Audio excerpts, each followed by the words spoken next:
Protect the Emperor. Despite the combined attack of several divine avatars, the Empire's guardians immediately counterattacked to hold them back, but it was too late. At this moment, a strong aura erupted from beneath the ground, soaring into the sky.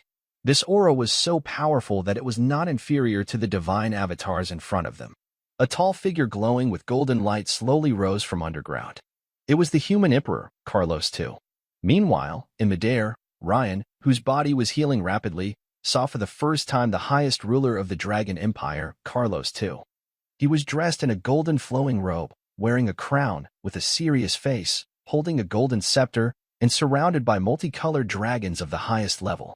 This aura, His Majesty has succeeded, a guardian exclaimed. Yes, His Majesty has finally reached the semi-divine level. That's great. Did he succeed? Ryan also wondered in his heart. Suddenly, Carlos II looked around at the divine avatars and spoke. It seems the legend is true. You are worried that a semi-divine level stronghold might appear among humans, and that they would get their hands on that divine artifact. So, even if it costs a lot of divine power, you come in your avatars to stop my ascension. Hearing this, Ryan's face darkened. Divine artifact? Although Carlos II's words were vague, he revealed some information. For example, this unknown artifact, which might have the power to suppress these divine beings. Otherwise, the gods wouldn't need to waste divine energy on such futile efforts. The heir of Dragoon.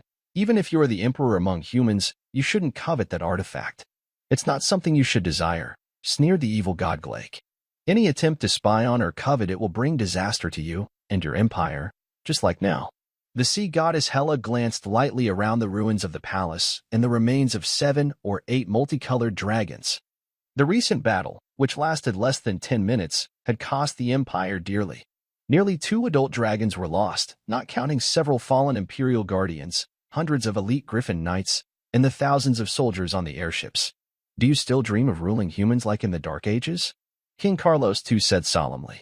Since our ancestors managed to seal away you foreign evil gods, it's only natural that it can be done again now. I guess if all your incarnations are lost here, it will slow down your awakening greatly. 5-colored dragon flame. As soon as he finished speaking, King Carlos II raised his royal scepter.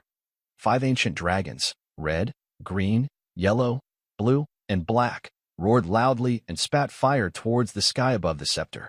Flame breath, acid spray, and so on. The 5 streams of breath merged in the scepter with a strange energy, forming an enormous multicolored energy sphere. The energy fluctuations of this sphere were much stronger than the molten core flame that Ryan had previously used. Go. Faced with this attack, several gods looked grim. Everyone, use the Psy Wall. Grek, a god from the cult of the evil hand, was the first to raise his arm, transforming his intense divine power into a semi-transparent wall to block in front of him. The other gods also poured their divine energy into the semi-transparent wall. In an instant, the wall's thickness visibly increased. Meanwhile, the multicolored energy sphere struck the nearly meter-thick Psy Wall. Boom! A deafening explosion echoed through the imperial capital of Tamriel. The palaces around the palace instantly lit up with dense, intricate magic arrays, but they were destroyed in a blink. As the powerful shockwave dispersed, the gods remained unharmed, but the transparent wall was almost invisible now. The power level of the divine avatars has dropped, shouted one of the imperial guardians. Although the wall of size was not completely broken, all the guardians of the empire present could feel that the gods seemed to have used up most of their energy to resist their emperor's attack. You. Suddenly, Hela, the goddess of the undersea, looked surprised as she gazed at Charles II. Then she smiled. I see now. Human emperor, it seems this time, you have lost. We have won. After speaking, Hela's avatar disappeared into the air on its own. She chose to release her divine power voluntarily. This has a small benefit. After part of her divine essence dissipates, it will gradually return to her true form, unlike the Huntress Lwyn, whose divine essence was completely erased by the system. Hearing Hela's words, the other gods seemed to understand something. They looked at Charles II a few more times, then smiled slightly and vanished into the air. This scene naturally confused the surrounding members of the empire. At this moment, a heavy sigh came from the imposing human emperor. Meanwhile, all the empire's guardians, even Ryan, who was far away in the sky, could feel Charles II's aura rapidly weakening. He was falling from nearly demigod level to epic peak, late stage. Your Majesty, Elder Ivan seemed to understand something. Tears streamed down his face as he stepped forward quickly, but in the next moment, he froze in place, his hands still in midair. They saw that the Emperor's scepter in Charles II's hand was beginning to break apart. No, more accurately, it was weathering. The golden scepter was gradually turning to dust. Seeing this, Ryan was momentarily stunned. He had a deep memory of this scepter. When he was working in the Munster Province Sword Bearer Division, he had used a replica of this scepter in several missions to defeat many enemies. But now, the real scepter was collapsing before his eyes. However, it wasn't just the scepter. Charles II was also. As the scepter disintegrated, Charles II's arm and torso followed, until finally, only a semi-transparent figure remained, still standing and not completely gone. So, the recent promotion was a failure after all. A sudden thought flashed through Rain's mind. He had believed that King Carlos II had successfully become a demigod, which allowed him to defeat all the divine avatars. But he didn't expect that the opponent had only achieved this by overexerting himself. The same thought also appeared in everyone's mind at the scene. No, father has failed. Second Prince Everton's eyes widened with shock, and his face was pale. It's over. The Dragon Empire is finished, he muttered. Seeing Second Prince Everton looking so lost and hopeless, everyone couldn't help but feel the same inside. The once magnificent palace was now in ruins, and the damage to the people was far worse than expected. When Rain had initially healed his wounds and returned to the palace, many guards had already begun clearing the bodies. Rain then went to stand beside Manilla, looking at where King Carlos II fell, and asked, "Manilla, why are all the revived beings evil gods? What about the true gods, like the wind god and the sea goddess?" In his view, if the energy tide caused the revival, it shouldn't only bring back evil gods. If the battle in the imperial capital involved true gods, the outcome might have been much better. True gods have long since faded away. Since ancient times, evil gods have been invading our world. According to ancient texts, about 23 true gods have completely disappeared over time, some even leaving no remains of their temples. Currently, within the Empire's territory, only the wind god and the sea goddess still have faint faith responses. However, I don't know if it's because of sealing that object, but there hasn't been any sign of the goddess's revival so far. I see, Rain nodded. He knew that deep underground in the Cologne Cathedral of the imperial capital, part of the demon's body was sealed. He had thought that neither evil gods nor true gods wanted humans to have powerful demigods, but now it seemed that wasn't the case. After the Great Battle, the imperial capital had many things to deal with. In this situation, it was clear that they couldn't rely on Second Prince Everton. So, after an urgent discussion among the Empire's elders, Manilla continued to serve as regent. After saying goodbye to Minia, Rain headed toward the mansion. Along the way, he saw people crying loudly, such as a young girl with twin ponytails wearing a pink dress, holding a doll, and crying in front of a collapsed house. Under the rubble, he saw the remains of a young woman. Clearly, she had once lived happily, but now. He continued forward and reached a shattered area like a meteor crater. A man was crying out in pain, holding a broken leg. It seemed this was caused by the aftereffects of a recent battle.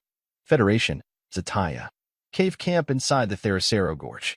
The Sword Saint Tirio, Don Wizard Hernandez, and several distinguished old wizards sat around a long table, serious as they discussed something.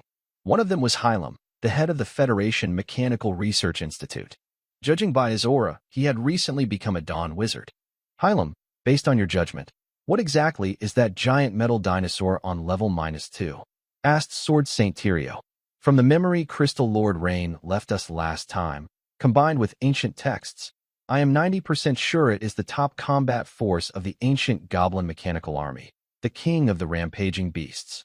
If we consider the golem's level, the ancient goblins called it Legion Commander, but many wizards refer to it as Titan level, Hylam explained. He had just recently become a Dawn Wizard when Sword Saint Tirio called him over. The reason was simple. The Federation's exploration had to be paused. Recently, the Federation gathered 6 Dawn Wizards plus Sword Saint Tirio, totaling 7 epic-level fighters, but they still couldn't reach level -3 and had to stop at level -2. The biggest obstacle was a super giant metal dinosaur, which even Hylam was startled to see at first. A Titan level? That means it's like a demigod? Exclaimed an old wizard holding a blue crystal ball. Exactly. According to ancient texts, A complete ancient goblin mechanical army could fight against powerful demigods. Hylam nodded.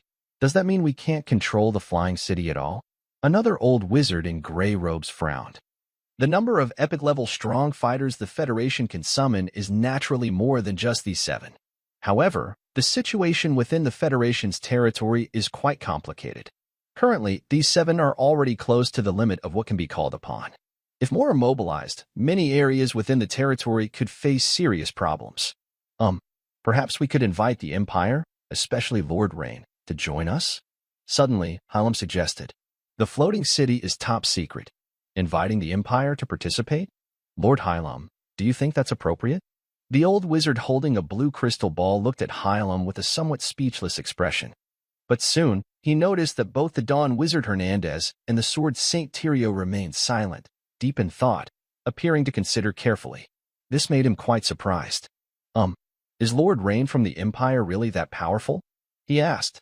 He defeated the avatar of the undersea goddess, killed the ancient sea beast Shining Electric Eel, and defeated the main forces of the sea god cult. Do you think that's not enough? Hylam said impatiently. He and the others are all wizards of the same generation, but due to differences in personality and temper, they haven't always gotten along well. However, since the other had advanced to the Dawn Wizard level much earlier than Hylam, he had often been at a disadvantage before. Now that Hylam has also reached the Dawn Wizard level, he naturally no longer holds back. That doesn't necessarily mean he can defeat the king of the rampaging dragon, right? The old man looked embarrassed but stubbornly argued. He is a rare Dawn Wizard specializing in metal magic, and at least at the late stage of Dawn, Hylam replied. What? But how is that possible? There are only a few late-stage Dawn Wizards in the Empire. I've never heard of a wizard named Rain. Including the old man holding the blue crystal ball, the other Dawn Wizards who had not met Rain exchanged surprised glances. Hylam simply chuckled and said no more. Just as Sword Saint Tyrio was about to mediate, suddenly, a messenger at the tent entrance reported, Report. Urgent news from the Imperial capital. Come in. Tyrio frowned. He had previously instructed not to be disturbed unless it was important, so the messenger clearly understood the seriousness of the message. Yesterday, 8 divine beings descended upon the Dragon Empire of Tamriel to stop Emperor Charles II from becoming a demigod. They fought fiercely, and although the gods were eventually driven back, the empire suffered heavy losses. Additionally, Emperor Charles II was killed. What? Hearing this news, the powerful people present widened their eyes, opened their mouths in shock, and stood up quickly. This news was truly shocking. Everyone, it seems we must speed up our plans. The situation is much worse than we thought, several times worse. Today, the evil god managed to come to the Dragon Empire. One day, they might come to our Federation. What will we use to defend ourselves then? Sword Saint Tyrio looked around solemnly and said, I agree with His Majesty Harem. We should contact the Empire and seek a joint exploration to quickly control the floating city. I agree too. If Lord Rain joins, I think our progress and exploration will greatly improve. Hens nodded. Tamriel, the bestial mechanical school base. After comforting his family, Rain first looked up some information about the Full Moon Wizard, then returned to the secret room of the school base. The battle that caused such heavy casualties left Rain feeling both uneasy and urgent. The worsening revival of the evil god was threatening the Empire's stability. Rain first tried to outline the 5th-level model of the Steel Heart Advanced Meditation Method. Soon, he was pleased to find his progress had greatly increased.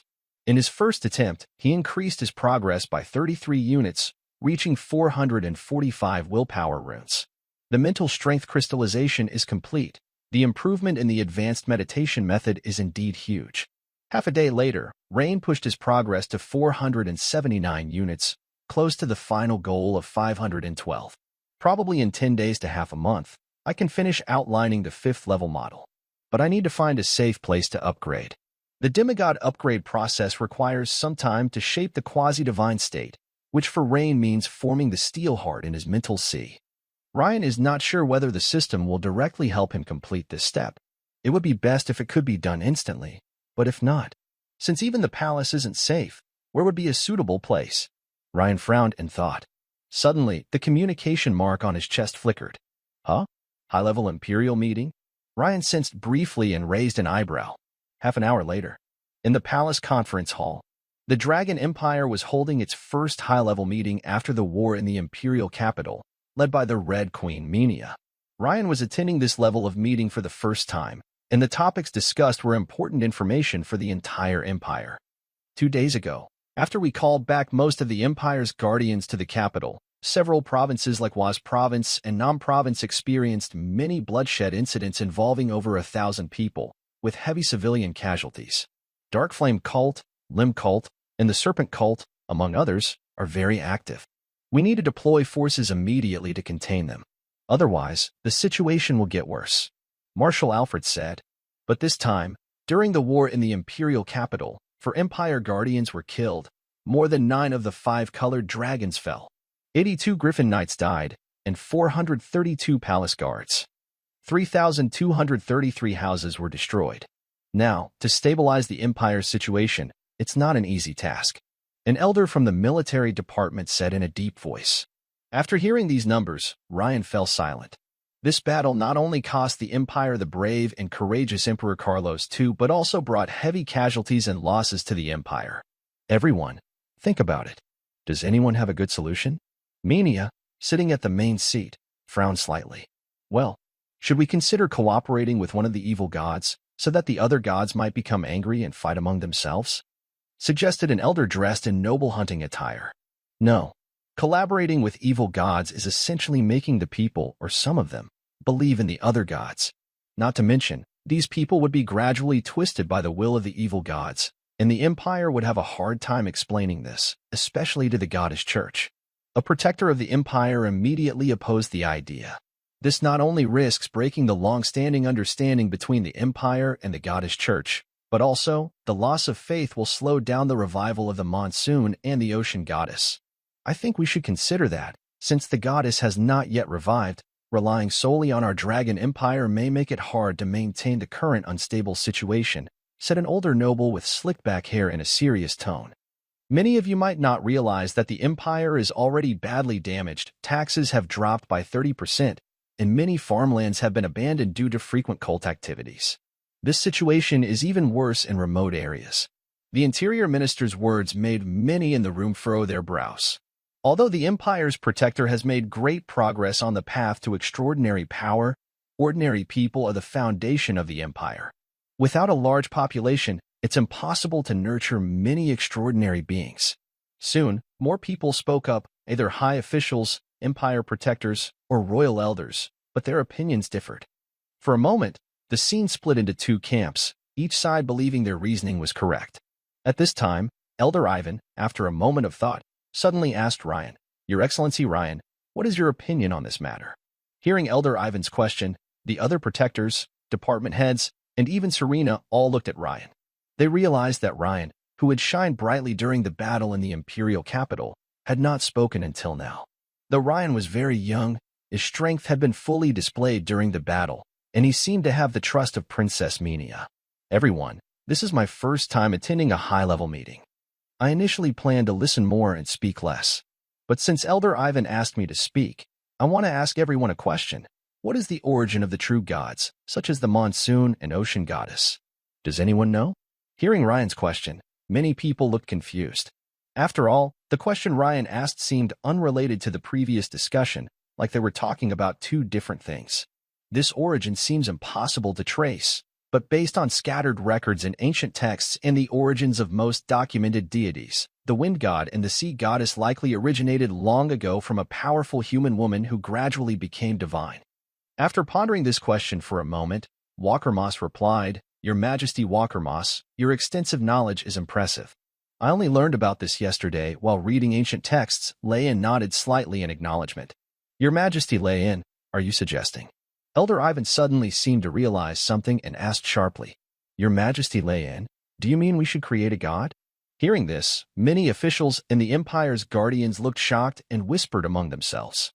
Without needing to listen closely, Lay-in understood that most of these whispers were doubts. After all, even if they wanted to create a god, someone would need to become a demigod first to attract the faith of ordinary people. Right now, the entire empire has no demigods, so talking about creating gods is like building castles in the air or catching the moon in a pond. Impossible. No, I mean, what we lack most is confidence, Lei said firmly. There's a saying from his past life. Sometimes, confidence is more valuable than gold. This still applies in this world and at this time. After experiencing the Second Imperial City War and the death of Emperor Carlos II, Lei saw many ordinary citizens' faces filled with worry and anxiety. Once brave and resolute Griffin Knights now looked dejected. Even many high-ranking nobles had lost faith. If no intervention or guidance is given, the people's morale will continue to weaken, and the situation could become more chaotic. Such an empire would be a breeding ground for heresy. Confidence?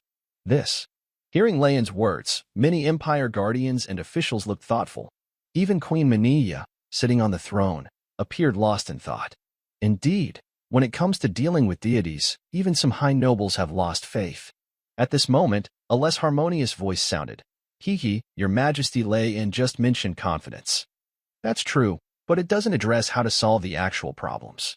I think that if we can solve the increasing number of cult-related tragedies, address the problem of declining farmland, and improve the empire's tax revenue, everyone will have confidence. It was the interior minister who spoke. Although Ren performed very well in the war and showed great strength, the upper echelons of the Dragon Empire were deeply rooted and complex. It was far from the point where Ren's words alone would make everyone listen respectfully. However, the interior minister seemed more wary of Ren and avoided using words that might anger him, instead choosing to challenge and pose difficulties. As everyone knows, I have been a sword-bearer in the Empire. I have an idea for dealing with the increasingly active cult suppression efforts. Actually, in each province or important area of the Empire, the main forces responsible for suppressing cults are mostly mid-level fighters, like sword-bearers and special military units. We can quickly strengthen this part of the force. For example, we could introduce construct golems. I tried this a bit on the Cyrodiil Plateau, and the results were very good. Next, Ren briefly described how the Isodra School and the Bichu Construct School mages used mechanical creatures like mechanical landbirds, raptors, and cyclod dragons to wipe out alien spider swarms.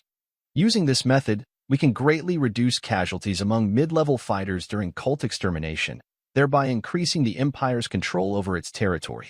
Good public order, combined with propaganda and guidance, can restore the people's confidence.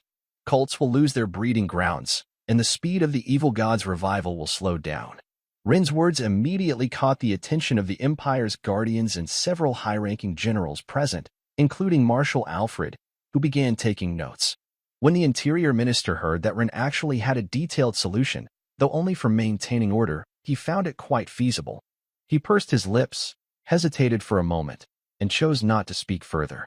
After all, giving suggestions was one thing, but causing trouble without reason would only make things uncomfortable for himself. I think Lord Ren's suggestion is very good.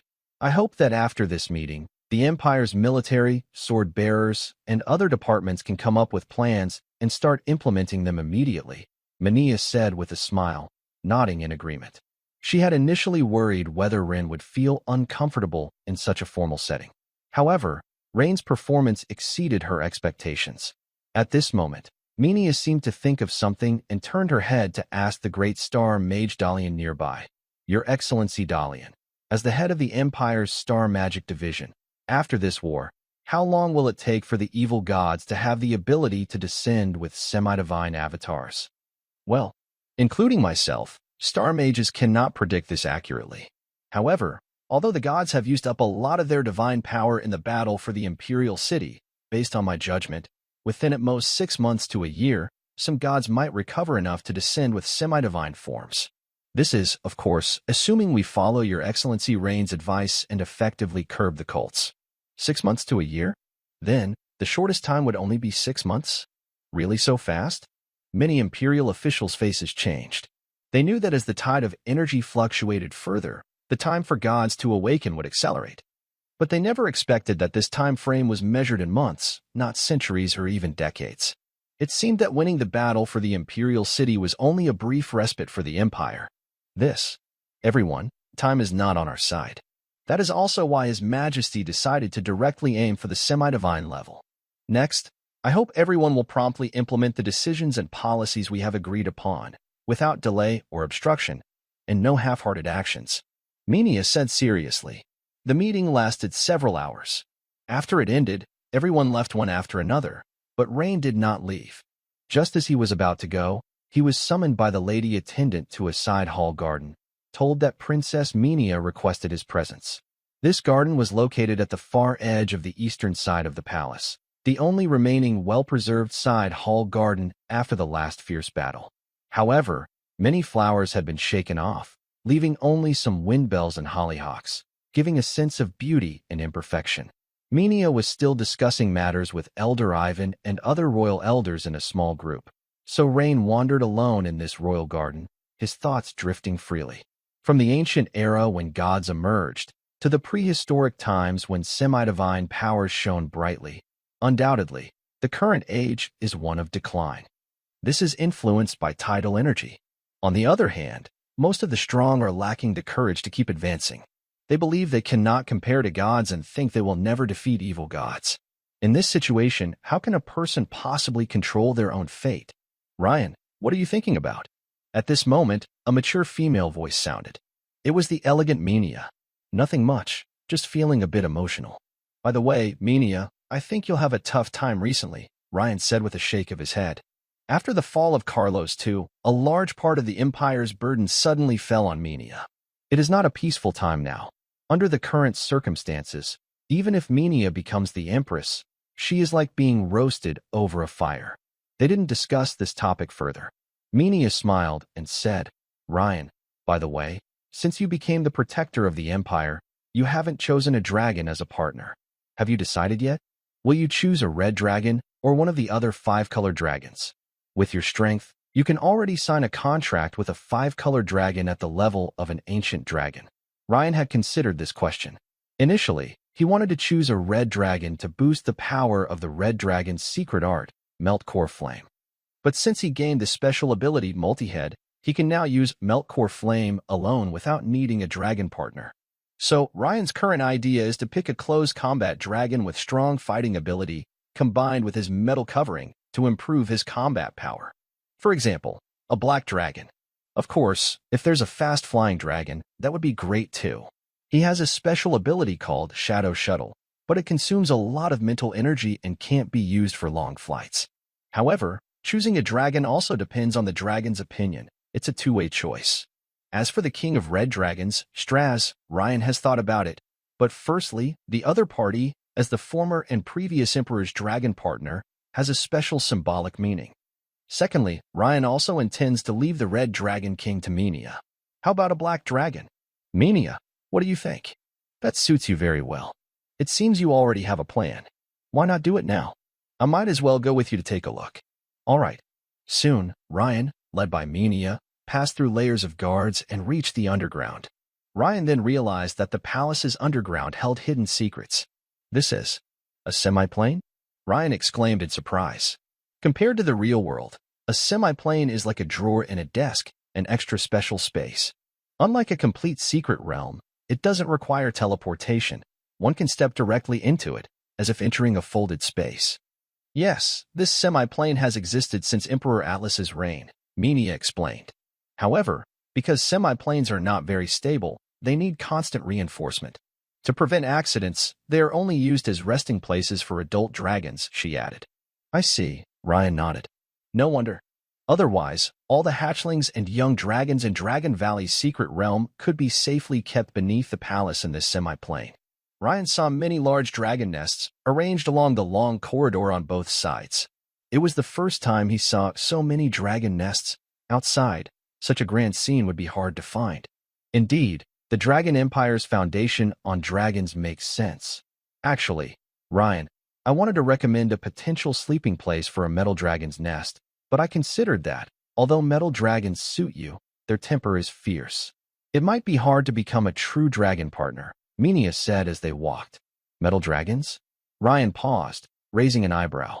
He had read about metal dragons in ancient texts, but it seemed that in ancient times, metal dragons gradually disappeared from history. In more recent times, they were rarely heard of. He never expected that some metal dragons still existed today. From the signs, it seems to be the resting place of an ancient steel dragon. It was discovered hundreds of years ago, but to avoid disturbing it, the Empire set up observation points without taking further action, Minia explained. Where is it? Ryan asked quickly. He knew one thing clearly. He currently had 4 contract slots for battle pets. After Blackie the swift-footed horse died, 2 slots were still empty. This means, even if he contracted a black dragon this time, he could still contract the legendary steel dragon if it exists. Furthermore, the dragon who became a battle pet through the system is not afraid of the other's fierce temper. Hey, Ryan, it seems you're very interested, but I still suggest that the metal dragon's temper is a bit too fierce. I understand. I just want to take a look. All right, the location is in the Kaswais province. I'll have the steward give you the exact address later. Hearing Ryan's words, Minia nodded and agreed. Once we arrive, right ahead is the lair of a black dragon, one of the only 2 ancient black dragons in the Empire, Ostarax. Suddenly, Minia stopped and pointed to a cave ahead on the side of the passage. Only 2? Is there another one? Ryan asked curiously. Meanwhile, at the capital of the Federation, Antahal. In the top-floor conference room of the Parliament building, more than 10 dignified Federation senators sat around a long table discussing something. This time, Vice President Bertrand was seated near the center on the right. In the middle was an old man with gray hair, smoking a pipe. Though his face looked a bit old, his half-closed eyes sparkled with sharpness from time to time. This was Federation Speaker Lawson Powell. Everyone, you've all seen the briefing and suggestions from Sword St. Tyrial. I want to hear your opinions. Lawson said in a serious tone. I oppose. The ruins of the floating city contain ancient goblin technology, which is very important to the Federation. If we cooperate with the Empire, they will learn a lot about goblin technology through exploration. I also oppose. The Federation's interest would suffer, but the Empire would benefit. I personally respect Sword St. Tyrial's strength, but when it comes to international relations, he doesn't seem very skilled. I think if the Empire is willing to offer fair benefits, we could explore together. Bertrand, what's your opinion? Last time, you led the team that hosted the Imperial delegation headed by Minia. Now, Her Royal Highness Minia is practically the ruler of the Empire, Lawson said, calling on Bertrand to speak. Honorable Chairman, everyone, I want to ask you to think about a question. If gods were to descend upon the Empire of Tamriel again, could we resist them? This time, the Empire only defeated the evil gods at the cost of the fall of King Carlos II, Vice Chairman Bertrand said, not directly agreeing or disagreeing, but raising a question. Well, many members of the council looked thoughtful. At this moment, a middle-aged man wearing gold monocle spoke in a deep voice. Vice Chairman, this is also why we need to speed up the exploration of the floating city ruins. I believe that with the legendary ancient floating city, which can supposedly fight against true gods, we will have the ability to oppose them. But that doesn't mean we need to cooperate with the Empire, he added, sensing Bertrand's intentions, emphasizing his point. Bertrand glanced at him. The man was named Bode Black, from a family of exiled nobles originally from the Empire. Naturally, he harbored a deep hatred for the Dragon Empire. Descendants of exiled nobles, their allied forces, or representatives still hold many seats in the current Federation Parliament. This is why, during periods of low energy tides, tensions between the Federation and the Empire often flare up, with a strong sense of hostility. The man with the gold monocle looked indignant and continued. Moreover, look at what the report says. We hope the Council agrees to invite Lord Rain of the Empire to join the floating city exploration, even if it requires some sacrifices. Does this serve the Federation's interests? Of course, I personally admire and respect these powerful Federation figures, but clearly, they don't understand politics well. Bertrand, seemingly prepared for this situation, calmly sipped his black tea and said, if it were just ordinary ruins, perhaps Bode is right. But perhaps you don't know that it has now been confirmed that the black mist controlling the ancient gnome corpses inside the floating city is a demon. What? A demon? Exclaimed an elderly council member, eyes wide. Some other members, unfamiliar with what a demon signifies, began flipping through another document placed beneath the report. In simple terms, relying only on the Federation to successfully explore the ruins of the floating city will likely cost us a lot, and there is even a chance of failure. Additionally, time is not on our side, or more precisely, not on humanity's side. I think it's time for us to work together. For a moment, the conference room was very quiet. Vice President, if the demon is really so terrifying and powerful, then even with the Dragoon Empire involved, we might not succeed in the exploration. Since you insist, I agree to limited cooperation, said Borden. who wore gold monocle and was still hesitant about full cooperation. I also agree to limited cooperation. How much we can gain from the floating city depends on the strength of the team the Empire sends this time, said another member. I agree, said someone else. After thinking for a moment, the Federation leader, Lawson Powell, tapped his pipe and made the decision. Let's go with limited cooperation. Sitting nearby, the beautiful woman Tarina looked at her colleagues with a somewhat speechless expression. Sigh, if we follow this plan, and the Empire sends a team led by Lord Rain, the Federation probably won't get anything. They really don't understand the situation. But this was the general trend within the Federation, and even if she spoke up, it wouldn't change much.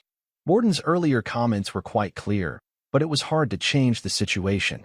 After all, some people's hatred and prejudice against the Empire weren't just from one generation, but from many generations. The imperial capital, Tamriel. At the entrance of the black dragon Azarox's lair, Mania and Rain did not go inside but continued talking. The black dragon has the worst temper among the 5-colored dragons. Compared to Azarox, Métis's temper is even worse. It hasn't been chosen for nearly 200 years, Mania said with a faint smile. 200 years? Rain looked surprised. Although the other was an ancient dragon, usually too powerful for ordinary dragon knights, it was unusual for it not to be chosen for so long. Could there be a problem with the other dragon? Yes, Medius, the dragon, is known as the Wing of Madness. It is said that during its teenage years, it was very brave and fierce. Later, in a battle, it was badly injured in the head, and when it fights intensely, it can go into a frenzy. Its previous rider fought it during a battle when it was in a frenzy. Although they defeated the fire demon, the rider was seriously injured and died. I see, Ryan nodded. The relationship between a dragon and its rider is like that between a person and a horse. Horses and riders can work well together, but if a dragon under a rider's control doesn't listen or follow commands, it becomes very dangerous in battle. However, this is not a problem for Ryan. On one side, he is confident in his strength, and on the other, it comes from his system's battle pet contract. Menia, in terms of combat power, is Medius, the Wing of Madness, stronger? Yes, even compared to the other 3-colored dragons, Medius's combat power is only second to the Dragon King. Menia nodded and said, Ryan, do you? Hearing Ryan's question, Menia's beautiful eyes widened slightly, as if she thought of something, and she looked at Ryan with some confusion. She had just explained clearly that Ryan wouldn't fail to understand. But if Ryan understood, Menia, let's go see the Wing of Madness, Medius. Ryan smiled and nodded, confirming Menia's guess. Are you serious? Of course. All right. Menia hesitated for a moment, then nodded in agreement. She believed Ryan was confident enough to do this. She thought about trying to persuade him, but decided to hold back. Following Menia's elegant and noble figure, they continued through the deep passage of the semi-plane. After a few minutes, Ryan soon arrived at another dragon's nest entrance. Ryan, this is the lair of the Wing of Madness, Medius. Besides delivering food daily, no one has been here for a long time. Yes, it is indeed a very powerful dragon. Ryan looked around and sensed the surroundings, feeling a wave of invisible pressure spreading around. The opponent's strength is indeed very high, even stronger than Azarox just now. Additionally, the loud, thunderous snores indicate that the other person seems to be sleeping deeply. As the two enter the hot nest, they see a small, shiny black mountain lying in the middle of a large, steaming dragon's nest, sound asleep. I smell the bloodline of Dragon. Are you a descendant of Dragon? At this moment, perhaps because of Ryan and Menia's strength, a warning was triggered in Métis's body. The huge black dragon, which had been sleeping, suddenly opened its large, window-like eyes and spoke in a deep voice. Its voice, like thunder, caused dust to fall from above the nest. Your Highness Métis, good day. I am Menia Dragon, temporarily acting as the regent of the Empire. Menia slightly bowed and said, All right, it seems that many things have happened in the Dragon Empire while I was asleep. Métis looked at Menia with some curiosity. By the way, are you here because a dragon rider wants to choose me? Just this young man? His strength is good, but I still can't do it. I don't want a repeat of Ignaz's situation. Soon, Métis stretched out its dragon head and looked at Ryan. Although it sensed the deliberate mental wave of late dawn from Ryan, it still shook its head. Ryan knew that Ignaz was its previous dragon rider, who was injured fatally because of its rage. Menia had already mentioned this on the way here. Although the other person directly refused, Judging by Métis's organized words, it seems that the dragon only goes wild during battles, like a bull going crazy when it sees blood. This made Ryan nod slightly. If they could normally communicate, there wouldn't be any problem. Your Highness Métis, I want to know what your requirements are for choosing a dragon rider? Ryan asked with a smile, not bothered by the question. Hearing this, Métis's huge dragon pupils looked at Ryan with some surprise. Seeing Ryan's calm expression, it seemed a little surprised and straightened its neck to look more carefully. After all, fools wouldn't pass the strict dragon rider tests. Only those among the extraordinary level of the Dragon Empire could come here. Standing confidently before it, those who choose it are truly exceptional, 1 in a million, and that's no exaggeration. I need a dragon rider who can control me when I go berserk. Young man, although your strength is good, you still can't do that.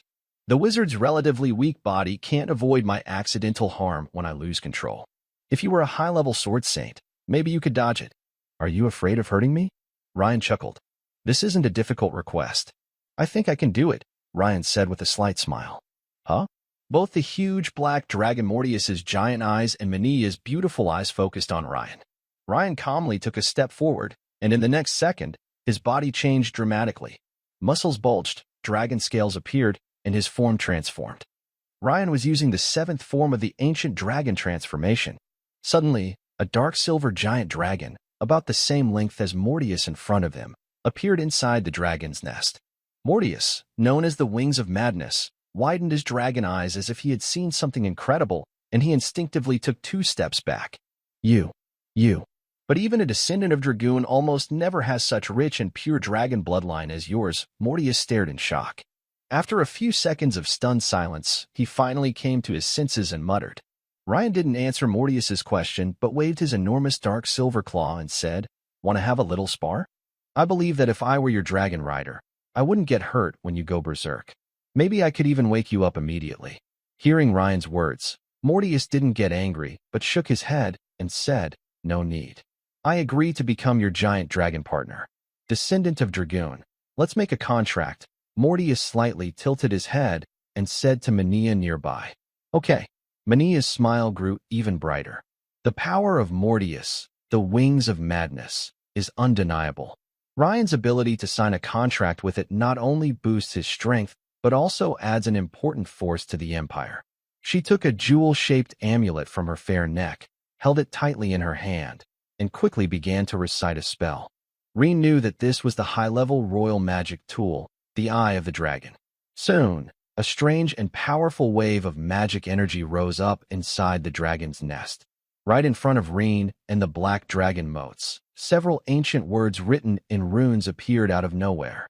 The words mainly talked about becoming partners, taking care of each other, fighting together, and so on. After reading the contract terms, Reen quickly raised his finger and pointed.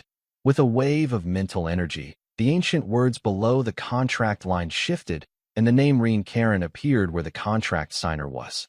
At the same time, Moats, the Wings of Madness, also raised his huge claw and pointed at the air. A much longer true dragon name appeared below the runes. In an instant, the contract was complete. At the same time, a system notification sounded. Ding. The host has made their first contract with a dragon. Current number of contracted pets, 3/4 ding. The host triggered a core event for changing class to Dragon Knight, Epic. Contract with a dragon. Prerequisites for changing to Dragon Knight, Epic 1. Contract with any dragon, 2. Beast Knight or related profession level 5 or above, 3. Strength 50 or more, Agility 50 or more, Constitution 50 or more, Spirit 50 or more. Current conditions met. Do you want to change to Dragon Knight, Epic? Note: after advancing to Dragon Knight, Epic, the Beast Priest, Legendary, profession panel will be replaced. Seeing this expected class change message, Reen was very happy and naturally chose yes without hesitation. Ding. Class change successful. Change to Dragon Knight, Epic. Strength +5, Agility +5, Constitution +5, Spirit +5. Gain core skill, Dragon Partner, passive. Dragon Partner, passive as a Dragon Knight. When you fight together with your Dragon Partner, you will have a hidden battle or a blessing, increasing all attributes. Note: fighting together means the two are within sensing range of each other. Moat suddenly felt something was off. It seemed that besides the contract from Dragoon's offspring in front of it, there was something else inside. But after sensing carefully, it found nothing and shook its head slightly, no longer thinking about it. Reen, congratulations. When Mania saw this scene, she stepped forward, smiled slightly, and congratulated him. Thank you. A few minutes later, a huge black dragon appeared above the palace. The dragon soared into the sky, reaching high altitude, and then disappeared instantly as a concealment spell flashed. At this moment, the black dragon let out a loud roar. Meanwhile, on the broad, shining black-scaled back of the black dragon Métis, Ryan stood with a gentle smile. Finally, I've become a dragon knight. A few minutes later, Ryan arrived at the Sword-Bearer's headquarters office. Although he was promoted to the Empire's guardian, he still held his position with the Sword-Bearers because the Empire had just experienced a major upheaval. Soon, Elena, who had received news of Ryan's arrival, appeared at the door and respectfully said, "Sir, this is a top-secret letter sent by the palace steward, and also, Moria's main messenger has urgent news." Moria's main messenger's urgent message should have arrived 2 days ago, but due to the great battle in the imperial capital, it was delayed until now. Oh? Ryan frowned slightly as he took the letter and began to read it immediately. As for the letter from the palace steward, Ryan was not in a hurry because Mania had already told him that it contained a map of the suspected steel dragon's nest. Did you find a hidden base of the Tutkash faction? Surrounding but not attacking. I'll wait for more news. Moria's main messenger is quite cautious, Ryan thought, feeling relieved. Although he left the destroyer behind, severely wounded Graham, and eliminated the 2 clones of the evil god Neobjörken, he couldn't be sure that the enemy wouldn't resort to desperate measures and use some special tactics during the fight. Moria was quite experienced and cautious, simply sending people to surround the area. Sir, is the situation serious? Not too bad. There are some casualties. It seems I need to go to the Cyrodiil Plateau first and completely eliminate the Tutkash faction, which has some secret connection to the evil god Neobjörken. Otherwise, as the energy tide intensifies, their clone strength might also increase. Soon, Ryan had a plan in mind. Sir, I will arrange a high-speed airship for you. Wait, unless I give special instructions later, you don't need to arrange anything for me. Huh? Orina blinked her beautiful eyes, showing a hint of confusion. When she followed Rain out the door, a sudden powerful pressure appeared. Although she saw nothing, Orina could feel a deep fear from her heart. When Rain quickly mounted Métis's back, the mighty figure of the Wings of Madness flashed before Orina's eyes through a magic concealment. Wow, so big. Orina couldn't help but cover her mouth and whisper, "Is it a contract dragon, my lord?" "Congratulations, Lord Rain." "Yes, thank you." "Orina, I'll be leaving now." Rain nodded slightly and smiled. After saying that, Rain patted Métis's back. With a strong gust of wind, they both disappeared quickly from the sword holder's headquarters. As Métis's flying speed increased, the scenery below changed quickly. From the large golden wheat fields outside the imperial city of Tamriel, to rolling green hills covered with trees, then to lush forests. Rain could clearly see the air being squeezed on both sides of Métis's wings, forming visible white airflow. This speed is almost at the speed of sound, Rain thought, smiling at the sight. Compared to the old high-speed airship, it's at least 3 times faster. Actually, this isn't even Métis's top speed. If it burst out for a short time, it could double its speed and break the sound barrier. But doing so would use a lot of energy. Usually, this is its normal flying speed, like a fighter jet with cruising speed and maximum speed. More than an hour later, at the Isodra Academy base on the Cyrodiil Plateau, greetings, lords. A huge black dragon is flying from the distant sky. Please come and see, a young wizard hurriedly said. Huh? Are you sure it's a black dragon? Its color is pitch black, so it must be a black dragon, the young wizard nodded. A black dragon? It's rare to see a black dragon among the Empire's dragon knights. Could it be Lord Hector? But he usually stays in the Sava province of the Empire. Why would he come to the Cyrodiil Plateau? Moria, as the leader of the Bishio Construction School, naturally knew about many of the Empire's guardians. However, after thinking for a while, he still shook his head slightly, feeling puzzled as several suitable dragon knights appeared in his mind. Everyone, let's go meet them together, he said. After some thought, Moria turned to the senior wizard from the Isodra school nearby and spoke. Wow, that black dragon is so big. Yes, it's enormous. When Moria and his group arrived at the newly repaired center of the Isodra School Square, many wizards were already looking up at the huge black dragon flying in the sky, pointing and whispering. Huh, an old dragon? No, it's a very old dragon, Moria exclaimed. As a high-level wizard about to reach the Dawn Wizard level, he immediately recognized the huge black dragon flying before him. Its size was extraordinary, much larger than normal. This was no ordinary dragon. It was an extremely old dragon of enormous size. An extremely old dragon of the ancient dragon level? Does the Empire have such dragon knights? Even the two elder wizards from the Isodra school looked at each other with doubt, their eyes reflecting confusion. Oh, it might be an ancient dragon just waking up. Everyone, prepare for battle. Moria suddenly thought of a possibility and shouted. Thousands of years ago, before the Dragoon Empire was established, many dragons were not friendly to humans. Go. Activate the destroyer and get ready to fight. Hearing Moria's command, the wizards around panicked and started running. It's me. At this moment, a familiar voice from the approaching black dragon in the sky reached everyone. Although the distance was still quite far, the young male voice was very clear, echoing in the ears of every wizard present. In an instant, the wizards who were running stopped in their tracks. They might not have been familiar with the voice, but they could tell that the speaker did not seem hostile. Reen. It's Reen. A flash of lightning crossed Mogaro's mind, and he exclaimed. Sure enough, as the huge black dragon descended, a figure familiar to the Bishio Construction School stepped down from its broad, shiny black back. Lord Reen. Master Reen. So this is Lord Reen's dragon. Many familiar wizards from Reen's side immediately felt relieved and expressed their surprise. Other wizards from different schools saw the long-rumored new star of the Empire, the youngest guardian in history, and naturally showed respect and bowed. A little further away, many people whispered secretly or asked a nearby wizard from the Bichu Mechanical School, Is this His Majesty Rain? He's so young. Hey, have you noticed that His Majesty Rain's black dragon seems especially huge? I once saw other Empire Dragon Knights, and their dragons are only half the size of His Majesty Rain's black dragon. Bichu Mechanical School is so lucky to have a talented person like His Majesty Rain. It would be great if someone like him joined our school. A liquid wizard from the medium-sized school, Solid Rock Mechanical Workshop's side. Leader, Minner. Huh? Why are there so many newcomers? Rain looked around slightly and found that the number of wizards present was nearly double what it was when he left earlier. It's known that finding people with wizard talent isn't easy, especially since many on site were holding mechanical parts and skilled in puppet making. Those are even harder to find. Obviously, this wasn't a local recruitment on the Cyrodiil Plateau. Haha. Rain, have you forgotten about the mechanical association you founded before? Some of the new faces are new wizards and apprentices, and others are wizards sent from different schools to observe. Many wizard schools that focus on golem creation are very interested in our mechanical association.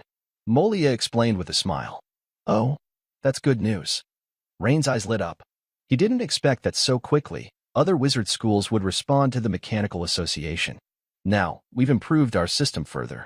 Whether actively participating in golem creation or completing tasks with golems, we have a set evaluation system, and it's working well. Leader Molia introduced. Rain nodded repeatedly as he listened. It seems that entrusting Molia with the specific affairs of the mechanical association was a good decision. By the way, I received a message saying you've discovered a secret base of the Tutcash School? Yes, Your Grace Rain. 3 days ago, our 3 wizard teams lost contact near the Terufudo Valley. Now, we have roughly surrounded and set up watch there. Terufudo Valley? Rain briefly recalled the map and remembered it as a desolate valley on the west side of the Cyrodiil Plateau, rarely visited. He didn't expect the Tutcash School to establish their base there. No wonder no one had been able to find their location. Yes, when do you plan to go see it? Right now? Right now? Moria and the others looked surprised. Your Grace Rain, isn't that a bit hasty? Shouldn't we plan more carefully before attacking the Tutcash School? Moria thought for a moment and chose her words carefully. There's no need for much preparation. Let's go now. Really? Moria and the others exchanged glances, then looked at the huge black dragon motes, who looked like a small mountain, and nodded. No need. We'll go directly. The destroyer will stay at the base to defend. Huh? Soon, Motes the Mad Wing led the way, followed by several griffins. Rain and his team arrived at Terufudo Valley on the west side of the Cyrodiil Plateau. The appearance of the giant black dragon motes caused a commotion among our wizard guards stationed there. But when they saw it was the Empire's new guardian, Rain, they cheered loudly. Many of the wizards had lost friends in battles against the Tutcash school. Rain's arrival, along with the powerful presence of the black dragon, boosted their confidence for the upcoming fight. Your Grace, Rain, the enemy's base is below the valley. The tunnels inside are complex, filled with various magic arrays and traps. Our scouting teams sent earlier have mostly fallen into their hands. A crystallized wizard responsible for guarding the area respectfully explained. Rain looked around. Terufudo Valley matched the records, barren and desolate, with almost no vegetation. The few creatures visible were mainly some desert scorpions and wild rabbits. Your Highness, Rain, I suggest that our Earth Mage faction from the Isodra school work together to cast the Earth spell, Earthquake. The strong tremors should force them out, said the old man with a mustache from the Isodra school, stepping forward since Rain hadn't made a decision yet. He hadn't proposed this method earlier because if their side lacked powerful fighters to resist the Tutcash school's Graham, forcing the enemy out might only bring trouble to themselves. But now, things are different. With Your Highness Rain and his mighty black dragon present, any enemy showing themselves would be heavily damaged. It's not necessary to make it so complicated. Rain smiled and shook his head. Step back a little. Métis, you are in charge of the watch. After speaking, Rain stepped forward and stopped at the entrance of the Tutcash school. Moria, Bradley, Magaro, and other high-level Isodra wizards looked at Rain with puzzled expressions. They had questions, but since Rain was already a protector of the Empire, some questions were hard to ask. So they could only wait and see what Rain intended to do. Suddenly, Rain's right hand glowed with a deep silvery metal light, so bright that it almost covered his palm completely. Then he bent down and gently patted the ground with that hand. Snap! In an instant, ripples emitting a rich dark silver glow spread outward in all directions. The ground where they passed was immediately covered with a thick layer of dark silver metal. But that wasn't all. The metal quickly transformed, elongating into sharp spikes and thorns, covering at least several thousand square meters around. Wow, Your Highness Rain's magic is so powerful. I remember Stuttgart, even though they are also Dawn mages. But they can't compare at all, exclaimed the old man with the mustache from the Isodra school. Yes, the range is so wide.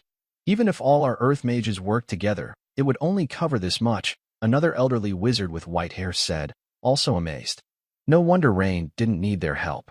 Unlike the gasps and whispers of others, the black dragon Madwings Mortius, with its large dragon eyes fixed on the energy wave's center, looked serious and slightly shocked.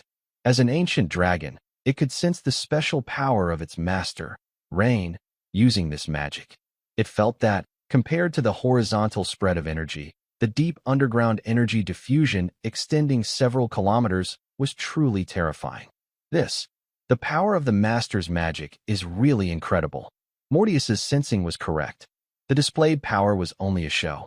In reality, as a top-tier Dawn mage with a 100% materialization process, Rain's main focus when casting the Dawn spell Steel Forest was on the deep underground area, not the surface. Below where no one could see, the dark silver metal layer flowed like thin water or infiltrated like mercury, rapidly invading various tunnels of different sizes and directions. Many defensive or alert magic arrays just began to glow with magic light, but in the next second, they were covered by the dark silver ripples of metal, dissolving like a fleeting illusion.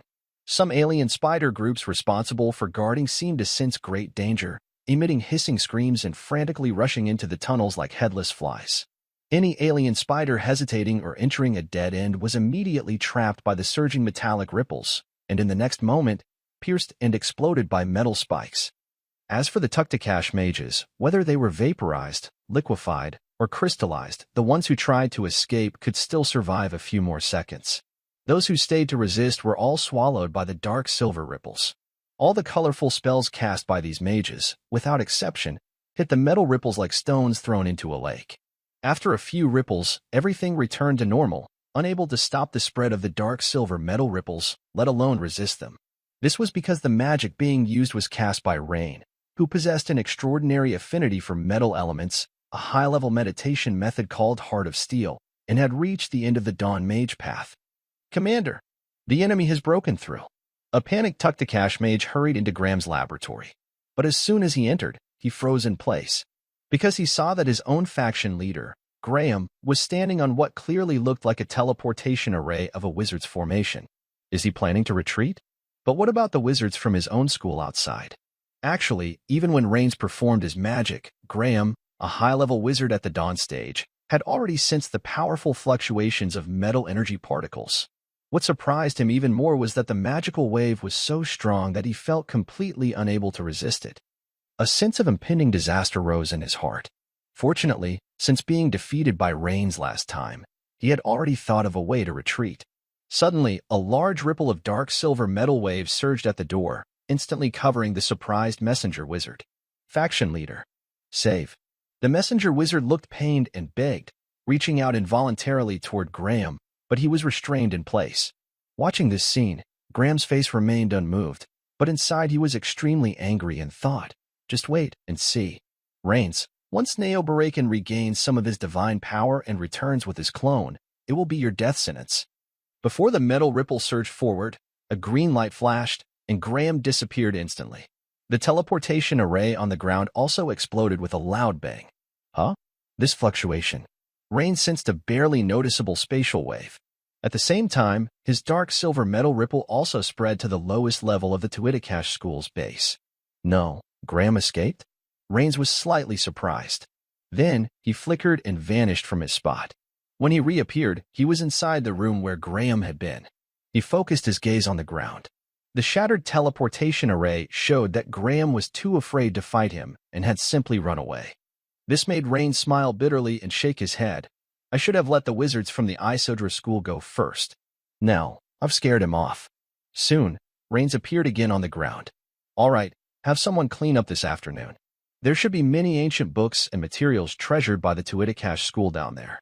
Leader, you just need to arrange it. Rain approached Moria, the mage. Your Majesty, Rain, is it over? Moria was still a bit stunned, staring blankly at Rain. The other high-level mages also looked very shocked, watching Rain. Is it really over?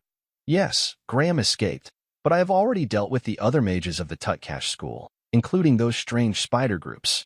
Rain's words caused a long silence among the people present, then erupted into a wave of cheers like a tidal wave.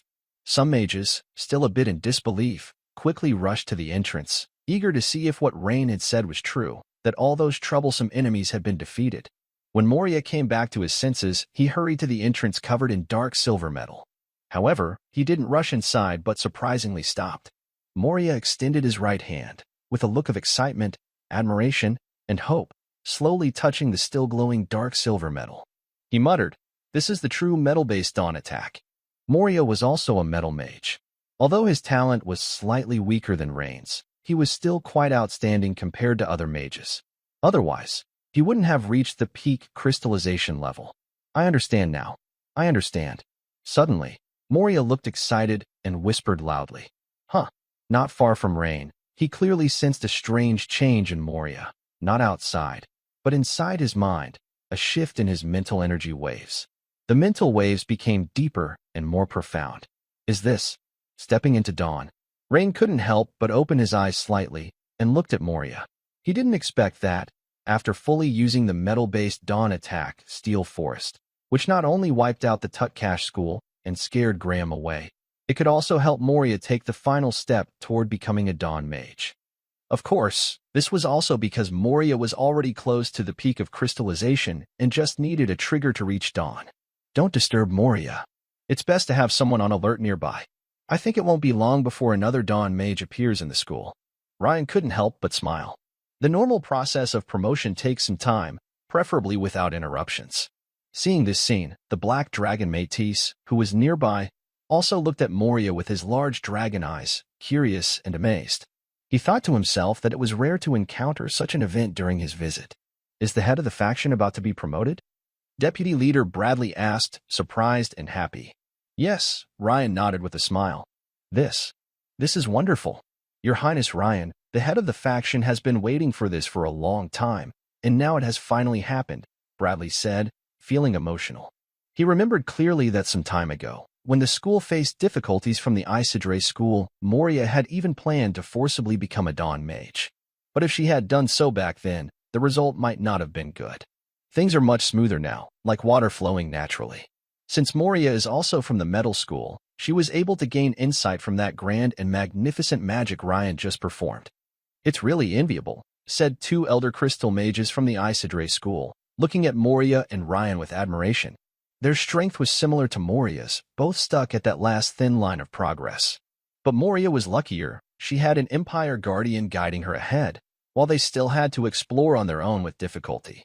Half an hour later, a happy Moria approached Ryan, bowing deeply in respect before speaking. Your Highness Ryan, thank you for your guidance. Faction leader, this is not just my achievement. Your foundation is already strong. You just needed the right opportunity, Ryan said with a smile and waved his hand. He then asked, how do you feel about becoming a Dawn Mage? Very good. Haha. Moria couldn't help but laugh happily. Moria's advancement to the Dawn Mage level made Ryan very pleased. Now, besides himself, there was someone else who could fully unleash the power of the Destroyer. Over the next 2 days, Ryan continued to teach Moria and more than 10 metal school mages about mechanical constructs and goblin engineering, while also slowly progressing through the 5th level of the Steelheart advanced meditation method. The Seraldil Plateau is rich in mineral resources, especially surface deposits that are easy to mine. As long as local residents and tribes are paid well, there will be a steady supply of ore.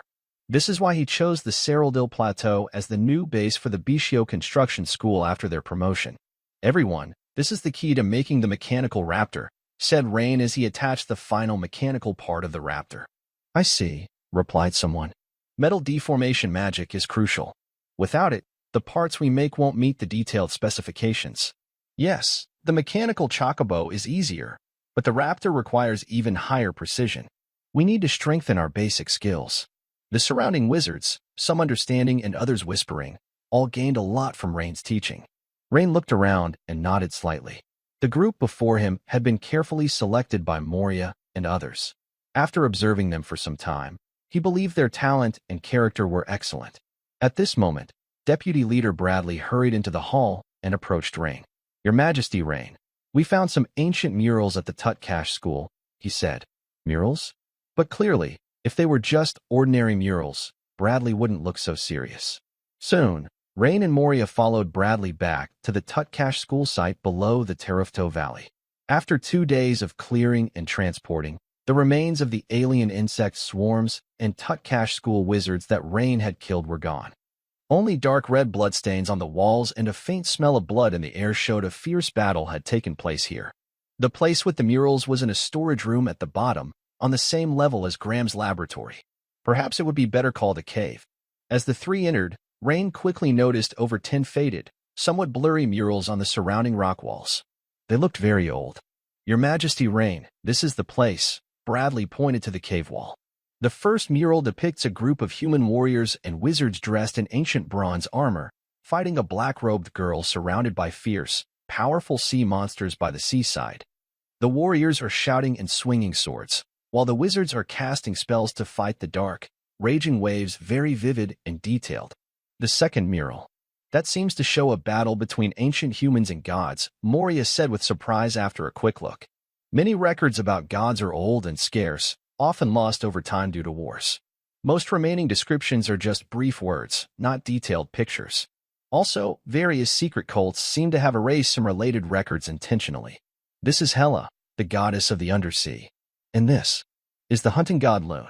Reen quickly recognized the figures in the first few murals.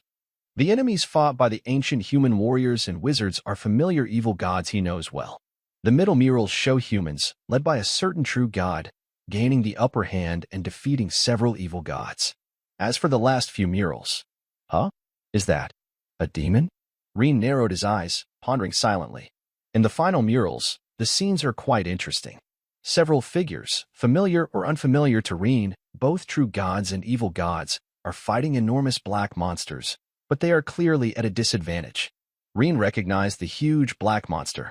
It has multiple black sickles on each side of its body, several black claws beneath, a head full of sharp horns, and a wide mouth filled with tiny, sharp teeth. Its whole body is shrouded in black mist and floats in midair. It looks like a giant version of a demon. Are the evil gods and demons fighting? Reen paused slightly, deep in thought. He always believed that demons and evil gods were allies, both enemies of humans since ancient times. But now, it seems, that might not be the case. From the murals, humans appear to be the weakest, with evil gods in the middle and demons as the strongest. This must be a painting from the medieval period, at least 6,000 years old. All these are evil gods, but what is that fierce, black monster at the back? It seems especially powerful. Moria looked thoughtful and pointed to several murals behind him. Although Moria was the leader of his faction, he did not know much about the evil spirits, mainly because he was usually focused on constructing golems and magic constructs. This is an evil spirit. A very frightening thing, Rain explained at this moment. Evil spirits? Frightening? Hearing Rain speak, Moria's face suddenly became serious. Since Moria became a dawn wizard, he realized he still couldn't gauge Rain's true strength. Instead, he felt that Rain's mental energy was subtle but vast, deep and unfathomable. Lord Bradley, are there any other murals nearby? No, Your Majesty, Rain. I have checked repeatedly. Good. Set up a shielding magic here to preserve these murals well. Understood, Your Majesty, Rain.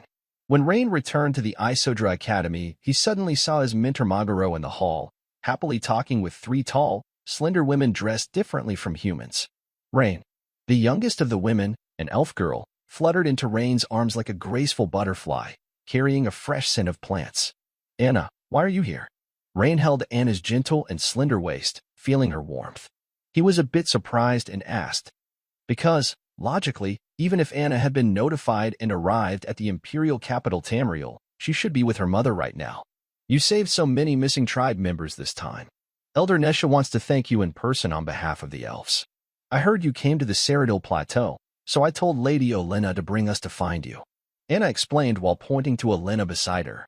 Also, my mother has mostly recovered. She wants to see you. At this moment, Anna seemed to remember there were others around, especially her mother. Blushing and feeling reluctant yet unable to hold back, she gently released Rain from her embrace, blinked her big, beautiful eyes, and said. Rain looked surprised. Only then did he focus his gaze on the two elf women. Indeed, the beautiful fairy-like woman with faint fish-scale wrinkles and a classical demeanor is Elder Nasha, whom I haven't seen in a long time. Next to her, the smiling elf woman constantly observing Ryan and Anna is Lady Darren Eagle Moon, and his mother.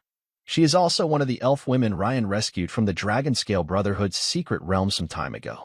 From her expressions and movements, it seems she has already recovered. It is likely that Elder Nasha provided further treatment after arriving in the imperial capital, speeding up her recovery. Hello, Elder Nasha.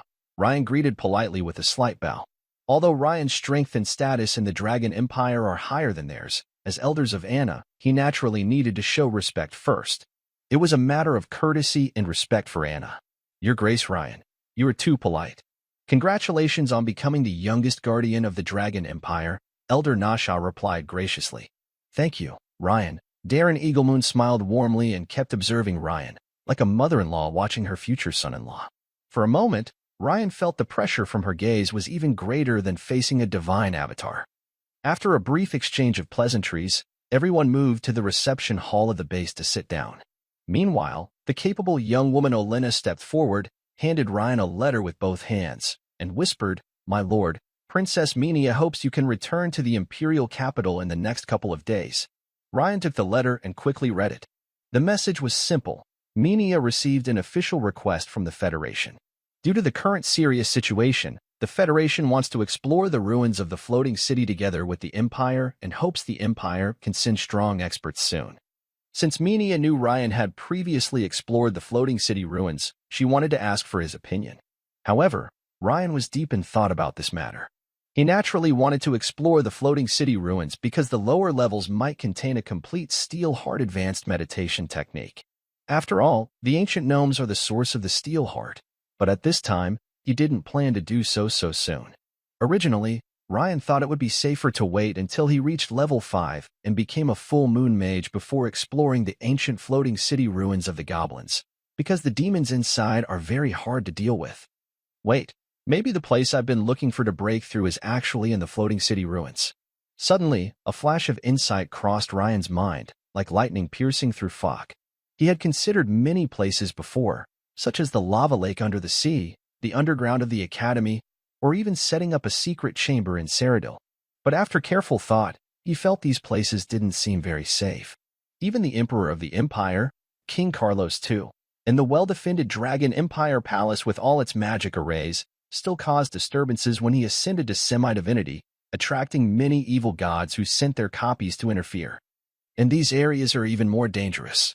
As for the secret realm, it's even less suitable.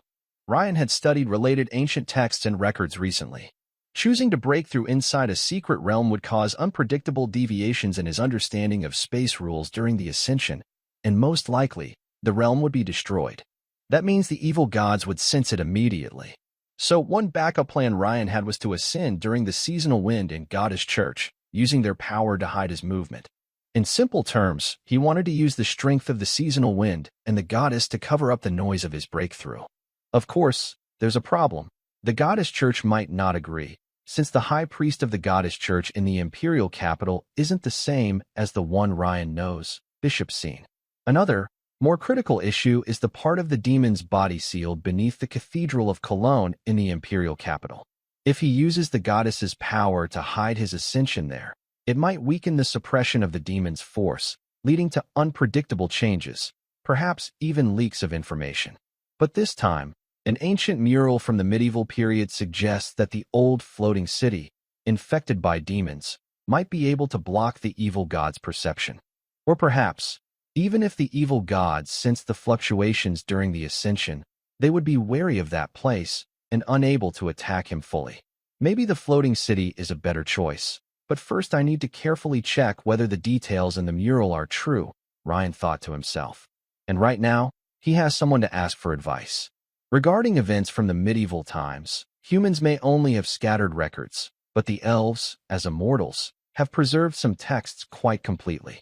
Rain smiled and said to Elder Nasha nearby, "Elder Nasha, you're just in time. I want to ask you about something." "You're welcome." Elder Nasha slightly bowed, indicating for Rain to continue. "I want to ask if you know about the evil demon." Rain looked around to make sure no one unreliable was nearby besides Anna and others, then slowly asked, "Evil demon?"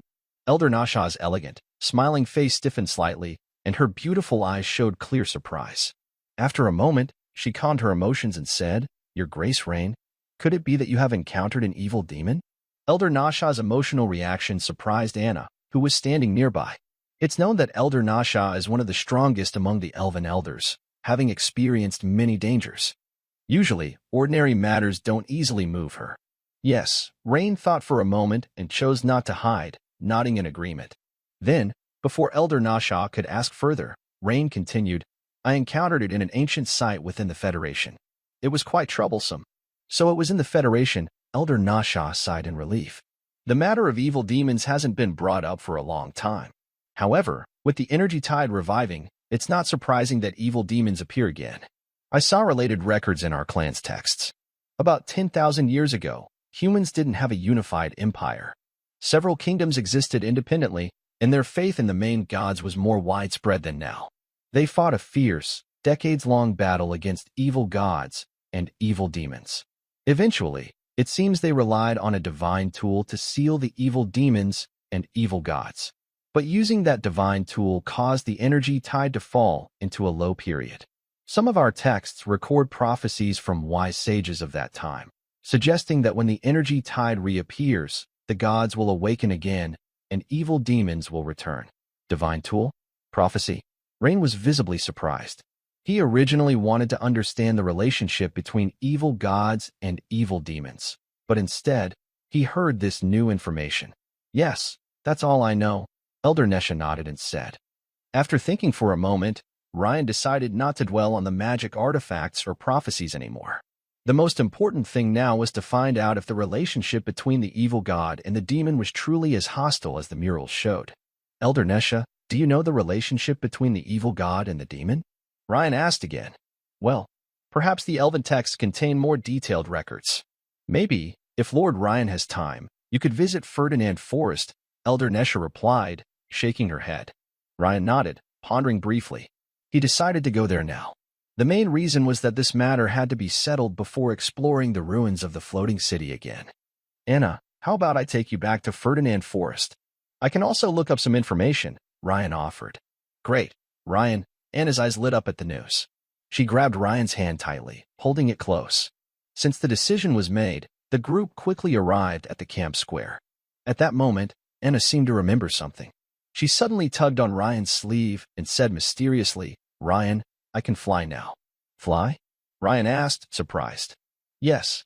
Anna nodded firmly, then released her delicate hand from Ryan's grip. She leapt lightly forward twice, and in the next moment, she disappeared from sight. A large eagle with wings spanning several meters suddenly appeared. Immediately after, the eagle, with sharp and familiar eyes, blinked at Ryan and then flapped its wings, soaring into the sky. Transformed into an eagle with druid shape-shifting magic? Ryan exclaimed happily, watching the eagle circle above him. He remembered seeing the same eagle form before, when Anna's aunt, Drinna, had transformed. He didn't expect Anna to master it now. It is said that learning this shape-shifting magic is quite difficult, and mastering it is not easy. Yes, Lord Ryan, Anna is very diligent and hard-working in her studies. Plus, with her talent, she improves rapidly. If we compare her progress to human wizard levels, she is already a mid-level second-stage liquidator wizard, Elder Nesha said kindly, glancing at Anna circling in the sky and then turning to explain to Ryan. Ryan nodded in agreement. Anna's progress was indeed impressive. Although the strength levels of elves and druids are not as detailed as those of wizards, generally, each new transformation ability greatly increases a druid's power. Usually, mastering more than 3 transformations and related combat skills, along with several natural magic spells, qualifies someone as a high-level druid. Beyond that, they become a grand druid. Soon, a majestic eagle swooped down from the sky and landed a few meters in front of Ryan. It quickly transformed into a beautiful elven girl. "Wow, amazing. Anna, I didn't expect you to master the eagle transformation. The last time I saw it, it was on Lady Draylana," Ryan said happily, taking her hand and praising her. "Yes, I still can't compare to you, but I will try my best," Anna replied shyly, feeling happy and a bit embarrassed by the compliment. "By the way, where is Lady Draylana?"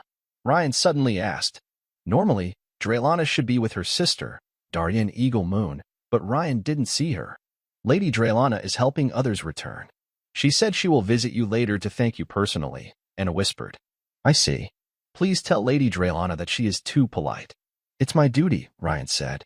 "Yes, Ryan. I heard from Lady Olenna that you contracted a dragon?" Anna asked curiously.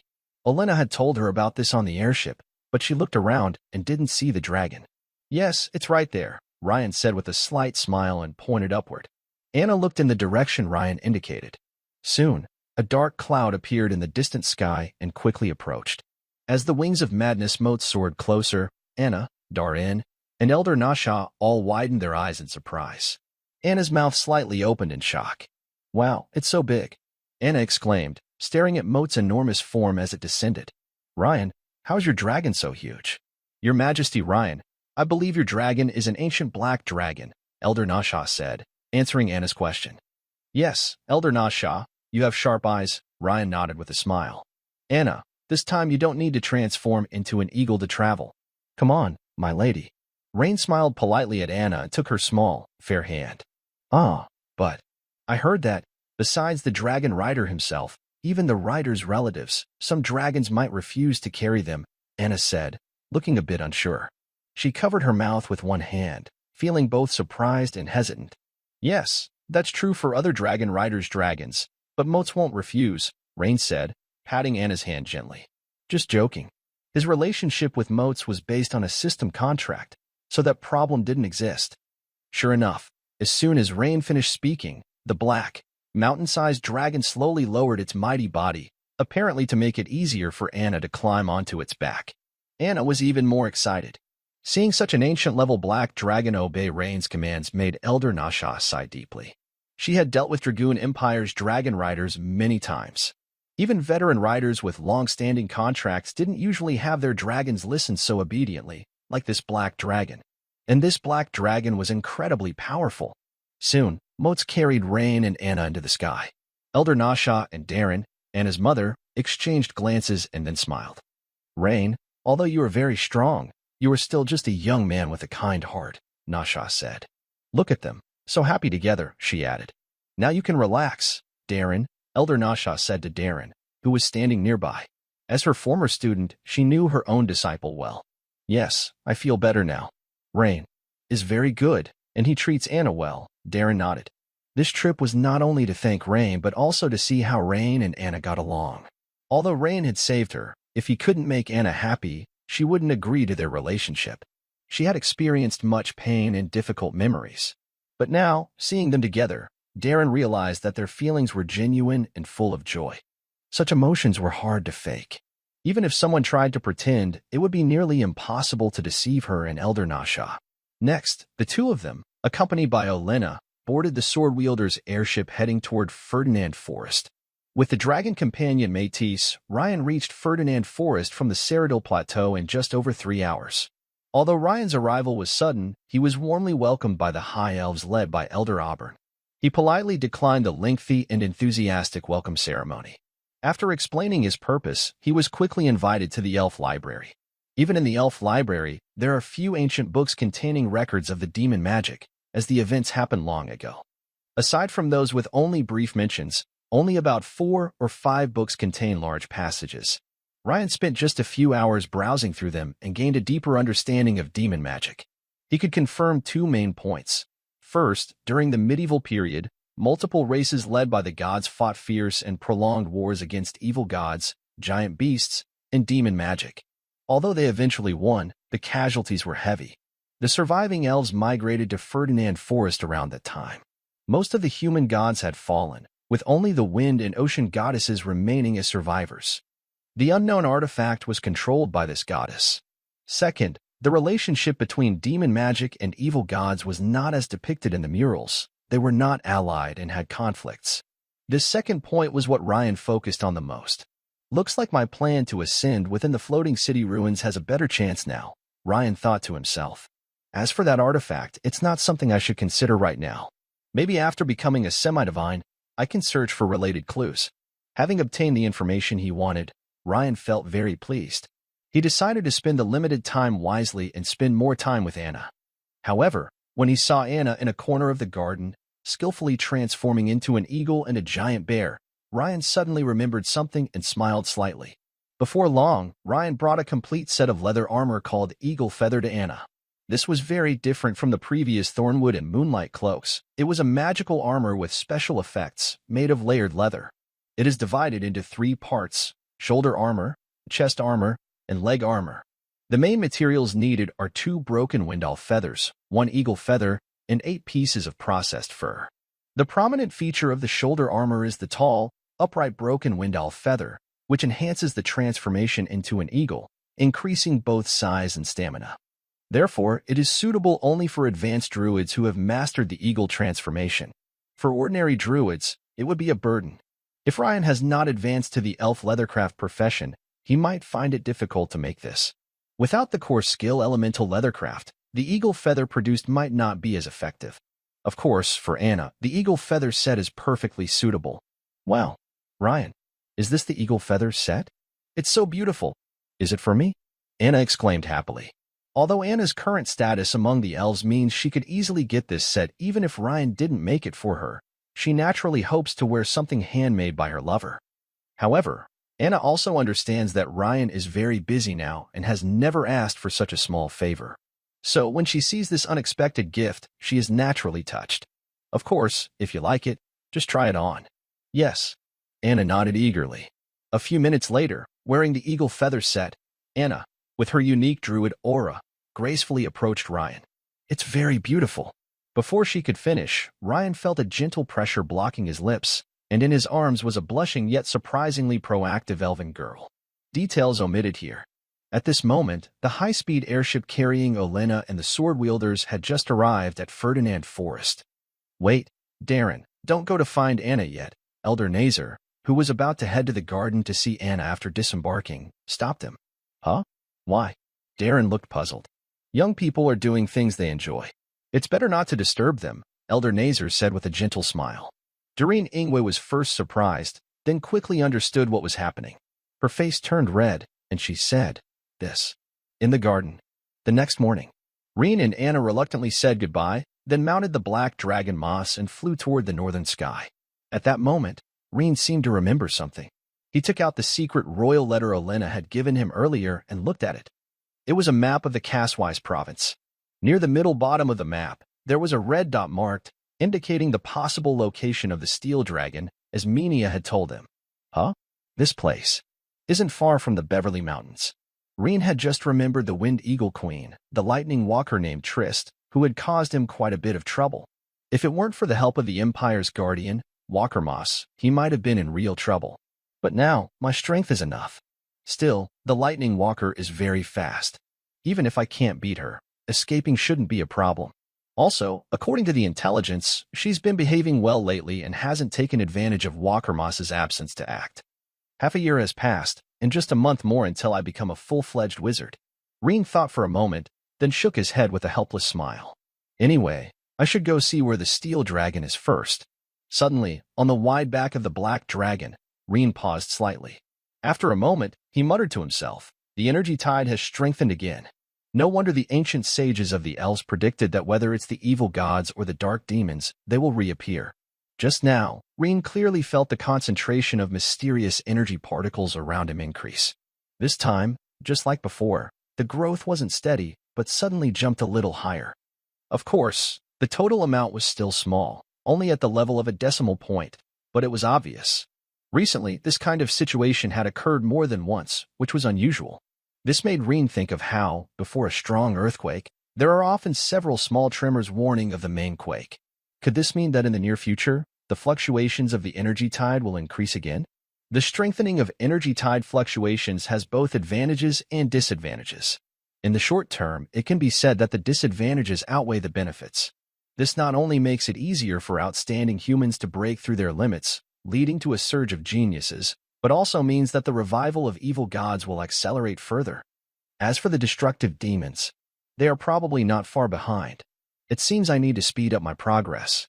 After finishing with the steel dragon here, I must return immediately to the imperial capital, meet with Mania, and then head to the Federation, Ryan thought seriously. The shock caused by the increased energy tide fluctuations was not only felt by Ryan but also by many others. Wizards with about level 3 crystallization could clearly sense it. The imperial capital, Tameril. Deep beneath the Cologne Cathedral, which has a pointed top design. Inside a large crystal coffin, there is a dark, fierce-looking object. If looked at closely, it resembles the upper half of a human body. However, where the ribs should be, there are instead sharp, side-like limbs resembling mantis blades.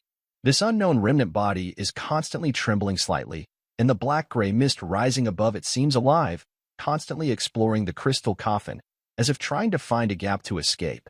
Every time it touches the crystal, it quickly recoils as if electrocuted. This special effect on the crystal coffin is caused by a massive surrounding wizard array. At this moment, the array emits a strong water-blue glow. At each corner of the six-pointed star, an elder dressed in a deep blue robe of a senior bishop stands. All 6 of them have mental powers reaching the level of dawn mages. This shows the strength of the nearly remaining orthodox divine sects, specifically the wind and ocean goddess churches. In front of each of them, a dazzling water-blue light sphere is gathered. The spheres send out thick beams of light, connecting to the large wizard array before them, as if charging it. After a few minutes, the charging process stops, and the 6 elders breathe a sigh of relief. Finally suppressed. The recent energy tide fluctuations were too sudden, one elder said. Yes, although ancient texts predicted such events, I didn't expect the frequency to be so high. An elderly archbishop with thick eyebrows glanced to the side at the young priest beside him and asked, Fuller, are you sure there has been no leak at all? Even if the main body of the evil spirit is fine, just a small trace escaping could cause big problems. Yes, probably not. The young priest looked pale and appeared quite frightened. However, to the thick-browed archbishop, his proud disciple Fuller Orphan was likely just shocked by what had just happened. After all, if he were young again, he probably wouldn't be much calmer than this young man. But this time, he was wrong. Because the real reason Fuller Orphan was panicked now was that he had reported the incident too late. As the duty observer today, he clearly saw a black evil spirit escaping through the magic array's restrictions. But as the youngest and most promising first-level priest, soon to become a bishop locally, Fuller hesitated and decided not to reveal the truth. After all, it was just a small leak. He thought it probably wouldn't cause trouble. Starting today, increase the energy infusion into the magic array from once every 7 days to once every 3 days, the thick-browed archbishop said to the other bishops nearby. Is such a high frequency really necessary? Yes, to prevent accidents. If this evil spirit's body escapes, we will be in big trouble. What should we do in the future? I'm afraid just the few of us won't be enough. Yes, I will also report to His Holiness later. The ancient magic array in front of them was said to be personally arranged by the goddess herself. The minimum standard for energy infusion required 6 experienced archbishops, at the dawn level, working together. Each infusion consumed most of their mental energy. This means the Cathedral of Cologne in the imperial capital needs to always have 6 dawn-level archbishops on standby. Additionally, with security personnel, this is also why, even after the previous incident of a demon lord descending on the imperial capital, the church could hardly muster high-level combat forces. If you observe carefully from the air, you will notice a faint black-gray gas drifting from the top of the tall Cologne Cathedral. The front end of this gray gas seems to have a mind of its own, exploring left and right. Finally, it appears to have sensed something and, against the wind, rapidly moves toward the second prince's residence, not far from the palace. Inside the study of the second prince's residence, Everton looks exhausted, with bloodshot eyes. He hasn't had a good rest for days. Right now, he is staring blankly at a blood-colored potion emitting a mysterious magical glow. Your Highness, the experiment at Renfrew's place might not continue much longer. The elves were all rescued by Ryan. This last bottle of improved Super Evolution potion was made using Renfrew's previous stock. However, since there isn't enough for further testing, it hasn't been tested. Buchanan reports, bowing slightly. He has been very busy recently. The distraught second prince hasn't checked on the losses in the secret realm or arranged follow-up matters, so Buchanan has been pushing things forward. Currently, relations between the elves and the Empire are improving, but Ryan's rising influence has made many high-ranking nobles wary. As a result, the number of catching teams going to Ferdinand Forest has decreased significantly. Additionally, the elves have strengthened border patrols, making it 10 times harder than before to capture an elf. The problem is, Renfrew's potion experiments require blood essence from at least dozens of elves to proceed. Ryan. Elves. Hearing Buchanan's words, Everton seems to come to his senses. But just as they're talking, neither of them notices a nearly invisible, seemingly alive black-gray gas that has slipped from the fireplace area and is moving along the ground. Soon, the front of this tinder-like gray gas looks at Buchanan, then at Everton. It then snakes along the floor to Everton's feet. Suddenly, Everton feels a chill at his right ankle. In the next moment, he experiences a dizzying sensation. From Buchanan's perspective, Everton stiffens suddenly, his eyes roll back, and his whole body trembles. Your Highness! Your Highness! This scene naturally frightened Buchanan, who quickly went forward to check on him. A few seconds later, Everton seemed to regain his composure. He raised his hand and waved it, saying, I'm fine. Maybe I've been too tired lately. Go ahead and leave. I want to rest for a while. Buchanan looked at Everton again, as if assessing his condition. Perhaps feeling it was best for Everton to rest more, Buchanan hesitated, then nodded and said, Understood, Your Highness. Please rest well. After Buchanan left, Everton's eyes froze again. He stared blankly at the Super Evolution potion in front of him, murmuring repeatedly, Drink the potion. Cologne Cathedral. Underground. In the sky over the Caspias province, after flying for just over an hour, Ryan reached the red dot marked on the map. It should be here, the old Angma mine site. He let the black dragon, Modis, slowly land and looked around. This was a mine located in a lush hilly area. Not far away stood a wooden guard tower about 20 meters high. It is said that hundreds of years ago, this was a busy mine, but shortly after it was opened, strange things started happening, attracting the attention of imperial experts. After investigation, they discovered that a rare and powerful metal dragon was sleeping here. Considering the aggressive nature of the metal dragon, the mine was immediately shut down, and the area was isolated with a guard post set up. Your Highness Ryan, Captain Charles Hammond sends his regards. At this moment, a team of fully armed imperial soldiers, led by a middle-aged man in officer's uniform, quickly approached to report. Before Ryan arrived, Charles had already received a message from above, indicating that the protector of the Empire, Ryan, might visit soon. Is it inside there? Yes, sir, the colonel named Charles replied respectfully. Meanwhile, both he and the elite Imperial soldiers behind him kept glancing secretly at Modis, the giant mountain-like creature. It was as if they were saying, "Is this the Empire's Dragon Knight? He's so impressive. Captain Charles, you're stationed here. Has anything strange happened? Or have you recorded any unusual activity?" Ryan asked casually as he walked toward the cave entrance. Your Grace Rin, I have been here for 11 years. About 10 years ago, there was a tremor here. I think it was caused by the giant dragon below," Charles said. "The ground shook? How do you know it was caused by something else and not an earthquake?" "We heard a loud roar that felt very powerful. It made us all stiff and weak in the legs, like we had encountered a dangerous enemy.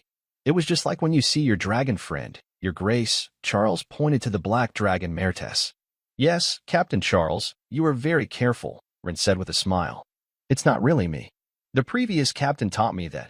Charles scratched his head, looking a bit shy about the compliment. At this moment, a group of people reached the cave entrance. Seeing that Rin wanted to go further, Charles quickly warned, "Your Grace Rin, be careful. There are some strange monsters inside." "It's okay," Rin waved his hand, signaling not to worry. As soon as he arrived at the cave entrance, he sensed that besides some animal sounds, there was a faint, powerful aura coming from deep inside. At his level, if he paid close attention, very few things could hide from his senses. That aura. It must be the steel dragon's aura. Since he was sure the dragon was below, Rin prepared to act. He had already thought of a plan on the way here. "Step back a little." "Yes, sir." Charles and his group immediately obeyed and moved back 50 or 60 meters. "Not far enough. Go to the watchtower over there." Rin pointed to a wooden tower at least 500 meters away. "Understood, Your Grace Rin." Charles looked a bit confused but nodded quickly. Going that far seemed a bit much. After Charles and the others left, Rin gently placed his hand on the wall of the cave entrance. Silver metal ripples spread out from his palm. Countless metal particles around him gathered into his hand. This is a skill all metal element mages have, absorbing surrounding metals. The strength of this skill depends on two things: the type of metal affinity and mental strength. However, regardless of which aspect, Rain is among the top metal-type wizards. At this moment, Rain's palm is like a huge magnet, attracting surrounding metal particles and quickly forming a metal ball the size of a millstone, which continues to grow larger. Such great power naturally leaves Charlie and others nearby stunned. Rain's face also shows a smile because he senses movement below. As expected, just as Minia said, the metal dragon loves to eat metal and is very sensitive to metal energy fluctuations. Buzzing. The ground around begins to shake. Suddenly, more than 10 lizard-like creatures with dark gray shells rush out of the mine, but they seem frightened by Rain's power level and dare not attack. Instead, they run to the sides. Soon, cracks appear on the ground, as if a huge creature is about to break out from underground. Roar. A deep, powerful roar echoes from underground. A large dragon head covered with sharp spikes emerges from the. Judging by its size, it is about the same size as the black dragon Mentes. At this moment, a pair of large dark brown dragon eyes first glance at the equally large black dragon Mentes, then fixate on the metal ball created by Rain for several moments. Anyone can see that its interest in the metal ball seems far greater than in the black dragon beside it. This behavior makes Rain nod slightly in his heart. He deliberately mixed a lot of rare metals into the metal ball, and it seems to work well. So, it's a weak 5-colored dragon and a somewhat interesting wizard. You have disturbed the great Dalric's slumber. Dragon language. The creature quickly speaks, its voice deep and resonant.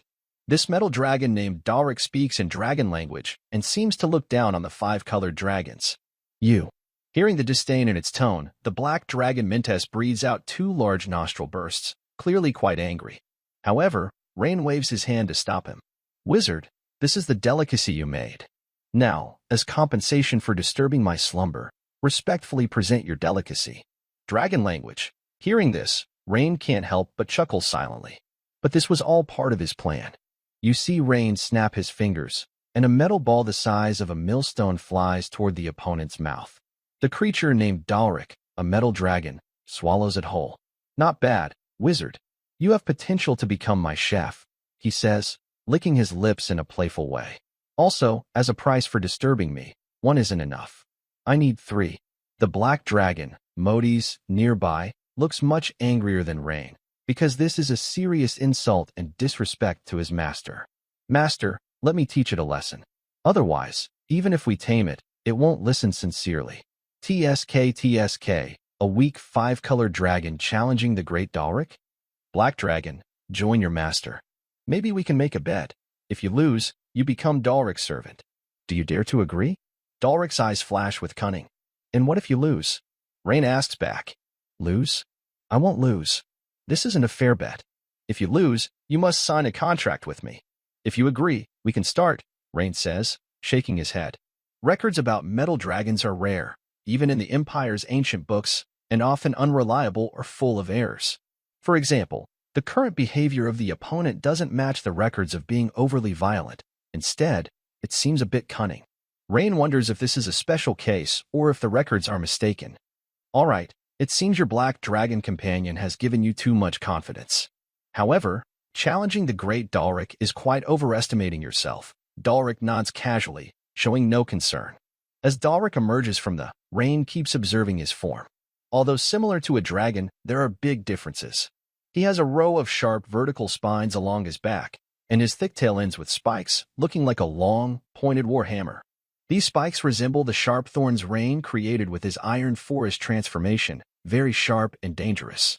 What's especially unique are his pair of wing-like structures, which are completely different from those of 5-colored dragons, more like blades or sharp edges. Although similar to the flesh wings, both are thin, but the opponent's wings have a sharp, blade-like feel. Clearly, their wings have evolved into a very special form. However, everything has pros and cons. The opponent's wings, in this form, probably reduce their flying ability significantly. Especially the metal dragon, Rain has never heard of any ability to control wind energy particles. Let's begin. Shoo! The giant claw of the black dragon, Mortius, slashed across the opponent's body, which was covered in a dark silver shine, producing a harsh screech like metal clashing. Mortius's dragon eyes widened instantly. It felt a huge resistance in its claw, even a pain at the tip, showing how strong the steel dragon's defense was. In return, the opponent's blade-like metal wings, under incredible speed, suddenly created a long on the tough dragon scales reinforced with protective magic, which were resistant to attack. Bright red blood spilled out. Did it get injured with one strike? And judging by the relaxed expression of the opponent, it seemed to have not used its full strength. This made Rain narrow his eyes slightly.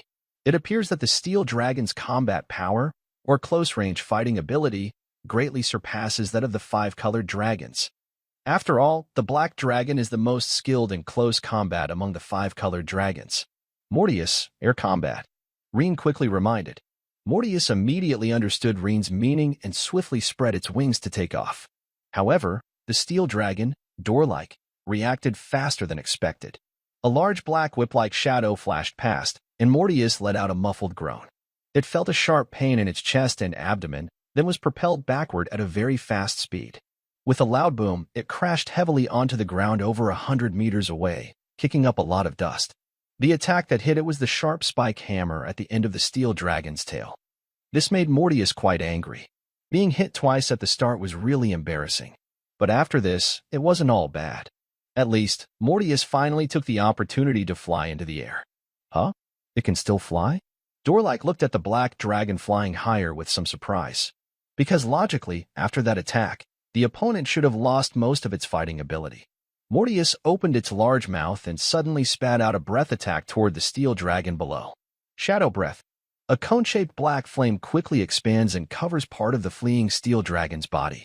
Shishich. A special corrosive power causes a large area on the steel dragon's back to lose its metallic shine, as if rusted. This is one of the effects of Mortius's Shadow Flame. The Shadow Flame's breath contains a lot of negative energy particles.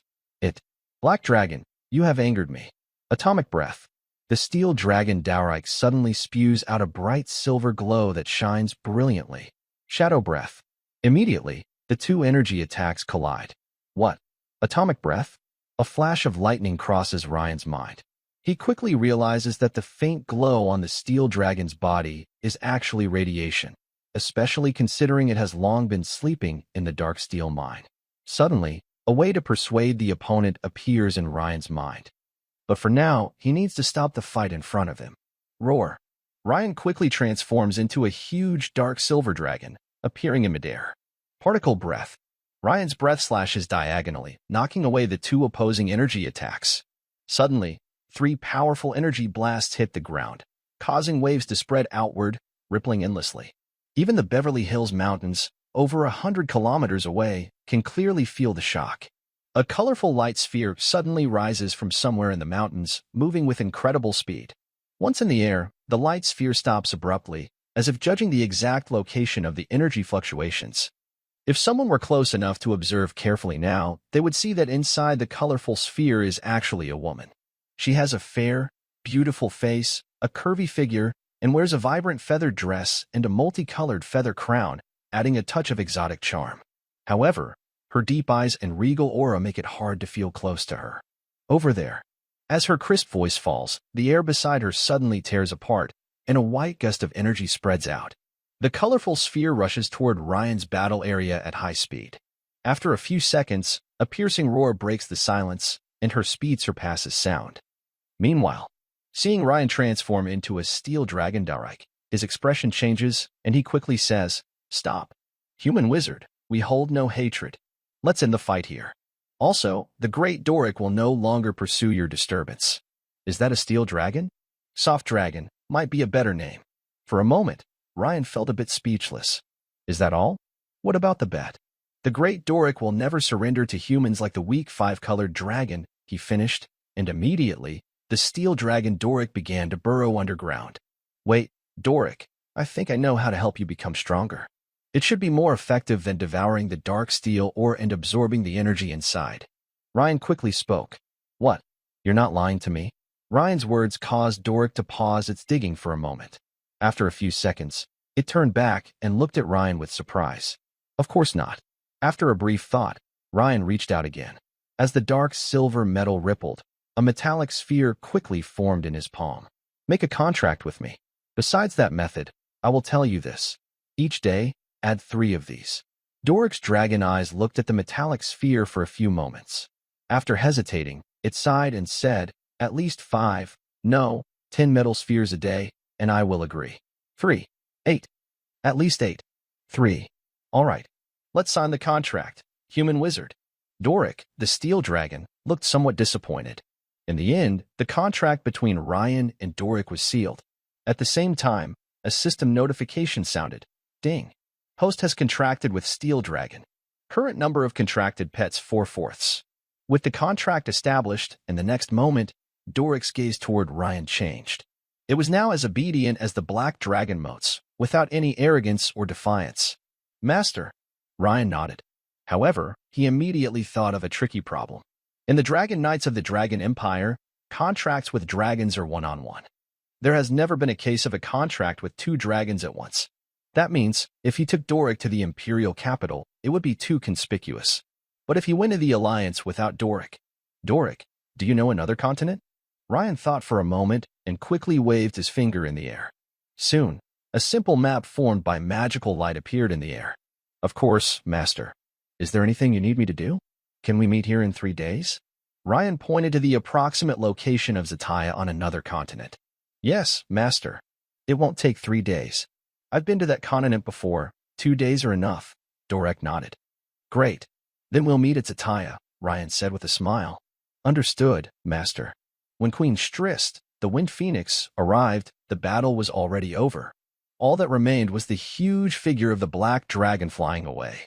It seemed that Strist sensed her presence behind her. Ryan turned and gave her a slight smile, then patted Motes on the back. Let's go, Motes. Master, shouldn't we say hello to this bird? Motes' deep voice asked. Huh? Motes, have you met Queen Strist? Yes, we fought once before, hundreds of years ago. I couldn't defeat her, and she couldn't defeat me, Motes said proudly. I see. But let's wait for the next time. The moment isn't right now. There will be a chance. Ryan patted the broad back of the black dragon and smiled. When Strist saw Ryan's face, her body stiffened. She would never forget that young face. He was the one who defeated her trusted subordinate and took the divine crystal of the goddess of the abyss, delaying her path to becoming a demigod. How can this guy's strength improve so quickly? And that black dragon just now, if I saw correctly, it's an ancient-level black dragon. Even among the Dragoon royal family, they are rare. No, wait, it's Motes. Yes, Wings of Madness motes. But how could it be bonded to such a young person? Strist's slender eyebrows furrowed tightly, puzzled. Ancient dragons, even high-level mages in the late dawn, might not be recognized by such a creature, let alone Wings of Madness motes. It's unbelievable. However, when Strist looked at the ground, her beautiful eyes suddenly narrowed sharply. Is that a metal dragon? She happened to see the steel dragon door-like slowly disappearing into the ground during excavation. Fortunately, the opponent was probably trying to defeat the steel dragon, but it seems they failed. Thinking of this, Trist felt much better, and her face relaxed into a gentle smile. However, I need to speed up too. The situation is getting more chaotic. Plus, I can't let this young man surpass me. With the faith of hundreds of thousands of Wind Phoenix people, Trist could try to gather a basic divine rank. However, this process carries some risks, so she had not yet taken that final step.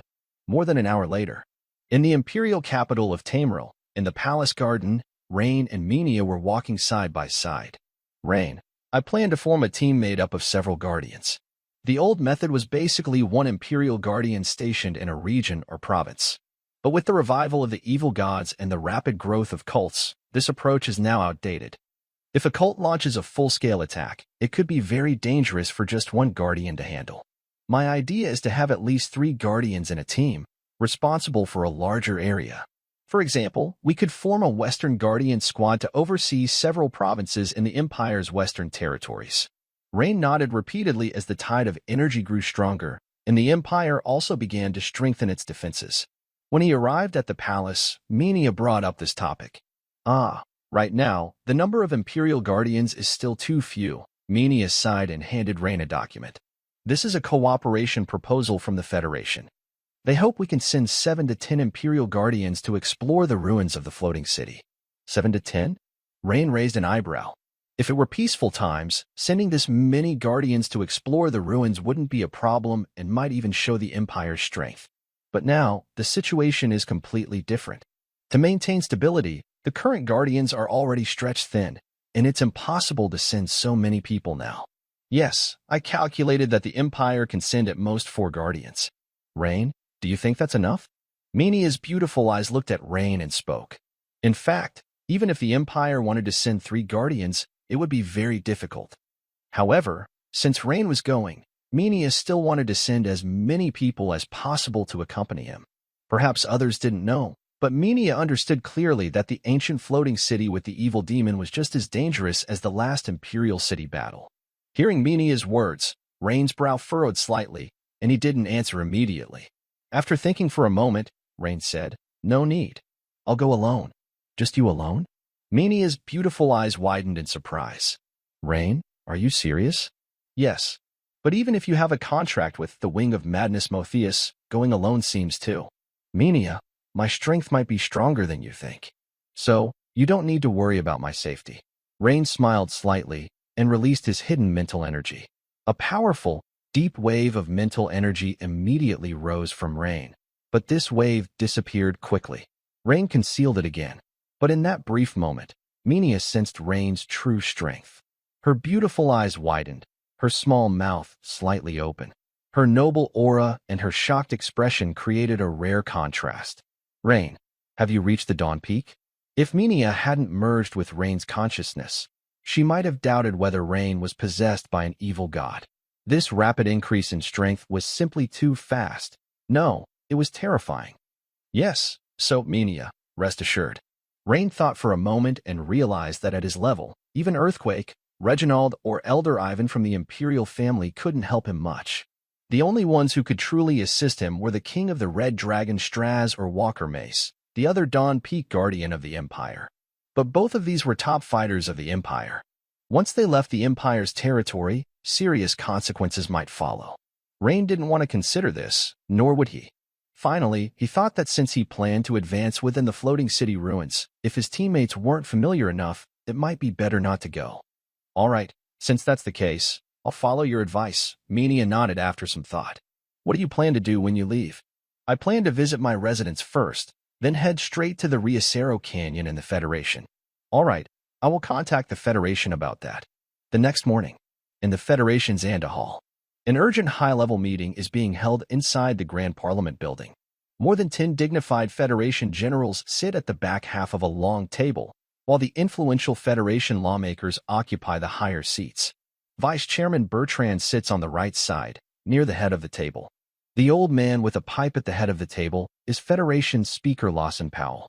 At this moment, a middle-aged colonel with a beard is loudly reporting. On the afternoon of September 28th, a revived giant beast appeared on the west coast of the Federation. It was over 80 meters tall, with jagged horn-like features on its head, similar to a swordfish. The military named it the Sharp-Headed Monster. It attacked Westing City, causing over 1,000 casualties. On the evening of September 28th, another revived giant beast appeared in the central part of the Federation. It resembled a giant frog, with a venom sac under its chin and a petal-shaped tongue that spat out large amounts of poison. It attacked Oberyn, resulting in over 2,000 casualties. Generals, the situation is very serious because of that. Federation Speaker Lawson Powell, smoking his pipe, suddenly falters. Energy tides, Vice Chairman Bertrand quietly reminds him. Yes, energy tides. As the fluctuations of the energy tides increase, we predict that the number and frequency of giant beast revivals within the Federation will rise again. As soon as Speaker Lawson finishes speaking, more than 10 senior Federation generals change their expressions and whisper among themselves. Will the frequency increase even more? Relying only on the military is already operating at full capacity. Even the latest giant airships and cannons are barely able to cause fatal damage to the beasts. The defeat of the beast in Westing City was ultimately due to Federation experts taking action, but last time, many Federation experts were reassigned. Yes, I heard there are important relics to explore, but with the current unstable situation, shouldn't we focus on stabilizing things first? Everyone, I want to hear your opinions in this meeting, not just rely on Federation experts, Speaker Lawson said, tapping the table in frustration. Upon hearing this, the meeting fell silent. This made Lawson look even more unhappy. He said in a serious voice, "So many people, is there really no solution?" Not exactly. If the Ajax golems are enough in number, that could work. The giant frog monster in Oberyn City was driven back by 3 Ajax golem units working together with a military airship squadron, a general explained. Is it the super-large golem invented by the ancient gnome technology of the Federation Mechanical Research Institute? Lawson, the speaker, asked thoughtfully. Yes, Your Excellency. I believe creating simpler-to-control golems might be a better chance to win in the future, the general replied. But I heard that the Institute director, Lord Helm, was also called away to investigate that ruins. The progress of making Ajax golems has slowed down, a logistics officer said. I suggest we slow down the exploration of that site to stabilize the situation, someone proposed. But can we really keep things stable? Sometimes quick pain is better than long pain. If we can gain technological advances from that site, a short period of hardship might be worth it, another suggested. Who can guarantee that exploring the ruins will definitely bring rewards? Someone questioned. For a moment, the long-term and short-term groups argued. Most supporters recommended recalling strong Federation fighters to defend. At this moment, a male attendant quickly entered and came to Lawson's side, whispering 2 quick words. This scene caused the room to fall silent again. The attendant was Lawson's secretary. Since he entered during the meeting, he must have important news. What? One person? Lawson whispered after hearing the message. One person? Just one? The high-ranking officials present were also confused. Although the Dragon Empire agreed to the joint exploration proposal, they only sent 1 Imperial Guardian, Lawson said seriously, sharing the news with everyone. This immediately caused an uproar in the meeting room, like cold water poured on boiling oil. This is too little importance. No, it's disrespect. Is this their attitude of cooperation? I suggest we contact the Dragon Empire again and ask them to seriously consider the friendship between our 2 countries. A prominent member of the council said angrily. Wait, may I ask which guardian the Empire sent? Senator Teresa suddenly thought of something and asked the Speaker's secretary. Senator Teresa, the guardian sent by the Empire is His Royal Highness Rain, the male attendant replied with a slight bow. Is it His Royal Highness Rain? If it is him, Mr. Speaker, perhaps. We don't need to worry so much. Teresa briefly explained Rain's situation. Senator Teresa, no matter who it is, sending just one person is really underestimating this cooperation. We asked for 7 to 10 Imperial Dragon Knights. Even if reduced, at least 5 are needed.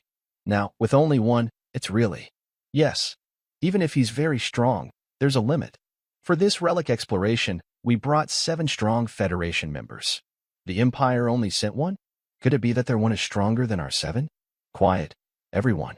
According to the cooperation agreement, both sides share the spoils based on their contribution to the exploration. And since the Empire sent at least one strong person, I think we haven't lost anything. As for the exploration period, Senator Teresa, please contact His Highness Tilio. I hope we can see the initial results of the joint exploration within half a month, said Chairman Lawson. All right, Your Excellency Chairman, Teresa nodded. Dragon Empire. Dragon Scale Brotherhood Secret Realm. Your Highness? Why are you here? The ugly Linflyer looked at the second Prince Everton with some surprise. He always felt something was off about the other person but couldn't quite put his finger on what. Are there still potions? Everton looked stiff as he lifted a bottle that should have contained a Super Evolution potion. Ah, Your Highness, you drank it? It hasn't been. Suddenly, Linflyer couldn't finish his sentence because he saw Everton's red-black eyes. Instantly, a strong coldness rose from his heart. It was like a bucket of ice water pouring over him, making him shiver all over. What kind of eyes are those?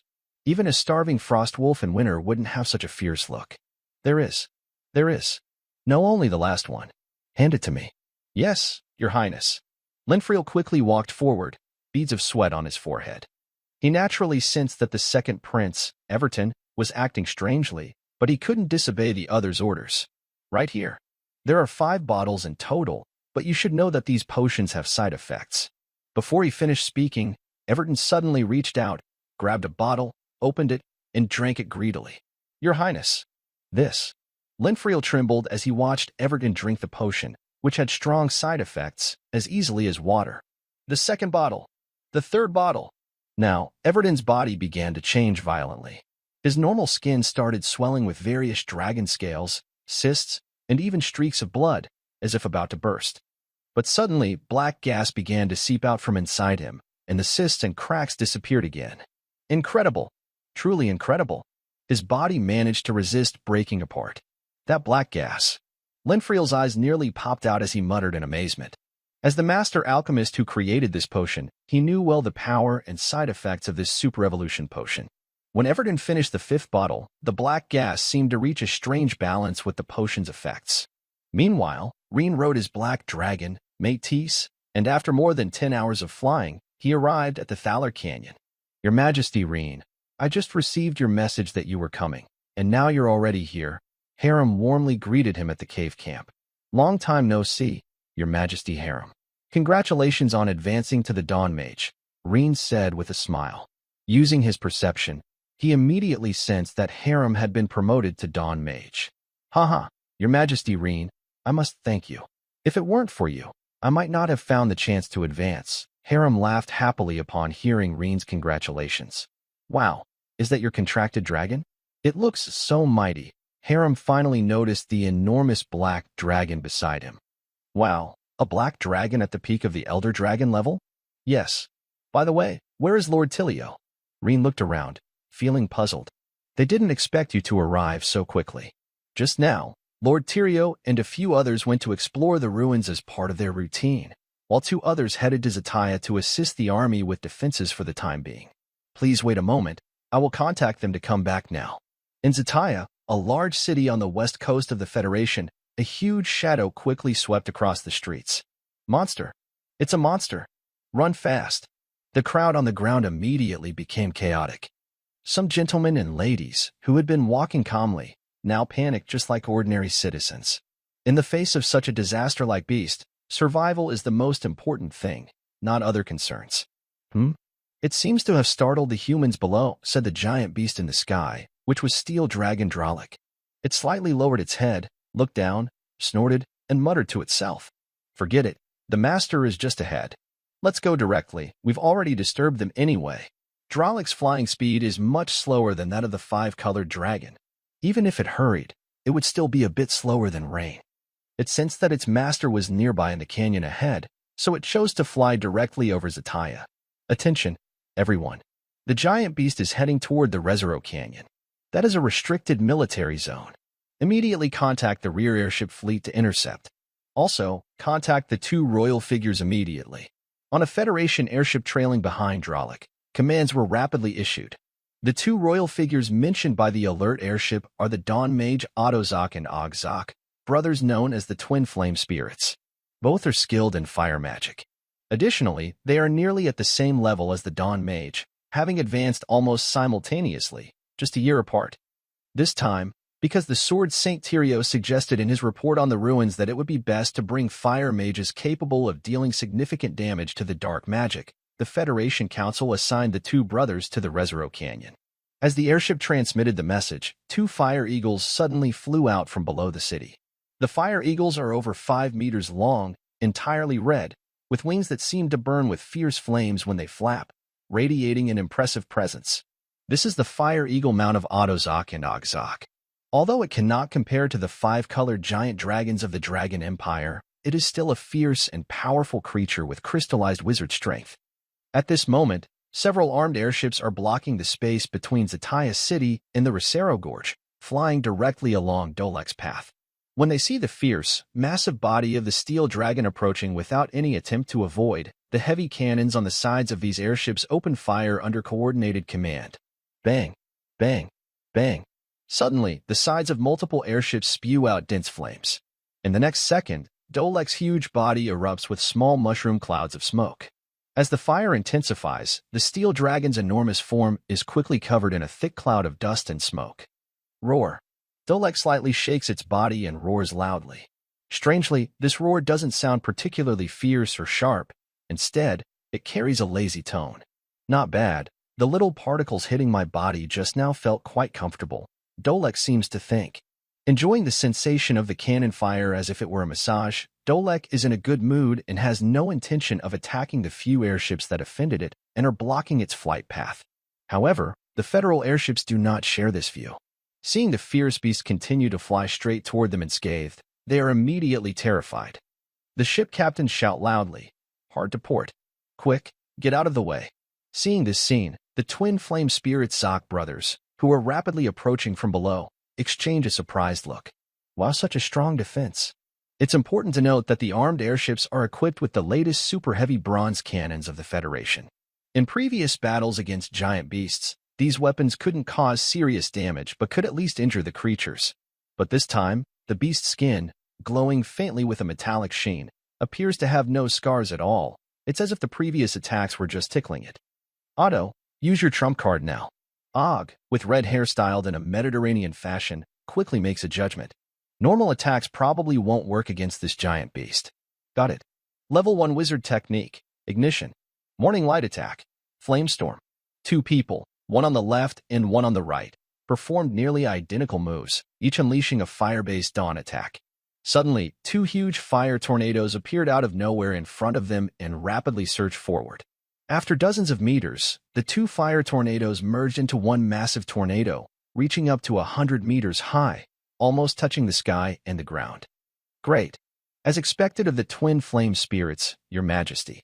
Seeing the fiery tornado heading toward the giant beast, all the soldiers on the armed airships cheered loudly. Boom. The fire tornado instantly covered the enormous body of Doliku. For a moment, everyone thought it would be burned to death. Wait. Og's alarm bells rang in his mind, and he quickly turned his head and shouted, "Odo, get out of the way." In that instant, a fierce, huge figure broke through the giant fire tornado. It looked like a fire dragon leaping out of molten lava, or a phoenix reborn from flames. Raging flames and shockwaves splashed around, causing the fire eagle beneath the two to wobble and falter. In their panic, they couldn't dodge in time. But surprisingly, the beast, which looked like a giant dragon, did not slash its wing-like flesh wings across the brothers. Instead, it slightly raised its wings as if to avoid them. Ch. The wing-like flesh wings brushed past their heads, scraping off the little hair they had left. Still shaken, the brothers didn't pay much attention to this and just froze in place. "Odo, how are you?" Og quickly controlled the fire eagle to come beside Odo and asked. "I'm fine." Looking at the retreating beast, Odo was about to say more when suddenly, his communication mark on his chest flickered. "It's Helm." "Perfect. I wanted to contact him to prepare for battle." The beast's flying direction seems to be heading straight for the Rezero Gorge. Could it be heading toward the floating city ruins? Og reached out and activated the communication mark. but in the next second, his brow furrowed. What's wrong? The Federation's team has arrived, but there's only one person, Rain, the young man highly praised by Tyrio and Helm. One person? That's two. Odo, the younger brother, was at a loss for words. Just right, let's leave this troublesome giant beast to Lord Rain. If he can defeat it, we will acknowledge his strength and recognize that he can represent the Dragon Empire alone. Otherwise, the Dragon Empire is underestimating the importance of this cooperation. I will apply to the Council to withdraw from this mission. Yes, that seems right. The ruins of the floating city are very dangerous. The exploration team must be strong enough. With only a few of us, our strength isn't enough. Otto nodded in agreement. Meanwhile, in the Wraithero Gorge, because the black dragon Métis is too large, it can only stay outside the cave camp temporarily, while Rain follows Harem into the camp. Your Majesty Rain, Tyrio will return soon, and Zoc brothers should arrive shortly, Harem said as Tyrio and others hurried over from a distance. Haha, Your Majesty Rain, it's really a pleasure to see you again, said Tyrio, the Federation Sword Saint, warmly. Long time no see, Your Majesty Tyrio. Rain slightly bowed and smiled. Your Majesty Rain, I apologize. I was just checking the situation at the floating city ruins and couldn't greet you immediately. By the way, where are the others from the Empire? As Tyrio spoke, he looked around and noticed that Rain was the only one from the Empire. He couldn't help but look around in confusion and asked, Your Majesty Tyrio, I came alone this time. But to be precise, my dragon partner is outside the cave. Huh, Your Majesty Rain. Have you contracted a dragon? Come on, let me see. Tyrio didn't have many thoughts about Rain coming alone. After all, he knew Rain's strength well, at least 3 times his own, and with the contract of a dragon, his power increased further. One person was equivalent to 4 or 5 epic-level fighters, so representing the Dragon Empire was no problem. But the issue was, Tyrio was familiar with Rain, while the 3 people beside him were not. Their focus naturally differed from Tyrio's. When they heard Rain say that the Dragon Empire only sent him alone to cooperate and explore the floating city ruins, their faces changed immediately, and they whispered among themselves. This Lord Rain looks very young. The Empire only sent him alone? They really don't take this cooperation seriously. The old wizard holding a bright red crystal staff spoke in a deep voice. Yes, even though His Majesty Rin's strength is indeed as strong as Tyrio said, he is still just one person. This is too reckless. Another old wizard, with a beard tied in a small braid, shook his head and said, Let's go. First, let's see what kind of dragon he has contracted. The old man dressed in a red and gold wizard robe advised. All right, let's go take a look. Soon, the group of 6 arrived outside a cave camp. They saw a black dragon, as big as a small mountain, resting peacefully. This black dragon is so huge. Your Majesty Rin, could this be an ancient black dragon? At first glance, both Tyrio the Sword Saint and the other 3 were wide-eyed, their mouths slightly open, showing surprise. After all, most Imperial Guardians rarely see dragons at the ancient dragon level, let alone powerful Federation's experts. Your Majesty Tyrio, this is my dragon partner, Madwing Métis. It's an ancient black dragon. Based on wizard combat power, it's roughly in the late dawn period to the peak of dawn. Thinking for a moment, Rin didn't hide anything but carefully explained. After all, they were a team. Later, they would explore the floating city ruins together. Establishing dominance early on would help Rin's next steps. Moreover, Métis's massive mountain-like size clearly indicated its strength. Ancient dragon? Peak of dawn? Hearing this, everyone exchanged glances, unsure of what to say. The 3 Dawn-era wizard elders, in particular, pursed their lips and said nothing further, because there was no need to doubt anymore. The size of the black dragon and its profound, majestic aura proved that what Rin said was true. His dragon was so powerful, let alone the Dragon Knight himself, he was at least at the late dawn level. For a moment, the 3 felt somewhat embarrassed about their earlier words.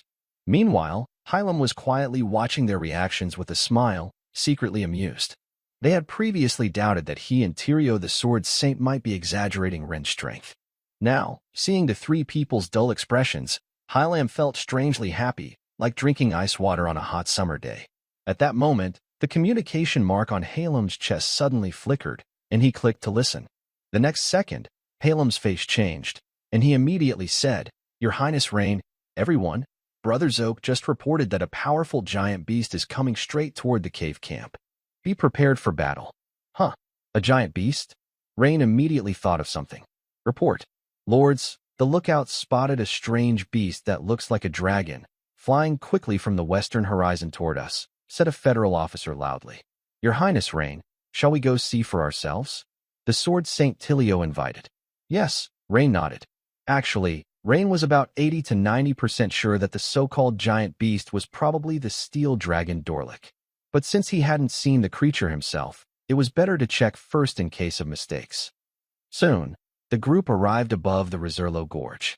In the distance, a fierce beast shining with a metallic glow in the sunlight appeared on the horizon, with several Imperial armed airships closely following behind. It's Dorlick, that guy. In dragon language, said the black dragon Modi softly. Yes, that's right, Rain nodded with a smile. From the moment he saw the other side, Rain was sure of its identity, the steel dragon Dorlick. Your Highness Tilio, you can lower the alert now. The other side is Modi's friend, Rain said with a smile, patting the broad back of the black dragon beside him. To avoid revealing that he had contracts with 2 dragons, Rain called Dorlick a friend of Modi's. Although it was a bit surprising, it was at least believable. However, this statement made Modi's feel a bit annoyed inside, thinking, who is that arrogant steel dragon's friend? But he could only think it silently. Your dragon partner's friend? Tilio was surprised and looked at Rain's black dragon with a puzzled expression. He had never heard of such a close relationship between a dragon and a dragon rider, that a dragon would invite a friend to help. Rain's words also surprised everyone around, including Hylam. What? As old rivals, the Dragon Knights of the Dragon Empire and the dragons themselves are well aware of each other's relationships. Their connection is more like a partnership agreement, and there is no dominance by the Dragon Knights. Dragons are proud creatures, and it's unlikely they would truly accept someone as their master. However, the royal bloodline of dragon does reduce the hostility of the 5-colored dragons, leading to a lasting alliance established during Emperor Atlas's time. Even so, they had never heard of a situation like this before, dragons inviting friends to help. Steel Dragon Doric loves metals, which is why Moats was able to invite it here, someone explained. Of course, during this floating city ruins exploration, it won't take anything, just eat some rare metals, Ryan said with a smile. I see. We welcome it, said Tyrio, the Sword Saint, as the leader of the Federation. Naturally, he was glad to have such a powerful dragon join. A rare steel dragon, nearly as strong as the black dragon Moats, could match several Federation experts. Nearby, Harem and others suddenly understood. That's right, steel dragons like metals, and inside the floating city, there are plenty of metal objects. No wonder they could invite it.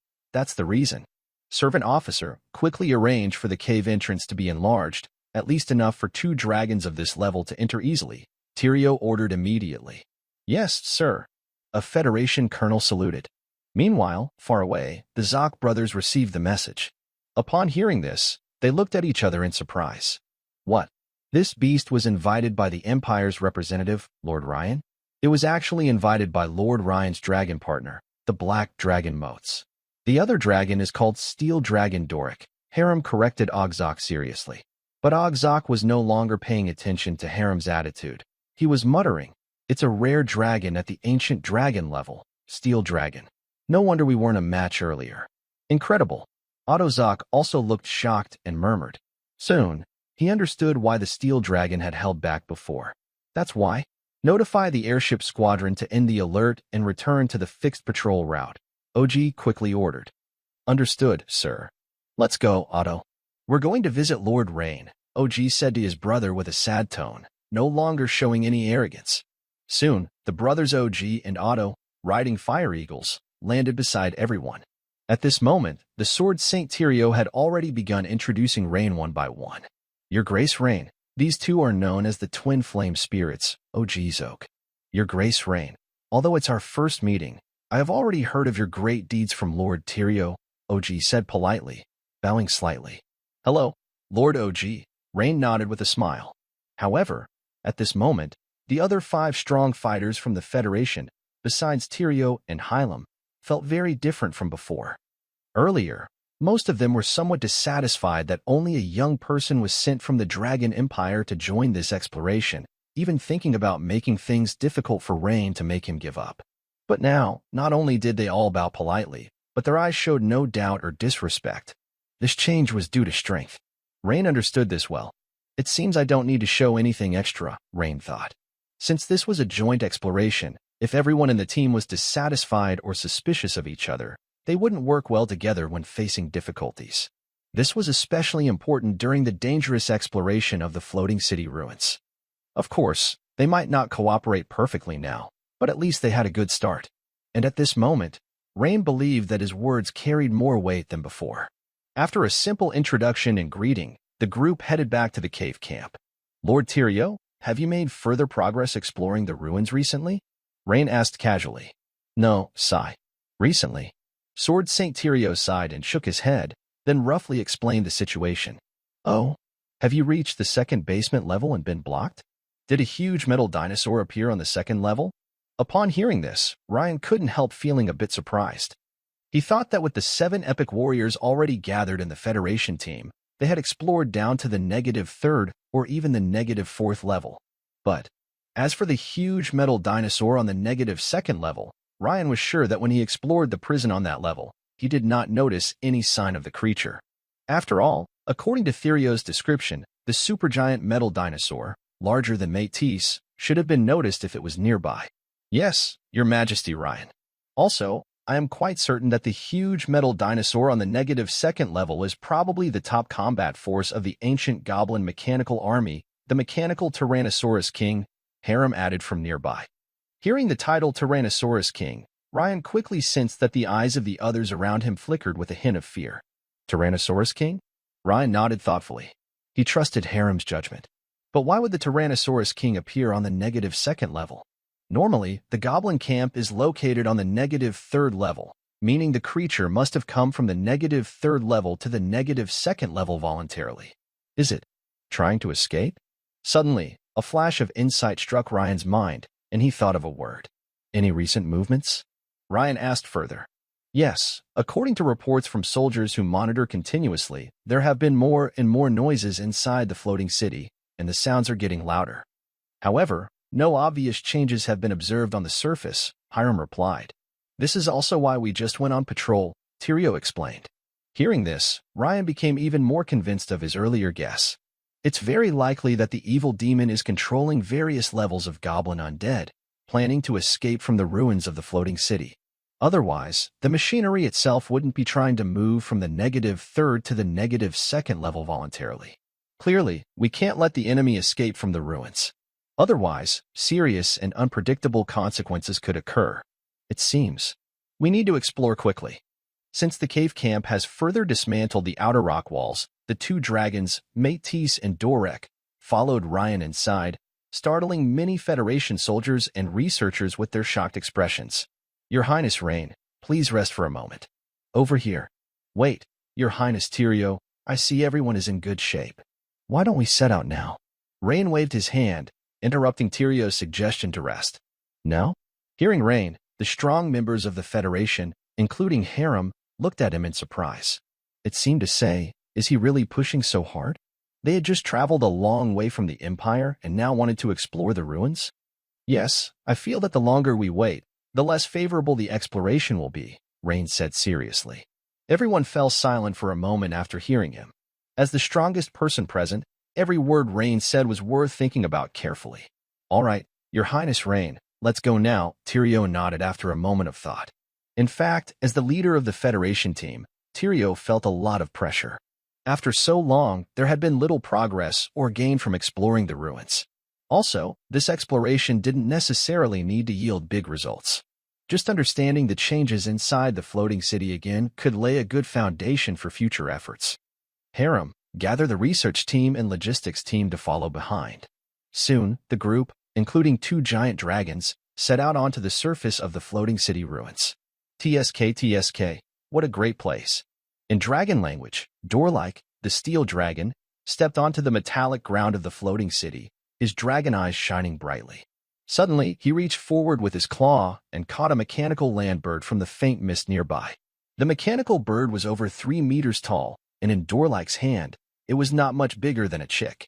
Dorlight crushed it with one claw and threw it into his mouth, then chewed it like a spicy snack. Tastes good. In dragon language, seeing this, everyone was initially stunned. But soon, for some reason, everyone except Rain showed a slight smile and relaxed a little. Rain, your dragon friend is very strong, Otto complimented. Bang! Suddenly, a dull crashing sound came from beneath the ground. The sound was loud and deep, like a bell ringing, causing the thick metal surface of the floating city to shake as if there was a minor earthquake. Master, there should be a big creature below, said the black dragon Métis in a deep voice. Boom! The sound of impact echoed again, and the ground trembled once more. This time, everyone noticed that not far ahead, where a building once stood, a large piece of metal surface suddenly began to bulge upward. Ryan raised an eyebrow. It seemed the attacker was searching for a weak spot, and now it appeared they had found it. Boom! The sound of metal twisting and breaking under great force rang out, and a huge mechanical dinosaur head, as large as a train engine, emerged from the ground. Its eyes, glowing like searchlights, scanned the surroundings. At the same time, the creature's front claws began tearing at the metal surface, as if trying to fully burst out from underneath. It's the King of Raptors. That's it. Prepare for battle. Everyone showed signs of tension. They had fought this creature before. Even the 7 epic-level warriors couldn't win in the fight, though part of that was because they hadn't fully unleashed their power.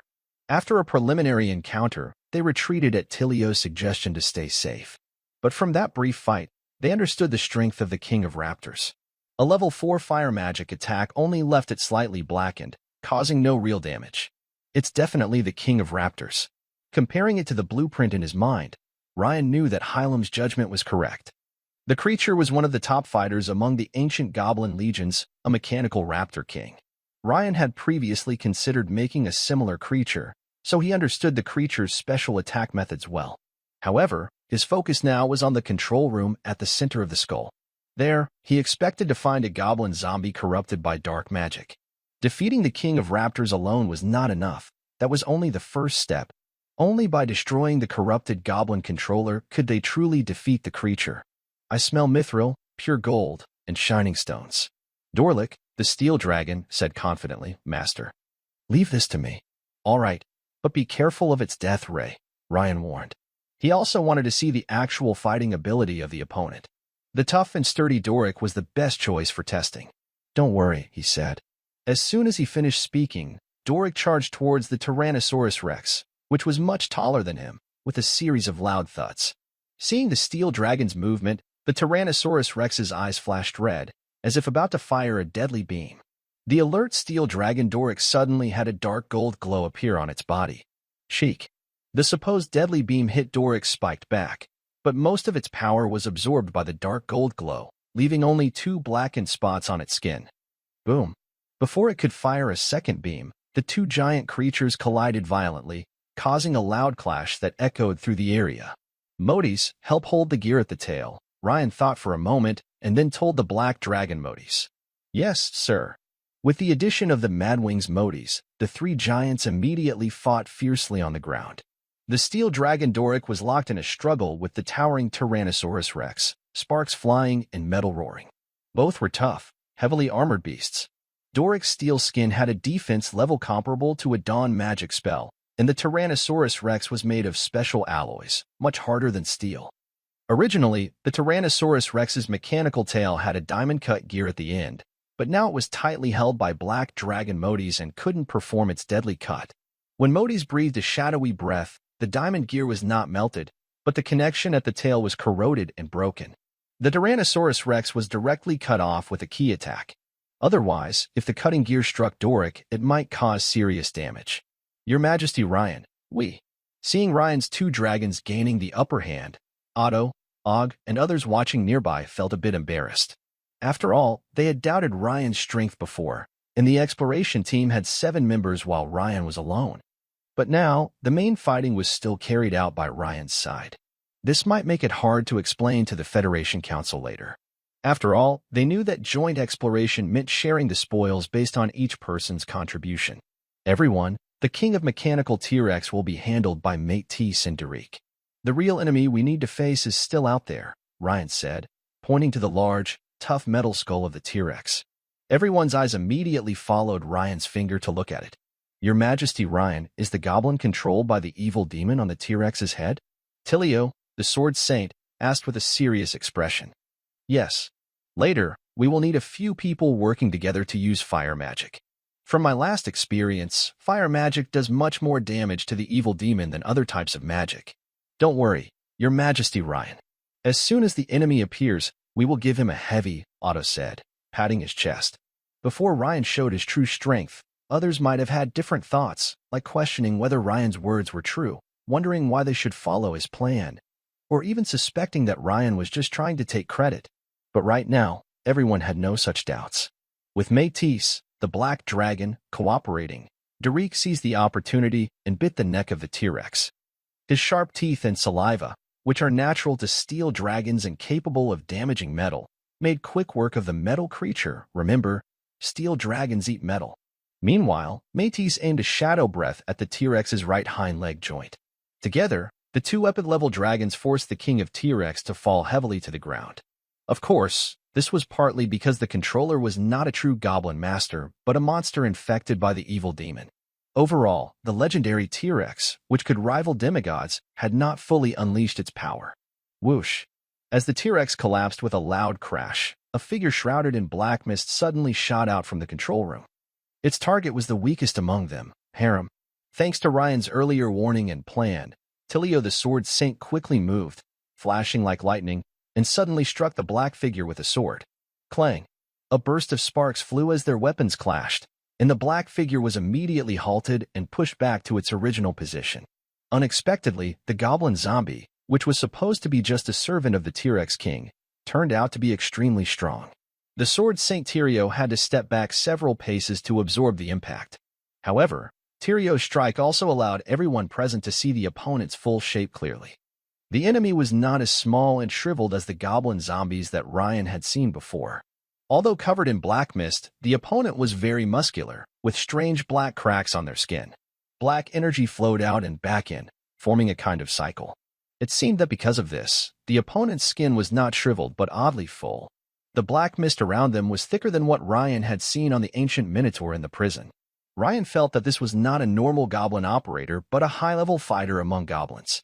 The most noticeable feature was the two bundles of brown beard at the chin. That seems to be General Ongric, who is quite famous among ancient goblins, Hylam suddenly whispered, seeming to realize something. Ryan, when I explored other goblin ruins before, I found some ancient goblin diaries.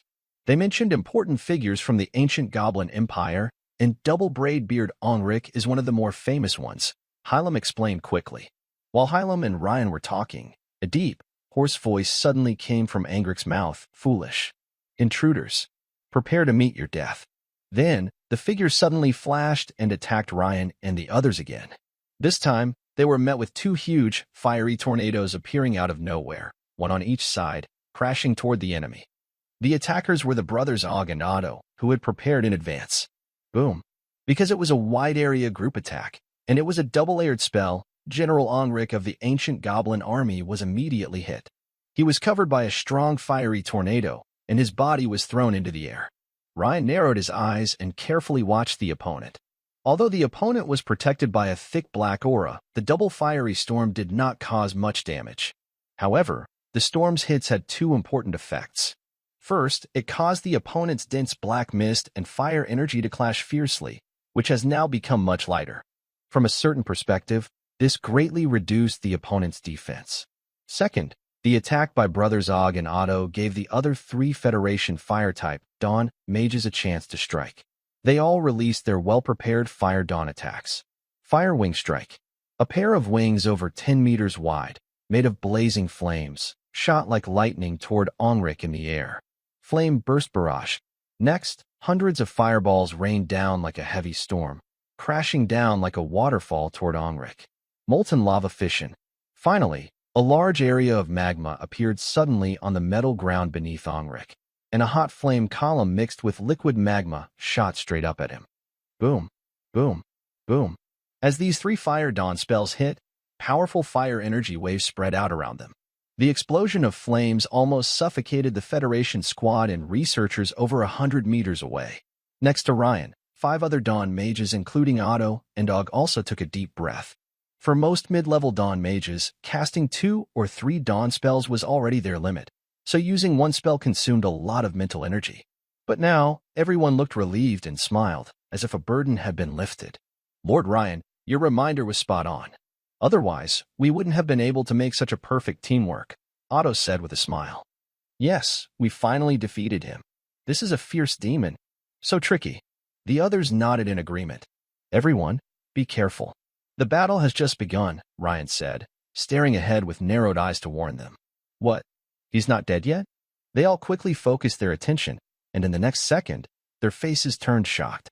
Through the smoke and fire, General Angrik, who had been hit 5 times by fire dawn spells, looked extremely disheveled. His signature 2 bundles of beard on his chin were burned almost completely. The originally nearly intact high-ranking goblin soldier uniform was completely destroyed. The figure was covered in red, seemingly still being scorched by the intense flames just now. However, the black smoke inside the enemy continued to flow out, constantly repairing their body. This means, as Ryan warned, the enemy was not killed. Isn't the enemy most vulnerable to fire magic? How come they're not dead yet? Before everyone could understand, General Ulrich of the Goblins turned his stiff neck and looked around with his pitch-black eyes, seeming especially angry. Humans, you have wounded me. Feel my anger. Soldiers, follow my orders. Finish them. Suddenly, a giant claw emitting a silver-gray metallic glow descended from the sky, forcefully smashing General Ulrich into the ground, interrupting his speech. It was Steel Dragon Doric, who struck from behind. However, Ulrich's words still seemed to have some effect. Several faint figures appeared around, dozens of mechanical swift dragons. Ryan thought for a moment and decided to send the twin dragons to deal with Ulrich's subordinates. Because facing strange dark magic, if Mortius the Black Dragon or Doric the Steel Dragon were corrupted, the situation would become complicated. Ryan also risked losing his own dragons. So, Ryan preferred to use long-range fire magic to eliminate the enemies. Why are you still standing there? Keep attacking. The Sword Saint, Tilio, roared loudly. At the same time, he tiptoed and shot forward like an arrow toward General Ulrich. Wait, Your Majesty Tilio, Ryan quickly grabbed him. Suddenly, a dark silver metal disc shot out like lightning from behind Tilio, aiming at Ulrich, who had just stood up. It sliced through his body from the middle. Immediately, Ulrich's figure stiffened. A dark red line appeared from his forehead, running down his nose, mouth, neck, along the body's midline to the groin. General Ulrich was split in half by Ryan's dawn attack. Blade Tooth Spiral. Your Majesty Ryan, you're really powerful. The Sword Saint Tyrio relaxed and smiled, praising, Don't relax, everyone prepare. Once the black mist forms, cast fire magic immediately. However, Ryan narrowed his eyes and looked more serious than before. Seeing Ryan's expression, a few people couldn't help but feel confused. Isn't this the end? Why? 2 clusters of black fog emerged from General Ulrich's half-destroyed corpse, slowly seeping out. Then, they quickly intertwined, forming a larger, violently swirling black mist. Everyone, keep attacking. Ryan quickly reminded. It seemed that, knowing a deadly attack was imminent, the formation speed of the black fog was even faster than what Ryan had seen in the prison before. Fortunately, the 5 Fire Dawn mages, who had been warned in advance, reacted quickly. They launched successive fire attacks at the constantly swirling black mist. A sharp, painful scream came from the fog, incredibly harsh, as black sharp claws tried to reach out with flames but were gradually melted away by the fire.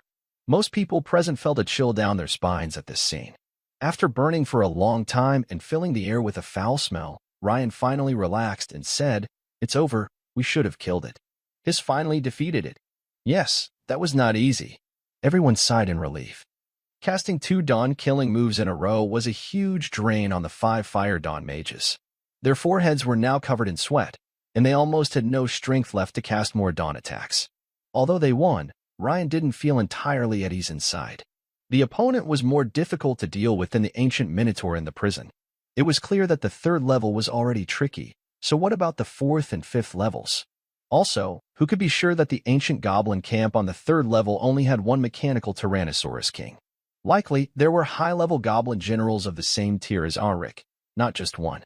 This meant that future explorations would involve many fierce battles. Of course, for Ryan, the most important thing was choosing the right place to advance. It seems I need to go deeper into the third level, where the deadly demons might pose a greater threat to the divine avatar. Rain silently pondered. While Rain was thinking, Hylam, looking conflicted and a little embarrassed, approached him and said, Your Majesty, Rain, could you please ask Lord Steel Dragon to change his eating target for a while? Huh? Rain looked up and immediately smiled. It turned out that Steel Dragon Dorlick was happily feasting on the wreckage of the mechanical Tyrannosaurus King. No wonder Hylam, the director of the Federation Mechanical Research Institute, looked so conflicted. The Tyrannosaurus King was an ancient top-tier combat puppet created by Earth spirits, making it an excellent research subject. With the blueprints, the Federation Mechanical Research Institute might soon be able to make a replica of the mechanical Tyrannosaurus King. Of course, Rain signaled to Dorlick, who then looked at him with a somewhat resentful expression. Dorlick put down the remains of the Tyrannosaurus King and turned to eat a nearby mechanical raptor. Your Majesty, Rain, I apologize. The remains of the mechanical Tyrannosaurus King are too precious. Later, I will arrange a special metal meal for Lord Steel Dragon, Hylam said apologetically. Thank you, Lord Hylam. Rain nodded with a smile. Hylam was quite courteous. Actually, for Dorlick, it wasn't the complicated wiring he liked, but the rare metals from the Tyrannosaurus King's remains.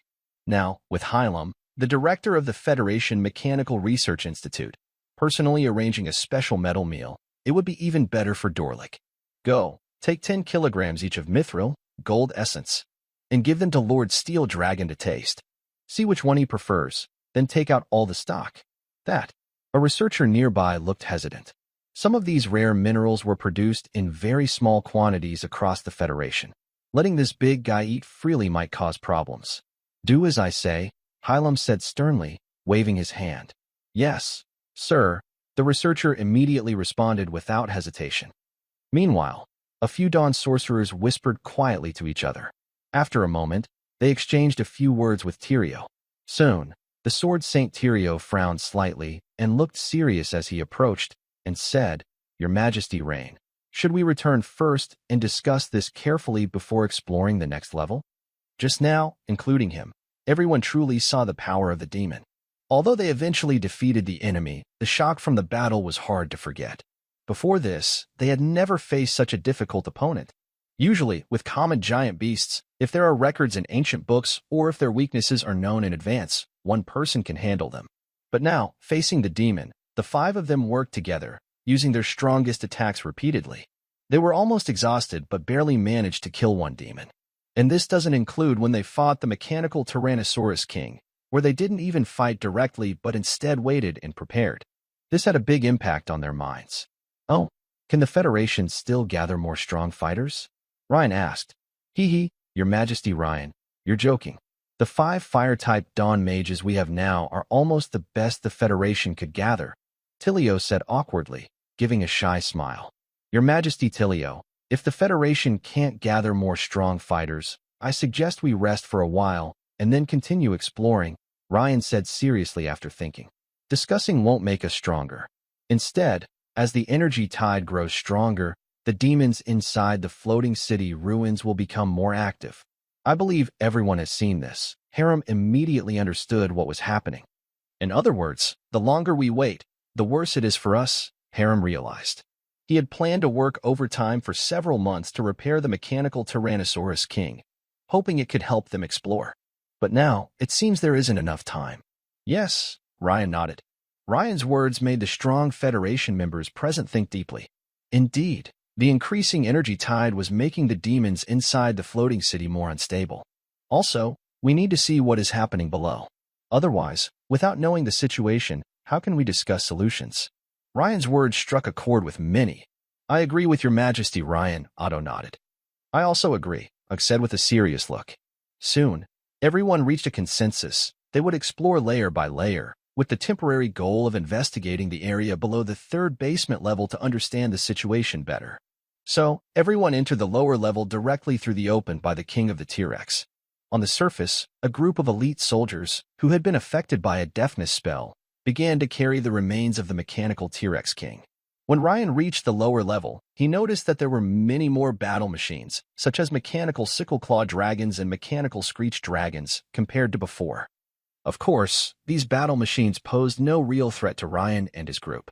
They were quickly defeated and became little snacks for Steel Dragon Dralik. Didn't find a second mechanical T-Rex king, said the Sword Saint Tilio and others, carefully exploring in different directions. Yes, then let's keep going down. As everyone entered the second level, they immediately saw more battle machines, which were stronger and more numerous, like mechanical demon tyrannosaurs. Huh? It seems they are coming from the prison area? Ryan quickly noticed that the battle machines were unevenly distributed, mostly coming from one direction. Could it be that their fight earlier caused damage to the ground on the second level? Ryan wondered. Let's go and check that way. Meanwhile, in the Dragon Empire, Tamriel. At the entrance of the Colonnade Cathedral, 16 elite holy knights in silver armor stood guard diligently. Suddenly, a young man dressed in fine clothes, head bowed and walking stiffly, approached them. Sir, one of the knight captains saw his noble attire and didn't chase him away immediately. Instead, he politely asked, but in the next moment, his face changed in shock, and his words caught in his throat. What kind of face was that? The young man seemed to have a handsome, youthful face, but now his skin was deeply cracked, with black mist seeping from every. It looked as if his whole face was made of porcelain, shattered into countless cracks, then forcibly glued back together by some dark power. What terrified the knight captain even more was his eyes, black and red, like they wanted to devour. They were cruel and savage, more terrifying than any fierce beast he had ever seen. Everyone, pay attention. The holy warrior captain was about to shout warning, when suddenly a thick black mist like a snake wrapped around his body. With a cracking sound, it deformed his sturdy silver armor. The holy warrior captain died instantly. Enemy attack. The other holy warriors, shocked and frightened, immediately shouted, clap, clap. In the next moment, the remaining 15 elite holy warriors died in the same way as their captain, all losing their lives. On the way to the prison, everyone destroyed over 100 gnome combat machines. Soon, Ryan and his group arrived at the prison gate. The scene before them made Ryan pause slightly. In the middle of the prison corridor, a huge dozens of meters long had opened, revealing thick, irregular metal fractures. Even for the floating city, this was too large to close on its own. Of course, if the floating city were at its peak, the gnome engineers would quickly repair this damage. Because of this large, the prison here was almost completely destroyed by gnome machines. The broken or bent metal fences were the best proof. Your Majesty Ryan, it seems your judgment was correct. The mechanical Tyrannosaurus King must have come from here. So, should we go down? The Sword Saint Tilio asked. Yes, but I haven't explored the lower 3 levels yet. Everyone must stay alert, including the effects of this whispering. The strength might increase further, Ryan warned. After reaching the peak of dawn, Ryan could sense some deeper things. It felt like the entire floating city had a faint sense of oppression, as if trapped in a huge cage. But this oppression didn't seem aimed at living beings, but at dark magic. Wait, Your Majesty Ryan, how about I explore first? Suggested Og, one of the twin flame spirits. Oh, I have a spell called Flame Eye that can observe distant situations. That sounds good, Ryan nodded with a smile. As Og began to recite the spell, a human-sized eyeball emitting faint flames appeared in front of everyone. The flames flickered around the eye, leaving the center empty, with a small, lively flame that looked like a pupil. Ryan noticed that the fiery eye seemed to share some of Og's gaze's mysterious qualities. From this perspective, Og's magic was quite similar to his own beast's eye. At this moment, the fiery eye quickly moved close to the ground and probed into A, then disappeared from everyone's view. Directly below is a military camp, and there are no particularly powerful mechanical creatures. Og, with his eyes closed, spoke after a moment. The area within 100 meters around is safe. Is there a military camp directly below? Ryan suddenly began to understand. Earlier, it was likely because he fought in the underground prison on the second basement level above the camp and eliminated some of the evil spirits that General Onric, no, more accurately, the evil spirits sensing, alerted something. This caused the mechanical Tyrannosaurus King to break through the second basement's ground and rush upward. Strange. My fiery eye has disappeared. Suddenly, Og opened his eyes with a look of surprise. Disappeared? But your fiery eye can scan within several kilometers, right? How did it vanish in less than 200 meters? Otto also found this hard to believe. As brothers, Otto knew well the range and effect of Og's fiery eye. Yes, it seems to have been affected by some influence, and it disappeared. Og pondered for a moment, as if recalling the feeling just now. Wait, I'll try again. 2 minutes later. I am sure there is some influence below, Og said seriously. Should we go down? Hearing this question, everyone's eyes unconsciously turned to Ryan. Wait a moment. In the next instant, Ryan's figure vanished into thin air, then reappeared almost instantly. It turned out he had just used Shadow Shift. Although successful, it consumed several times more mental energy than before. Wow, my mental power is drained much more. There must be some limit, Ryan thought to himself. This scene immediately caused everyone to feel shocked, but then they quickly felt a strange sense of relief, as if having support was very comforting. Not a big problem. There are some restrictions here, so some magic effects might be affected, Ryan explained. I see. Everyone nodded in understanding. After everyone left, they immediately noticed the change. The whispers are even stronger now. Ryan could clearly feel the difference between the third and second levels of negativity. Although he could still resist, Harem, a high-level mage just entering the dawn stage, frowned deeply. He quickly took a calming potion and drank it fast. The calming potion was much stronger than a charm, and it could protect him from the strange whispers for a while. Whispers at the third level, while they can't completely control a dawn mage's will, they do start to affect their magic. And the fog here is thicker now. There should be some clues in the camp. Let's look around, Ryan said as he looked around. Around them were rooms made of metal walls, looking like square caves. Very neat. Good. A few minutes later, Harem came out of a room, holding a yellow diary with a happy look. Everyone, I found a diary. It should be the journal of General Onric we saw earlier. Huh, it's still preserved? Tilio, the sword saint, raised his eyebrows, clearly surprised. Yes, these tents have a constant temperature and humidity magic array, so they were lucky to be preserved. But even so, some of the writing is probably blurry, Ryan said nearby. He had seen some drawings on a workbench on the second level before, but they were fragile and broke easily. Your Highness Harem, what does the diary say? Otto asked curiously as he approached. Wait a moment, I'll translate it for everyone. As others gathered around, Harem, the most skilled in ancient goblin language, quietly began to speak. I have a feeling that the divine remains brought by Grand Sage Tamriel to His Majesty might be problematic. However, after the observation of more than 10 scholars, it has been confirmed that it is undoubtedly the remains of an original deity from the Earth Spirit era. Earth Spirit era? Ryan asked in confusion. Yes, it is a time much older than the ancient Goblin Empire from tens of thousands of years ago. Since almost nothing has been preserved, it's impossible to determine exactly, Harem explained. Ryan nodded. From a timeline perspective, the ancient Goblin period predates the murals found on the Cyrodiil Plateau by nearly 20,000 years, not to mention the Earth Spirit era. Harem continued reading. Indeed, Lord Sorsen has not attended court meetings for several days. It is said that he has been immersed in studying the divine remains together with Grand Sage Tamriel. Even Princess Amora cannot persuade him. More than half a month has passed, and the situation is getting worse. As His Majesty's most beloved Princess Amora has been ordered to be confined. I secretly infiltrated the palace and finally saw His Majesty. He looked as if he had lost his mind. And Grand Sage Tamriel is the same. That so-called divine remains are definitely suspicious. No, I must rescue Princess Amora. Only she can control the artifact and save His Majesty. Hearing this, everyone looked at each other in surprise. From the outcome, it seems that General Onric was unable to rescue the princess. Of course, it's also possible that he did rescue her but was still no match for the evil demon. At this moment, Ryan suddenly remembered something and asked, Your Excellency Harem, what level is the strength of the Goblin Grand Sage?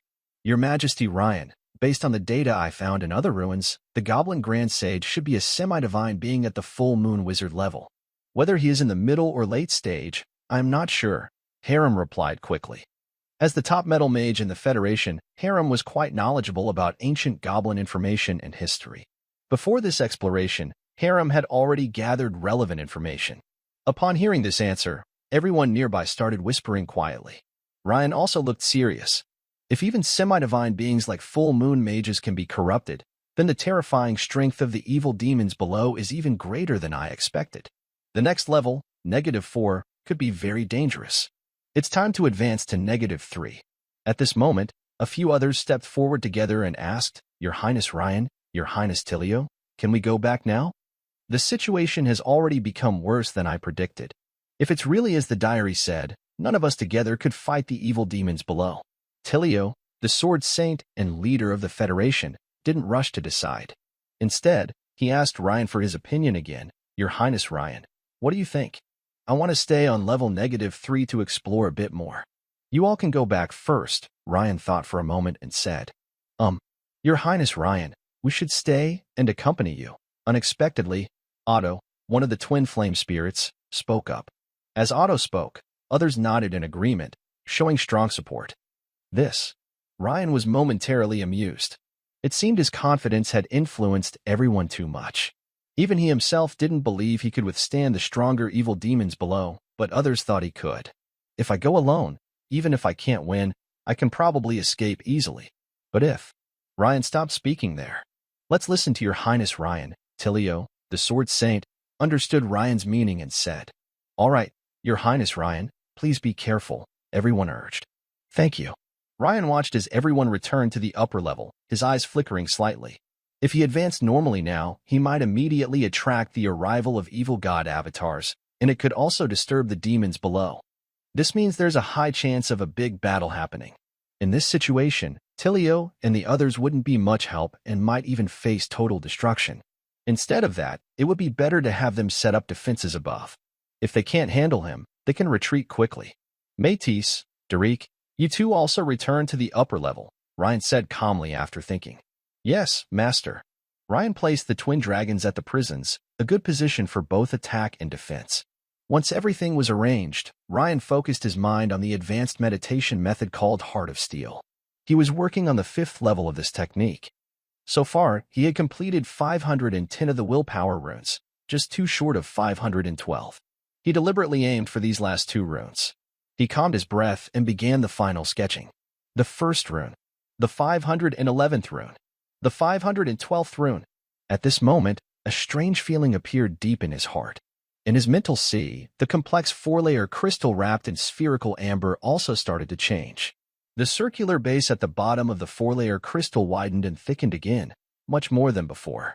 The mental energy, now solidified into a spherical amber, suddenly cracked open with many lines, like a star about to explode, full of cracks on the surface. The system's prompts flooded the screen. You have practiced the 5th level of the advanced meditation method Heart of Steel. Your understanding has improved. Your skill Heart of Steel has been upgraded. Experience plus 20. Ding. The crystallization progress is 100%. Starting to advance. Ongoing transformation. Ding. The host lacks level 5 full moon witchcraft. Would you like to simulate the Dawn Attack Steel Forest or Blade Tooth Spiral as level 5 full moon witchcraft? Yes/no. Note.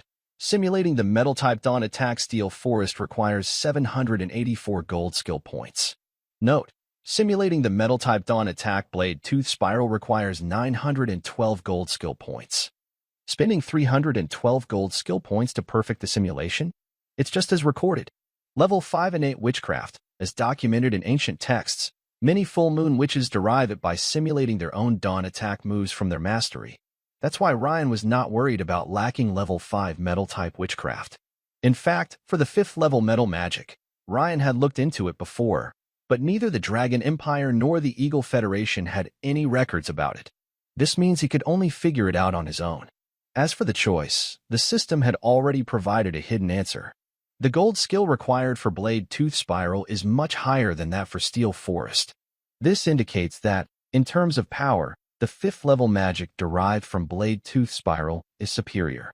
So, without hesitation, Ryan immediately chose Blade Tooth Spiral.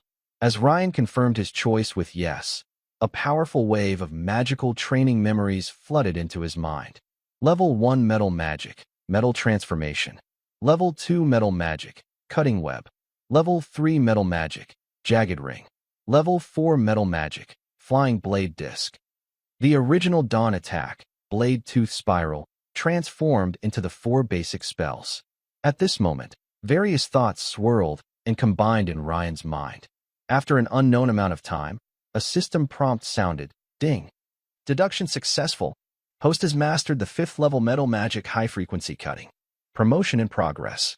Suddenly, Ryan felt a change happening in his mental sea. The crystalline core, wrapped in amber-like material, began to transform. A smaller, more complex three-dimensional structure appeared on top of the original four-layer crystal, representing the fifth-level metal magic high-frequency cutting. Because it was derived from a continuous deduction, the five-layer structure was smooth and elegant, giving off an inexplicable sense of beauty.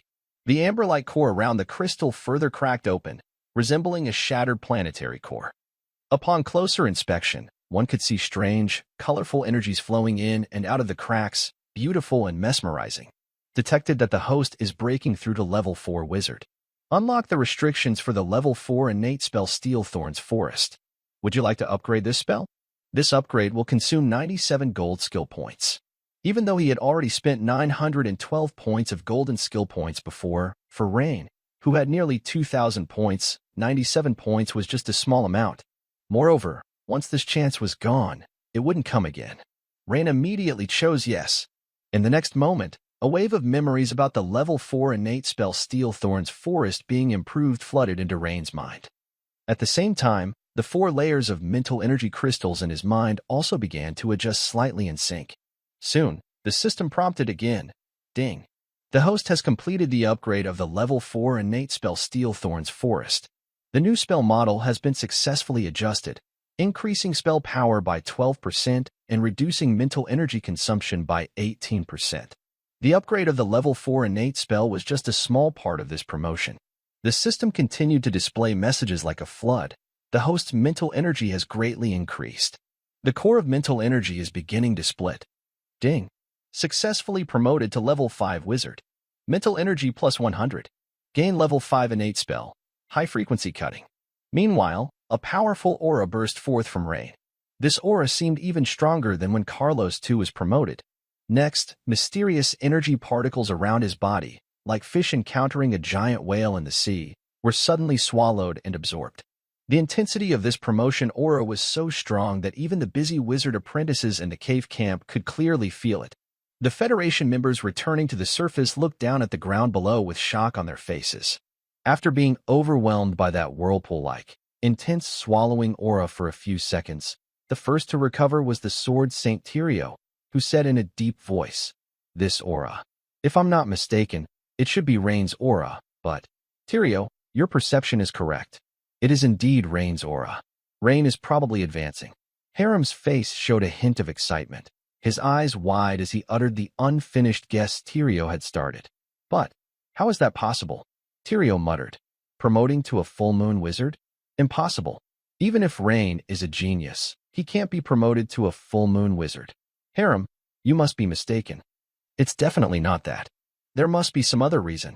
"No, I have seen descriptions of the scene when ascending to become a full moon wizard in ancient texts. I am 90% sure that Lord Rain is indeed ascending to become a full moon wizard," said Og, one of the twin flame spirits, with a serious face and a deep voice. "That's right. I am certain that Lord Rain is advancing to level 5 full moon wizard." Hylam nodded and said. He had also read related descriptions, so he was very confident. Seeing Og and Hylam both agree, the others fell silent. Clearly, what was happening before their eyes, no matter how much they didn't want to accept it, was the truth. If it's true, Lord Rain might be the first in nearly 1,000 years to reach full moon wizard level.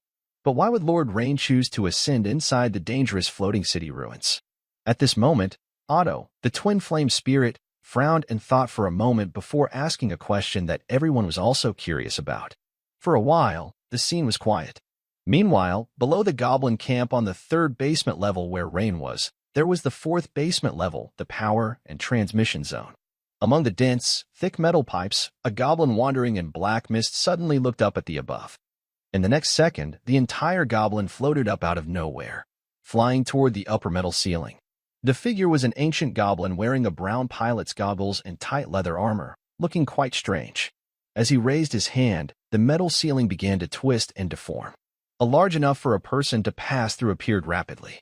"I will eliminate the ascender," ancient goblin language, he muttered to himself. In another area of the 4th basement level, an elder goblin dressed in a luxurious dark gold robe looked up at the above. He raised his black, faceted crystal staff and pointed it upward. Suddenly, a sharp, black beam of light shot out and struck the upper metal ceiling. The ceiling was pierced by the black light, melting quickly like a candle touching flame, forming a hole several meters in diameter. The elegant elder goblin also floated upward toward the third basement level. Dragon Empire. Deep beneath a dark, ancient forest, hundreds of meters underground, a huge divine figure is hidden. Its closed eyes seem to move slightly. A semi-transparent shadow rises from the body, looking stern and muttering. Another native creature is advancing to become a half-god? This is really troublesome. In the next moment, the shadow instantly disappears, and above the ruins of the floating city, a large figure appears. Huh? Is this?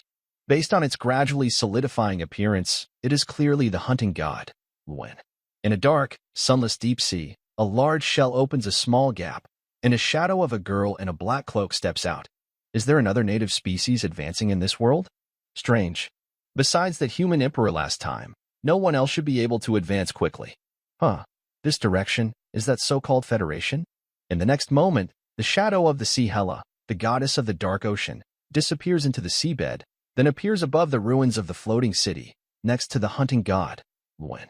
Similar scenes happen in many places around this world. After Sea Hela appears, a giant snake with 3 faces showing pain appears. Then, a dignified male god wearing a crown of jewels and shining golden armor, with many arms, also appears. Almost instantly, the number of huge shadows above the floating city increases sharply to 7. This causes the epic strength experts of the Federation below, who are discussing why Ryan chose to advance here, to change their expressions repeatedly. Retreat. Everyone, quickly retreat to the basement level. Sword St. Tilio shouts. If there was only one divine avatar, they could fight it and maybe even win. If there were 2, they might still have a chance, but the odds would be small. With 3, winning is almost impossible. But now, there are 7 evil divine avatars. There's no choice but to run. As the Federation's Dawn Strength experts quickly retreat, the divine avatars only glance at them briefly, showing no concern or reaction. They are quickly communicating. There is some powerful restriction magic array here. Even we cannot enter directly. The hunting god Rune looked thoughtful and spoke.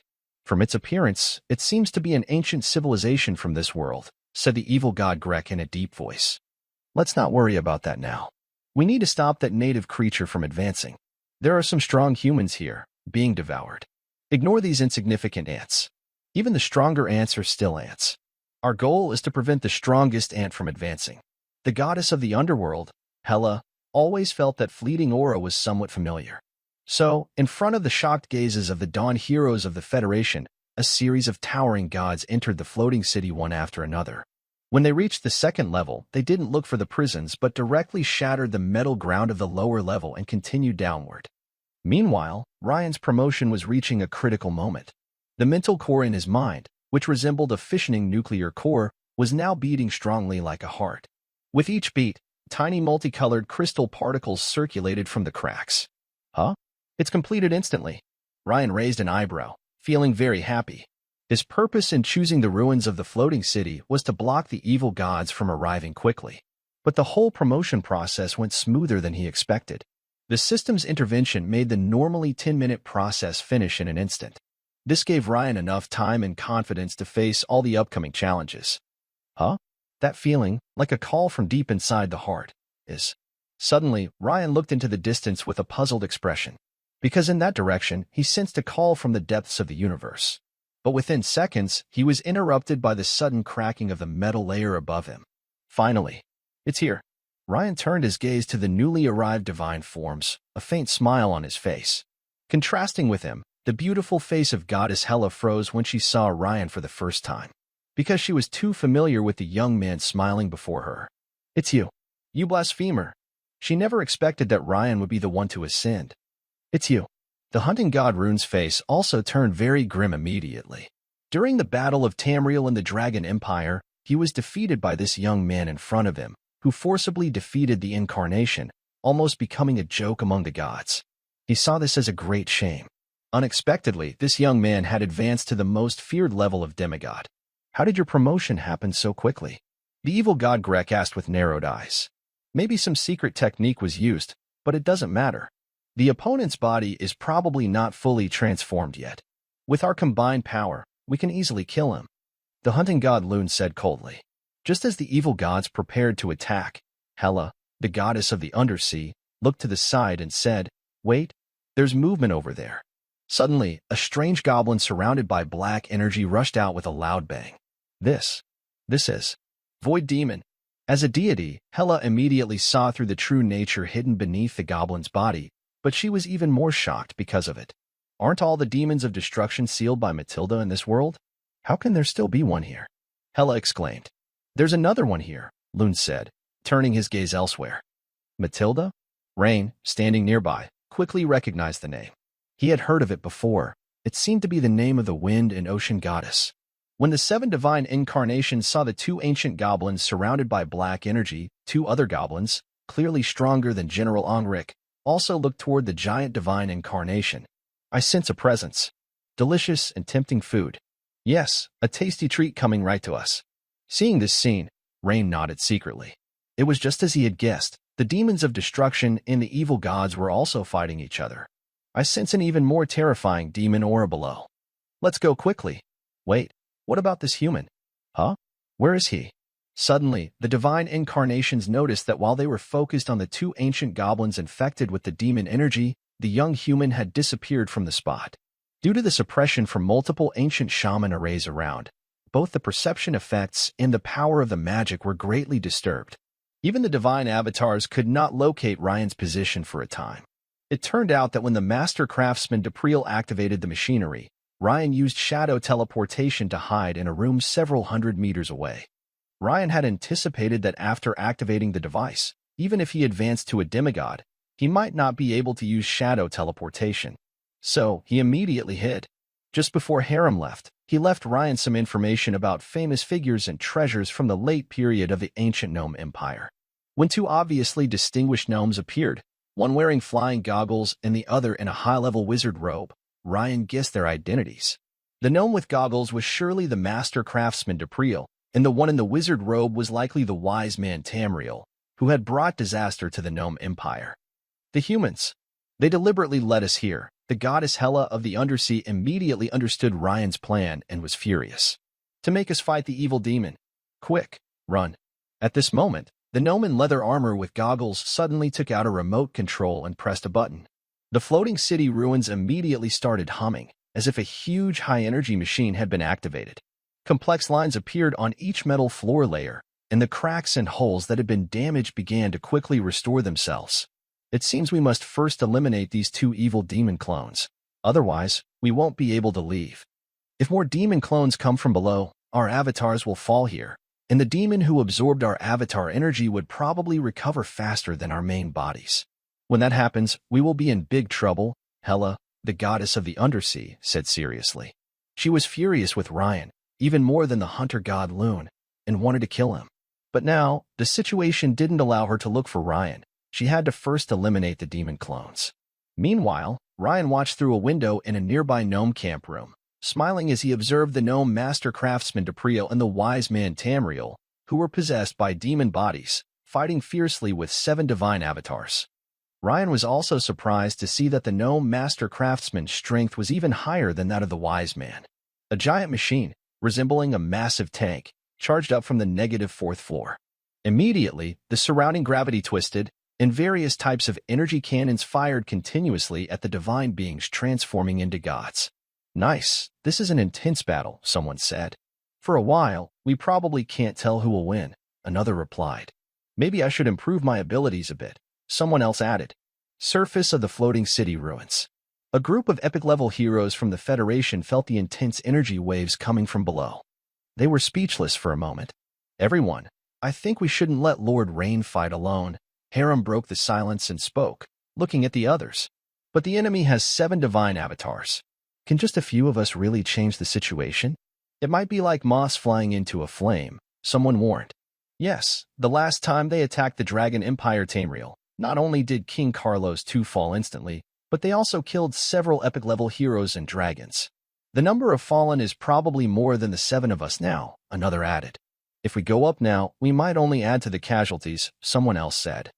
Exactly, and since Lord Rain has told us to leave first, he probably already considered this situation. Going back now would be a betrayal of his kindness, another argued. The group debated among themselves. After a while, the sword Saint Tilio spoke in a deep voice. Everyone, I will support Lord Rain. But as you all said, it's normal to have concerns. So, although I am in charge of this exploration, I won't force anyone to do anything. If you don't want to go, stay here and be careful. If you do, follow me.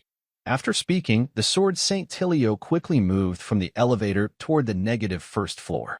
Since the entire floating city seemed to have activated some device, the cracks in the metal surface had almost fully healed, so they could only reach the next level through normal means. Harem looked at everyone, sighed, and immediately followed the sword Saint Tilio. Og and Otto hesitated for a moment, exchanged glances, and then followed. Only 3 others looked uncertain, thought for a moment, and ultimately decided not to go down. Soon, the 4 people led by sword Saint Tilio arrived at the second basement level. However, after walking a few steps, they stopped suddenly, looking ahead in surprise. They saw 2 familiar dragons, Black Dragon Modis and Steel Dragon Dalek, still on the second basement level and had not descended further. In their view, the 2 dragons should be on the third basement level helping Rain Crown and the Divine Avatars in the fight. Even if the Steel Dragon doesn't go down, Black Dragon Modis, as Rain Crown's dragon partner, shouldn't retreat now. Black Dragon Crown, you won't go down to help Rain Crown? Sword Saint Tilio asked with a serious expression, stepping forward. The others, it's the Master's order that we not go down yet. By the way, I suggest you also stay here for now, Black Dragon Modi said calmly, glancing at Tilio and the others with his huge dragon eyes. Hearing Modi's words, Tilio and Hylam looked at each other with confused expressions. There's a fierce battle below. Besides the 7 divine avatars. There are also 2 ancient goblins infected by the evil magic. I think one is called Master Craftsman Duprel. And the other is the Great Sage Tamriel. Dalek, chewing on a piece of unknown goblin mechanical debris, answered vaguely, confused. What? Hearing Modi's statement, Sword Saint Tilio and the others suddenly felt uneasy. Besides the 7 divine avatars, there are also evil magic clones? But how are these 2 groups fighting each other? And where is Rain Crown? I see now. Hylam's eyes flashed with excitement. I understand why Rain Crown chose to ascend in the floating city. So that's the reason. Hylam's words immediately drew the attention of the other 3, who looked at him intently. Don't keep us in suspense, Hylam. Tell us quickly. Seeing Hylam his beard, looking enlightened but not revealing the main point, Tilio urged impatiently. Don't be in such a hurry, Lord Tilio. Let me think about how to tell you all. Perhaps His Majesty Tirio has not understood this. I once read in an ancient travel journal that the relationship between evil spirits and dark gods seems to be hostile. And then, are humans not hostile as well? Why do they fight each other instead of fighting Lord Rain?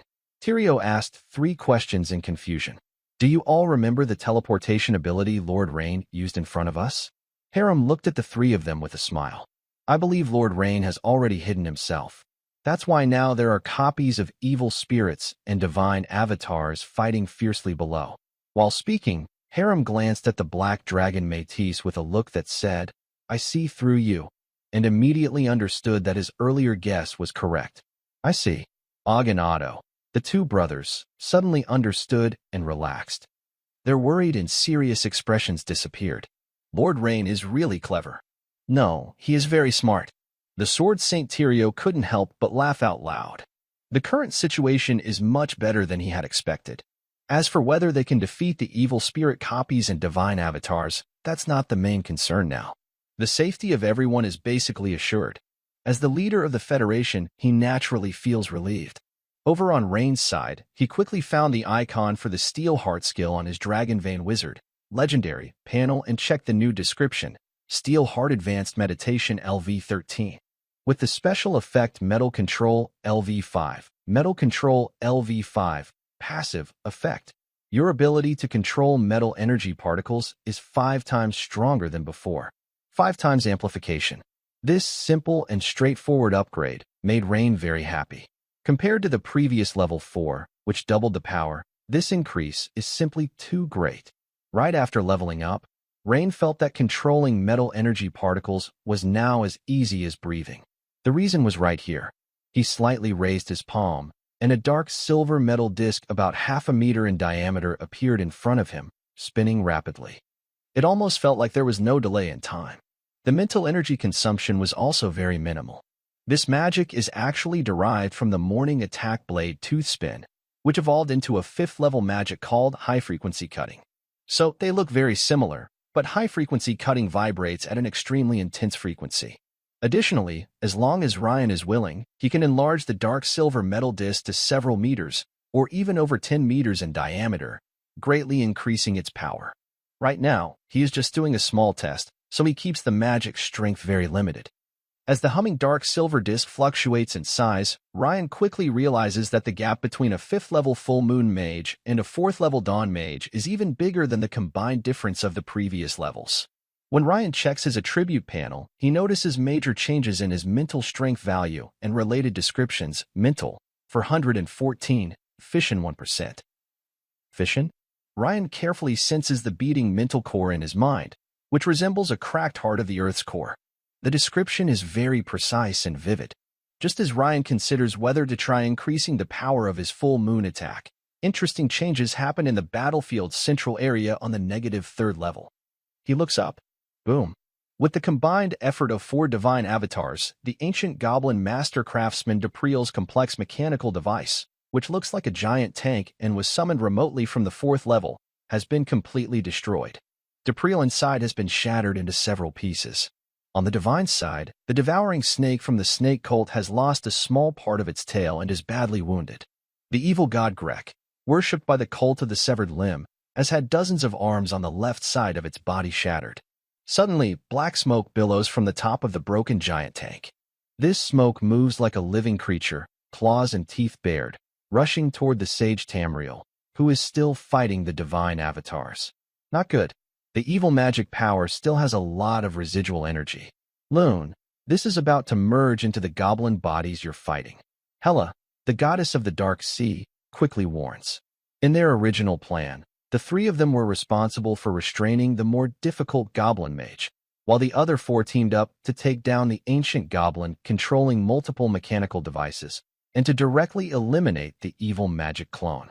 Unexpectedly, the ancient goblin's body contained an enormous amount of dark magic power. This goblin actually has half-god level strength.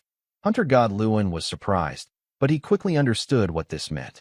Only this could explain why the creature's body could hold so much dark magic energy. It seems that the dark magic power here is much stronger than we thought. I didn't expect there to be another place in this world besides the dark magic sealed away by Matilda. At this moment, all the dark magic power that was unable to be stopped had already entered the body of the great sage Tamriel.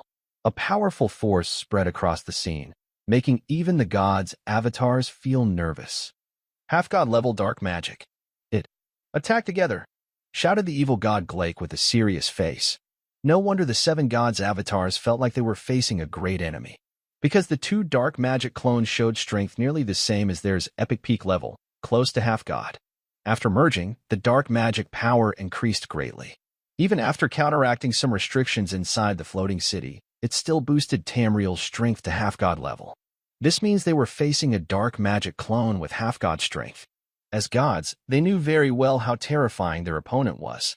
Several attacks, red beams, flames, swirling black water vortices, and black lightning like arrows, rained down on Tamriel like a heavy storm. But facing the combined attack of the 7 gods' avatars, Tamriel only raised his black crystal staff with one hand.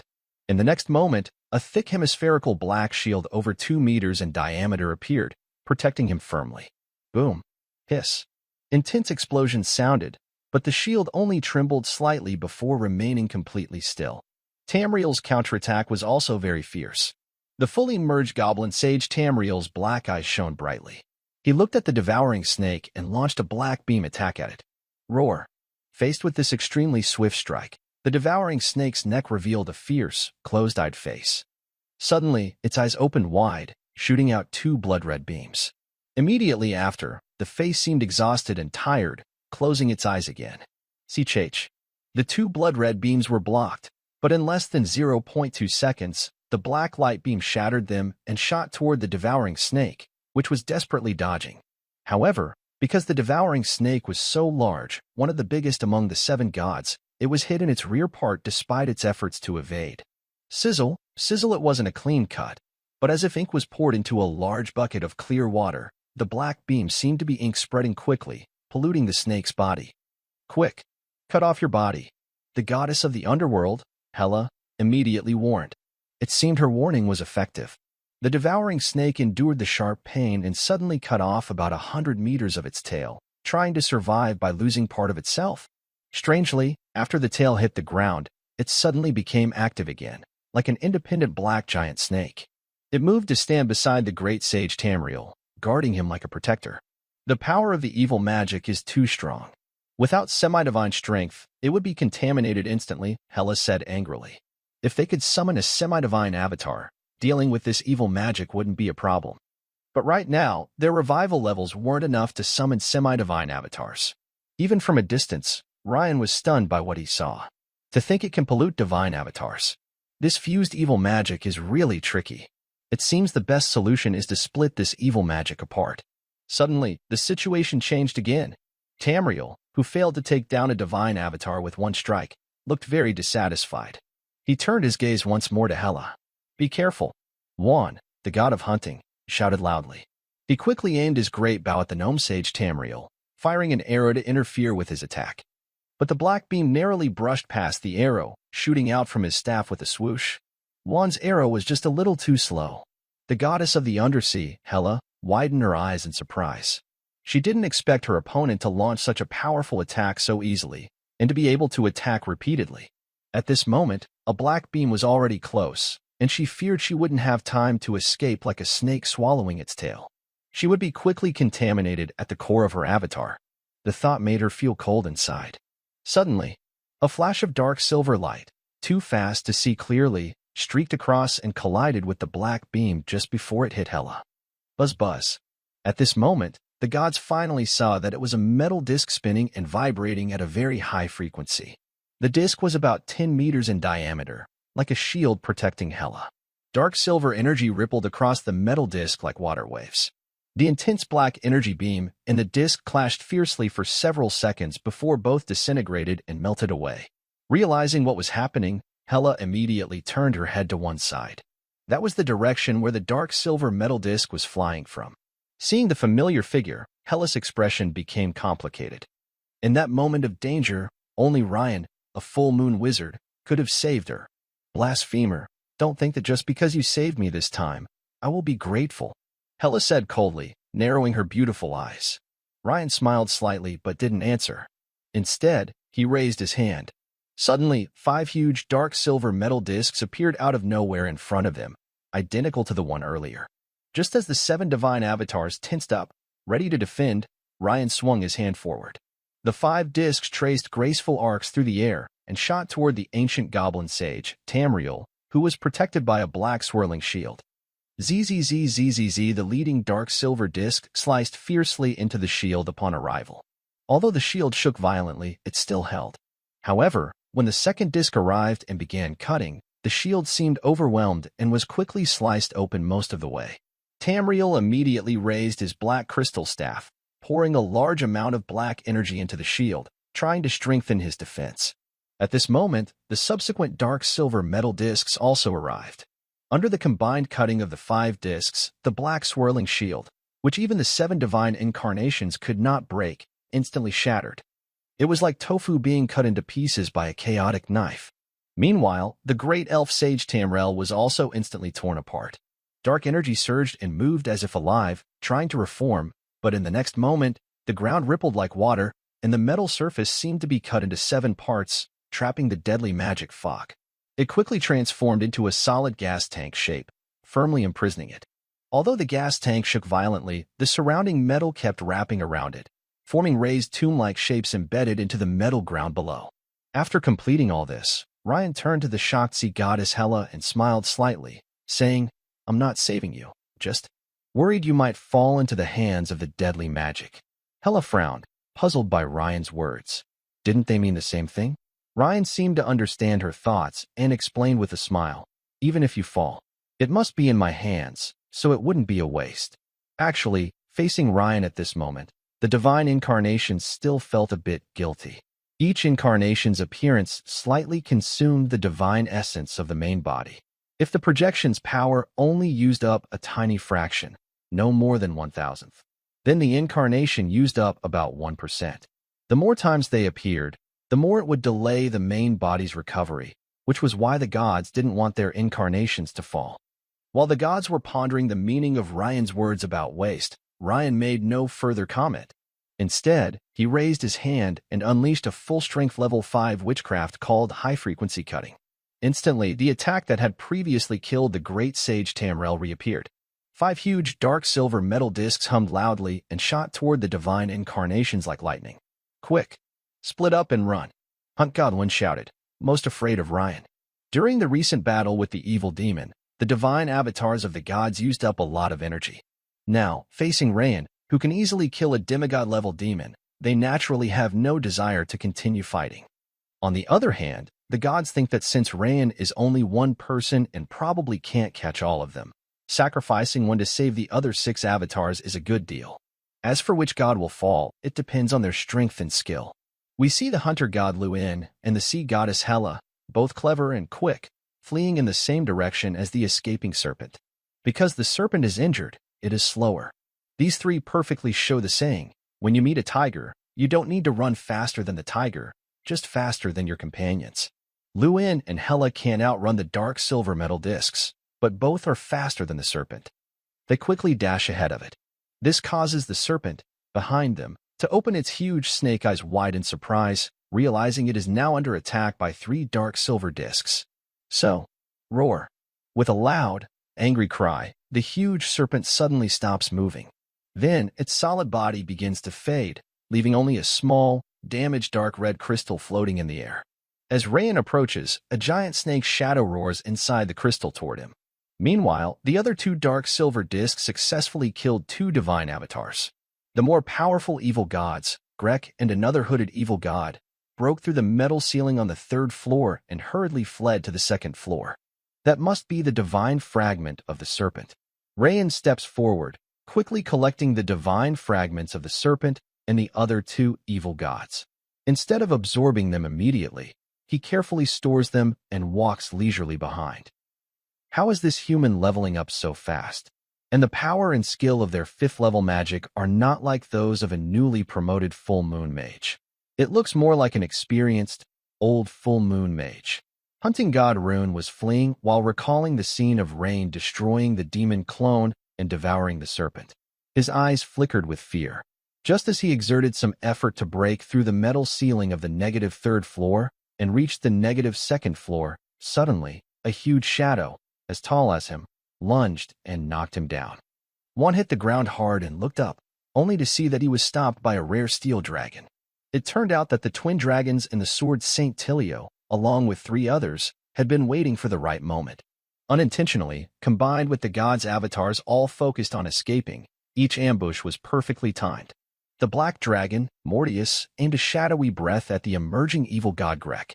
Meanwhile, the weaker swords Saint Tilio, Hylam, Og, and Otto teamed up to attack the familiar underworld sea goddess, Hela.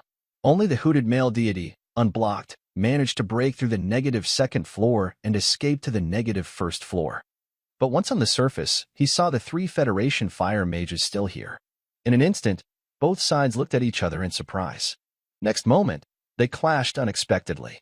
3 tiny ants, trying to ambush me? The hooded god shouted angrily, then raised his hand to release a cloud of gray smoke. The 3 Federation fire mages hurriedly defended, relying on their innate magic in the chaos. But facing the furious strike from a peak-level divine avatar of the dawn, resistance was nearly impossible. Moreover, this hooded deity was a follower of the plague cult, and every attack he made was filled with deadly poison. The 3 Federation mages' skin quickly swelled, with boils and yellowish pus appearing.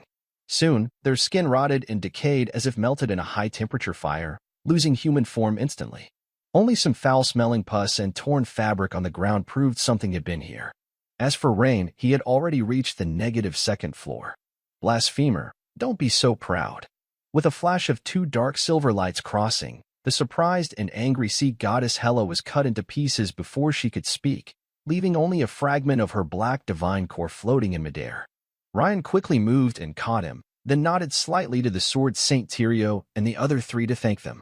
Next, he focused his gaze on Grek, the evil god who was fighting the black dragon moths. Greg was startled by Ryan's stare and froze. Despite his left arm being bitten off by the black dragon, he suddenly charged upward. Whoosh! Just as he broke through the metal ceiling of the second basement, 3 dark silver lights flashed from his body. Suddenly, another fragment of the divine shard dropped. 5 now. Ryan quickly moved and picked it up. This scene made the hunt god, Loon, who was fighting the steel dragon Dorex, suddenly narrow his eyes. I'll come back. With a loud roar, a powerful explosion followed. Roar. Loon's avatar chose to self-destruct, causing the steel dragon Dorex to be blown dozens of meters away. Even with the dragon's strong defense, it roared in pain from the explosion of the divine avatar. He was surprised to see this. He didn't expect Loon, the hunt god, to be so determined. The Sword Saint Tyrio and others also looked stunned. Did the divine avatar really choose to self-destruct? I'm okay. Just eat some metal to recover quickly, Ryan said as he hurried to Dorex's side to check his injuries. Thanks to quick dodging and Dorex's tough dragon skin, his injuries weren't serious. Plus, since they were in the floating city, metal was abundant, so he should recover soon. Lord Ryan. Another divine avatar has gone upstairs, Harem said quickly. No need to chase. I sensed his aura disappear. He probably escaped. Ryan shook his head and said. Suddenly, Ryan's expression changed. He looked serious and said, Lord Tyrio, be careful. Something seems to be emerging below. Before he finished speaking, Ryan vanished on the spot, leaving Tyrio and the others stunned. Because just now, Ryan sensed that the dark magic forces he had sealed earlier were becoming more active, as if trying to break free. Moreover, a terrifying aura was rising from the bottom of the floating city, making even him feel uneasy. However, what made him feel even more strange was that there seemed to be a special aura mixed in. At this moment, Ryan, who had just reached the -3rd floor, suddenly remembered something but stopped in his tracks. He quickly took out 5 different shaped and colored divine fragments from his pocket. After a moment of thought, he tightly grasped the smallest fragment. It seemed that because the devouring snake had been corrupted by the evil magic during the previous battle, its divine fragment was the smallest in size. The things below seemed very difficult to deal with. First, I should absorb the devouring snake's divine fragment to boost my strength, Ryan thought with a frown. In the next moment, a swirl of dark red smoke spread out, and the divine fragment of the devouring snake disappeared from Ryan's hand. Suddenly, a system prompt sounded. Ding. Detected a divine fragment that can increase the level of mental power fission. Do you want to accelerate absorption? Note, system absorption can remove impurities and complete the process at once. Confidently, Ryan immediately chose yes. In an instant, he felt a powerful, evil energy coming from the divine fragment, accompanied by the hissing sound of a giant snake. This naturally had no effect on Ryan, but if it had been someone like Hylam or Og, the Dawn Mages, they might have been influenced by the residual will of the evil god, causing them to mutate. After the system purified the fragment, all traces of the devouring snakes were erased, leaving only pure energy that surged from Ryan's arm straight into his mind. Meanwhile, the core of his mental power, which was like a cracked Earth's core, began to beat stronger and stronger. 2 seconds later, after completing the absorption, Ryan checked his attribute panel, mental power, for 114, fission 9%. Wow, just the smallest piece increased my mental power by 8%? Ryan couldn't help but feel surprised, but more than that, he was happy. He was surprised because he had initially thought that divine fragments wouldn't significantly improve a full moon mage's abilities. But now, it seemed his estimate was off. The effect of the divine fragment was much better than he had expected. His happiness was simpler. Improving as a full moon mage was extremely difficult. Ryan had previously checked ancient texts, which indicated that such a level of improvement usually took most full moon mages decades to over 100 years to achieve. He quickly completed the process with a swift motion. Then, Ryan began absorbing the second and third pieces.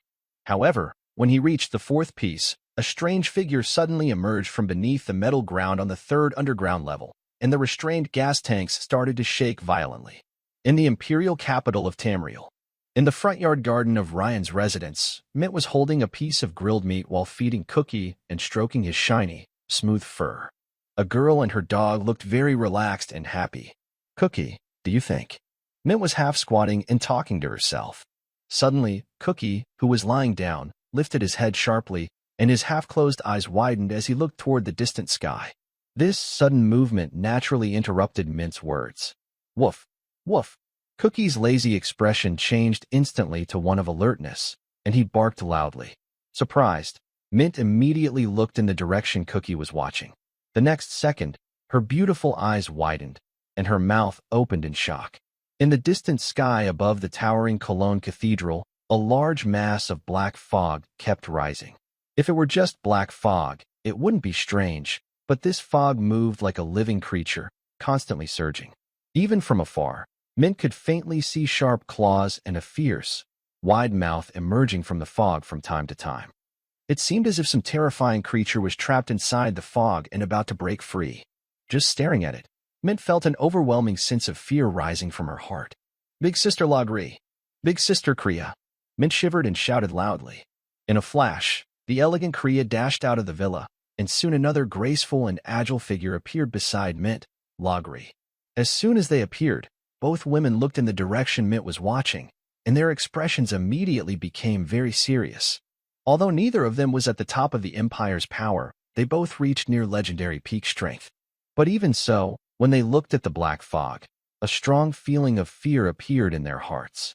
At this moment, Griffin Knights in the sky kept rushing toward the black fog, but before they could get close, the faint strands of black fog trapped these knights in midair. Even the Imperial Griffins beneath their hips were tightly restrained, crying out in pain. No matter how the Griffin riders struggled, the dark mist around them seemed like shifting steel, impossible to break free. In just a few seconds, these Imperial Griffin riders suddenly twitched as if electrocuted, then surprisingly regained their ability to move. But what was shocking was that they turned around and attacked other Griffin riders coming from different directions. Are they being controlled? The two women immediately exchanged glances, both seeing shock in each other's eyes. Cleria, this black mist feels just as strong as when I saw the divine avatar descend last time. Even more oppressive.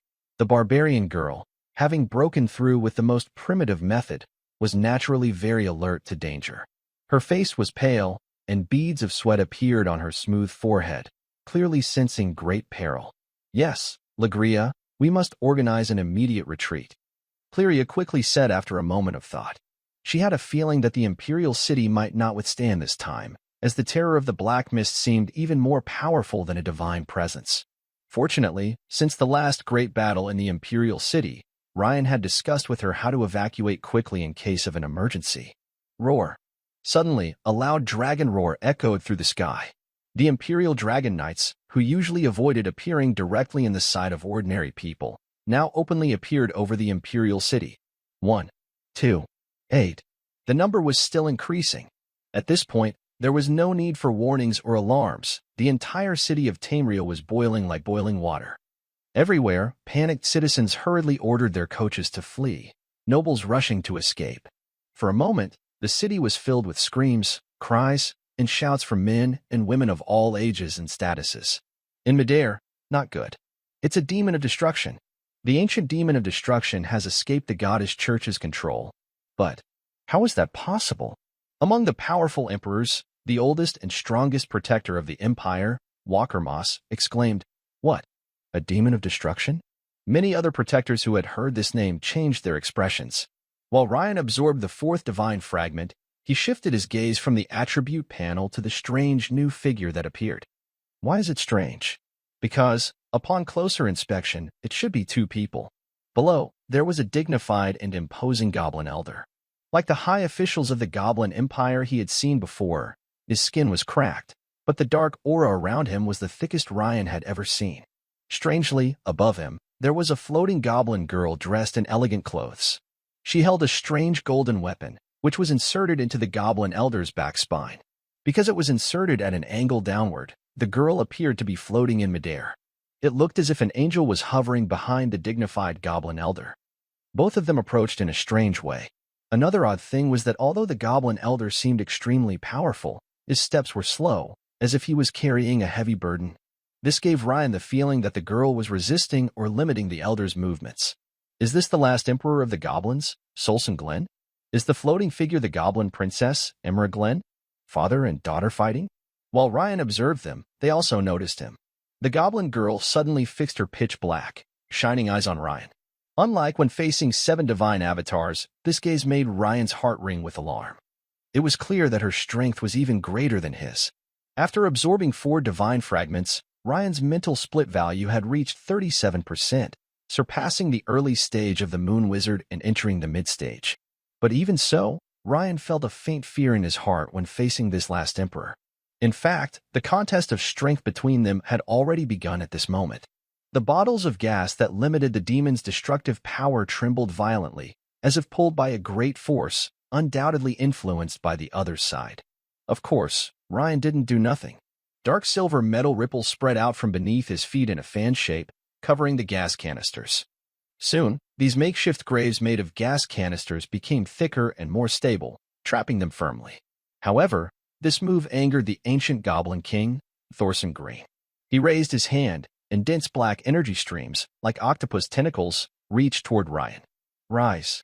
Ryan narrowed his eyes, quickly raised his hand, and struck the ground. Instantly, several 1-meter-thick metal walls rose rapidly from the metal floor on the 3rd basement level. Bang! Bang! After initially blocking the black energy streams, the metal walls quickly transformed into sharp black drills, stabbing again at the metal walls. Oh! Seeing the nearly 1-meter-thick metal walls being pierced and riddled with holes by the black, shifting drills, Ryan felt a shock. His opponent's strength was even greater than he had expected. The remaining 2 metal walls probably wouldn't last long. He had to fight back immediately. High-frequency cutting. Ryan waved his hand, and 5 buzzing dark silver metal discs appeared out of nowhere. They traced elegant arcs around the metal walls in front, slicing toward Thorson Green from multiple directions. Roar! Faced with Ryan's attack, Thorson shouted loudly. Black energy suddenly surged from his body, forming a large cloud of black mist. Sharp black claws emerged from the mist, reaching toward the silver metal discs. Sizzle! During the clash, sparks flew. The high-frequency vibrating metal discs were caught by the black claws after a brief cut, and more black claws reached out from the mist. For a moment, each metal disc was attacked by numerous black claws. Bang! The first disc was shattered, and the remaining 4 were also broken. This scene made Ryan's expression grow even more serious. Although his 5th-level magic, high-frequency cutting, wasn't a full moon attack, with his super affinity for metal elements and the advanced meditation technique Steel Heart amplified 5 times, Ryan believed his power was no longer inferior to typical full moon attacks. But even so, his opponent seemed to have easily defeated his attack without much effort. Perhaps metal magic doesn't work against the opponent, so fire magic? Yes. The situation doesn't allow Ryan to think too much. He quickly restores his stamina and immediately transforms into his 7th form. His size rapidly increases, dragon scales appear on his body, and 1 dragon head after another emerges from his neck. In the next moment, 5 dragon heads almost simultaneously breathe fire forward. Flame breath. 5 cone-shaped flames gather in front, forming a huge, hot white fireball dozens of meters wide, spinning rapidly as it crashes toward the last king of the goblins, Solson. This is a powerful attack called Core Melting Flame, a secret technique of the red dragon that requires at least 3 ancient dragons working together. This time, there are 5. Its power surpasses even the high-frequency cutting Ryan used earlier. Meanwhile, the black mist on Solson's body also converges, forming hundreds of black drill-like projectiles that shoot toward the huge fireball. Boom! In an instant, within the space of the -3rd level, it seems only a blinding white light remains. 1 minute ago, on the 2nd level below. Hearing Ryan's warning, the Sword Saint Tyrio and others exchange uncertain looks, then show hesitation. In fact, both Tyrio and Hylam know that the opponent Ryan takes seriously probably exceeds even divine avatars. Not just 1, but 7 divine avatars. But their strength, even if they try to hold back 1 divine avatar, is already very limited. So, if they go to help, they probably won't make much difference. Still, as friends and members of the joint exploration team of the Empire and Federation, watching Ryan fight alone below, they feel a bit guilty. Everyone, Sword Saint Tyrio frowns, looking hesitant. Hylam and the others understand why Tyrio hesitates, and for a moment, they don't know what to say. Everyone, retreat quickly. What are you waiting for? At this moment, Steel Dragon Dralik, With the help of Black Dragon Modius, begins to retreat to the upper level. Stay behind and be a burden, it adds to Tyrio and the others again. This remark is like a flash of lightning in the dark, piercing through the fog in Tyrio's mind. Retreat. That's right. If leaving them behind is a burden, then it's not necessary at all. It might even distract Lord Rain. Moreover, Lord Rain has some kind of subspace teleportation ability. Even if there is danger, you should be able to avoid it safely. Soon, the four of the two dragons arrived at the surface layer. Where are Robble and the other two? Harem looked around in confusion, but didn't see the three Fire Dawn mages they had left earlier. Robble was one of them. Did they retreat back to the cave camp first? Og also looked around suspiciously and asked. No, look over there, the sword St. Tilio said seriously, pointing at three pools of pus on the ground ahead of them. This is. Otto looked shocked. Yeah, I remember a divine avatar escaped just now. Robble and the others probably encountered it, and then. It is indeed the three of them. Robble's hot gem is still there, Og said gloomily, pointing at one of the pools of pus. In the pus, they could faintly see a round, darkened, corroded red crystal ball. Now, their identities were obvious. Faced with the death of the three, Tilio and the others looked serious. After all, they were also part of the exploration team. However, the three chose not to go down and support Lord Rain like the others. From another perspective, those who risked their lives to save others remained safe, but those who avoided danger and retreated early met misfortune. It's really. For a moment, the four didn't know what to say. Suddenly, they felt the ground shake violently, and a huge explosion roared from below. Let's go quickly. We'll come back later to clean up the remains. Negative third level. After casting this attack, Rain showed no sign of relaxation. Instead, he added points again and quickly tried to simulate the full moon attack. Since high-frequency cutting was already a gifted magic, Rain didn't need to add points to improve it this time. He could directly fuse 5 types of magic. Level 1 Metal Magic, Metal Transformation. Level 2 Metal Magic, Cutting Net. Level 3 Metal Magic, Serrated Ring. Level 4 Metal Magic, Flying Blade Disc. Level 5 Metal Magic, High Frequency Cutting. Suddenly, the system prompt sounded immediately. Ding. The host has understood the prototype of the full moon attack. Do you want to spend 1,349 gold skill points to refine and perfect it? Without hesitation, Ryan's eyes fixed ahead, and he immediately chose yes. He had saved up so many gold skill points just to improve this. Although this upgrade would deplete his reserves, Ryan didn't mind at all. If another full moon wizard tried to develop the full moon attack, it would probably take hundreds of years to get started. Instantly, a powerful flow of magical training memories flooded into Ryan's mind, as if he had been practicing the connection of these 5 spells repeatedly in a mysterious space for hundreds of years.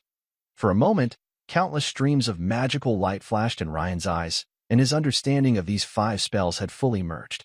Ding. Successful deduction. The host has mastered the metal-type full moon attack high-frequency blade. Suddenly, a warning bell rang in Ryan's mind. A figure shrouded in black aura burst out of the explosion and rushed toward him at high speed. Ryan's eyes narrowed. He raised his hand, and immediately, a dark silver, high-frequency vibrating metal blade appeared in his palm, more like a saw than a circle. Full moon attack. High-frequency blade. The last emperor of the goblin tribe, Solson Glenn, charging at Ryan, had his powerful black encircled body suddenly shine with a dark silver glow. Then, he froze. The layered black tentacle-like black aura also was cut in half at the same time. Ryan saw Solson's body split into 2 halves horizontally at the waist and abdomen. Due to inertia, both halves still lunged forward several meters. Until finally, with a thud, they both fell to the ground. Just as Ryan exhaled deeply and relaxed, his eyes suddenly widened. He saw that not only did the 2 halves of the body get up again, but at the cut edges, fine black silk threads, like silkworm silk, were growing, seemingly trying to reconnect the 2 parts. This made Ryan quickly retreat and use some points to recover. Although the full moon attack was very powerful, it also consumed a lot of mental energy. The more difficult problem was that even the attack Ryan just used seemed unable to fully defeat the corrupted Goblin Emperor. While Ryan was retreating and feeling helpless, the situation is changing again. The last emperor of the goblins, Thorson Glenn, suddenly stiffened all over, and the goblin princess Amora, who had been floating behind him with her eyes closed, suddenly opened her eyes wide.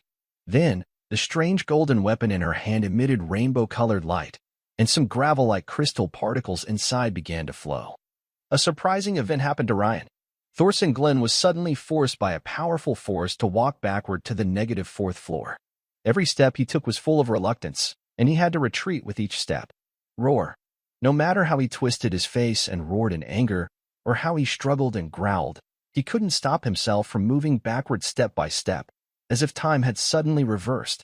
Soon, Thorson Glenn disappeared on the negative third floor, and Ryan could still hear the angry roars coming from the negative fourth floor. Clearly, no matter how much Thorson Glenn, controlled by the dark magic, roared and struggled, the great force was too powerful to resist. Just as Ryan hesitated whether to go down and check, a small shadow suddenly appeared out of thin air not far in front of him. Ryan didn't dodge because he had seen the figure before. It was the Goblin Princess Amora, the same one floating behind Thorson Glenn earlier.